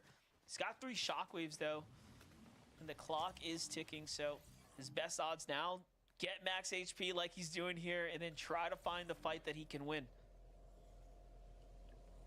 Yep, he knows this one's not going to be easy though. Just trying to get a 200 effective shield and HP. Roughly 17 seconds Storm Surge can begin to turn on here. 274 below the damage threshold. He needs more than one full HP elimination here. And every time he tries to peek and go for it, it just gets worse and worse, diving deeper below that damage threshold, 400 plus. And now it's an all or nothing play. Good damage on the Kodak, but Avenger is there. And he avenges his teammate nonetheless. Yeah, you know, they saw him as a solo as well. It's getting real, man. Writing was on the wall for that one. Quick pickup for them. Plays out well. Avarsky here in quick, trying to set themselves up. We have the south zone pool now, so the markers are starting to come out. This is where most of the lobby's at too, so this is a bounce back. There's going to be a lot of old builds here, a lot of pre-established structures. Teams that are there can already start deciding if they want to be a high ground team. Now's the time to do it. Then you have Victor and Queasy. It's going to have to make the rotate. Miro and Mason, who have to play potentially for the Victory Royale, like we talked about. If they don't end up with like 10 plus elims, they basically need a win. It's definitely going to be tough, but at least they're handling the surge well and just kind of looking at where the zone is going. I'm not throwing up any red flags or alarms just yet, but if we continue to move towards the south of where we're at now, there's a huge mountain that starts to become into play. And this is where map knowledge becomes a thing for a lot of these teams, because if it does start to show it's moving in that favor, you start to think about a different plan of rotation. Shadow and Virgo, just like you mentioned, Miro and Mason, a very, very same boat. A little bit higher up on that leaderboard, 110 points, but they cannot have any mistakes. Top 25 here. They played so long in this lobby, and placement points are about to set in, so they just need to stay alive just long enough to overpass some of these teams that are above them on the leaderboard. Yeah, you're saying like they're right there in points, but really not by much. They're only a couple elims ahead of the pack. Take a look here, though. You can see they're being pretty passive right now. No lines of sights on any teams really here. Meanwhile, Aviv and here right now, trying to get situated here as they're breaking their way through the base, looking for a little bit more elevation so they can get their rotate going. Here comes to get it. Here comes the storm. Off they go. Veer, Aviv, one of our teams fighting for consistency right now. 128 points. Meanwhile, who's up top? We have Crazy trying to play for the win here. This is what the format really rewards you for. Taking the risk, though. And we do pour towards the south. This is the mountain that I was talking about. Hey, if you're going to qualify in Game 5, Fortnite said we are not making it easy on anyone. Even more so, Exhale, his teammate Crazy up above. You can see, even though they have high ground, it's the resource that they're lacking. No extra shields to heal up. So it's all fine and dandy now, but hopefully they don't become contested here. Shadow and Virgo going for elimination down below. That's Miro and Mason. Both of these teams fighting for a spot in the grand finals here. And the winner of this fight could find themselves in that seat. But right now, Miro and Mason doing just enough to escape what could have been disaster. Yeah, I mean, realistically, that's the perfect type of team to take out, right? The guys that are on your heels, and then you start knocking down the ones that are right above you. Let's see how it ends up playing out. Things are getting really interesting now. This is where the game. Dang, the people on high ground don't have a whole lot of health. For Miro, for Mason, they have no more heals. They've exhausted it all. They barely have any extra mats. Virgo's going to finally find another elimination. And Shadow finds one onto Queasy, but that means Victor V's nearby. There goes a huge shot. Shadow's already done it once before. He puts a punishing amount of damage down, but he is forced to clutch this one out by himself once again. Doesn't really have shockwaves either. Monster, he only has a shotgun in his inventory, essentially probably relying on full heal off scenario if it does come down to it. Exhale loses Crazy. We talked about the lack of resources for them. This one is going haywire right now. This is chaos at its finest, and right now I think whoever has the most experience might be able to thrive in it. Miro, Mason, we saw them banging on death's door there for a moment. They survived it, and now they're pulling through. Quick goes for the mending machine, but he gets taken down by Chimp. That's 3 more points for them, pushing them further and further as Miro and Mason are now going for the high ground. Of course they are. They know what they need. They know what's at stake here. They have to win the game. Mason leading the charge here, pushing through, taking what he's learned from Miro. Get in the box and do what you have to do. But Miro stays a little too long in the storm. Now leaves Mason by himself. Mason forces to dump back in, but he's only got 50 to heal with here. I don't think they win. Shockwaves to get down. This might have been a death sentence. He has to find a little siphon. A couple of mats are going to get him straight to the safe zone. He takes a little bit of fall damage. It's going to be a tough one. Meanwhile, Oreo, he's only 146 alongside Nerves and Rogue there. Oh no, but he gets knocked too. This is a really tough spot to be in. Yep, 20 and Chimp. They're the ones that Dude, are there's still laughing so many right now, people smiling alive. ear to ear, full HP, perfect scenario for them. But Mason is still alive, 130, trying to clutch it out. Rogue, same thing, much higher up on the leaderboard from up the side of the mountain. Mason needs to play this one perfect. He cannot take any more damage. Ah, There GGs. goes one tick and two. Mason and Mira have just been eliminated out of this game. They're probably hoping for somebody already inside of the bubble to win now. What is going on? Dang, Oliver. Meanwhile, all eyes on everyone else, and then you have X-Pawn and Oliver. Oh Lee my just gosh. nearby. The sky base. Whether or No not way. This could be a potential situation. That's Gotta be still, crazy. Jacob. Only Brennan's got some, and look at the masterpiece they put together. Dreams do come true, Monster. 20's even down. This was one of the strongest teams left in this lobby. Oliver OG and X. Imagine the Skybase team The thing wins. that's going to get hard for Jordan and Brennan up above is they don't have HP. If this how goes to a heal off, there's not going to be much, and that's a sacrifice for Jordan. He realized they ran out of mats, and that is a team play right there. He's so smart. He's so smart.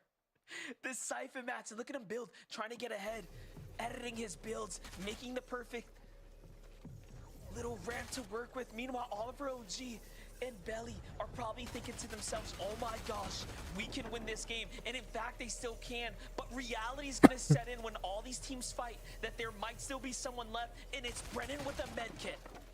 And right now, if you look at the inventory, it almost seems This like is Oliver OG crazy. is going to be the one playing heal off. There is no shockwave to create distance. Being the only duo, they have to use the numbers to their advantage. Big elimination there, but as Shari's just going down all alone, shockwave being sent down, trying to burst them outside of the zone, and they get yet another elimination. Oliver OG right now with X-Pawn are on the cusp of qualifying through two This is different crazy. scenarios. Even if Brennan wins, they might have enough points, or they could get the victory royale. Brennan shockwaving off the top, using the med kit to get HP. 1v2 situation right now against X-Pawn and Oliver OG, and it's Dang. not going to work. OG himself clutches up the last game of the day. I was holding my breath. That was I'm just thinking to crazy. myself, oh my gosh, he might just do it. What a game. That was still exciting nonetheless. And our good friends, Oliver OG, makes his way to a grand finals alongside X-Pawn Zeke. What a fun way to close this one out. MDF, I thought. Alrighty. Oh, Fortnite is a fun I'm game. out. I've been Fortnite having is a some very internet fun problems, so I'm game. gonna see what's I going cannot on. believe it. Shout outs, obviously, looking for? Jordan there, Brennan. They were in 47th place, so that was their hopefully. one shot. They took the swing. My Unfortunately, internet's it been missed like, based I've on been just everything that dropping kind of led up into frames that like this moment. But whole hey, entire I day gotta so far, applaud the so attempt. I don't know what's going Oliver on. I'm OG, gonna reset X-Pawn, my they internet go through, and Kelly. They were in chill for a little bit and 24th place. They had hopefully down. 72 points, Kelly. They needed this. If they did not get this victory royale, it was wraps. All right, And you chat. know that the whole community is so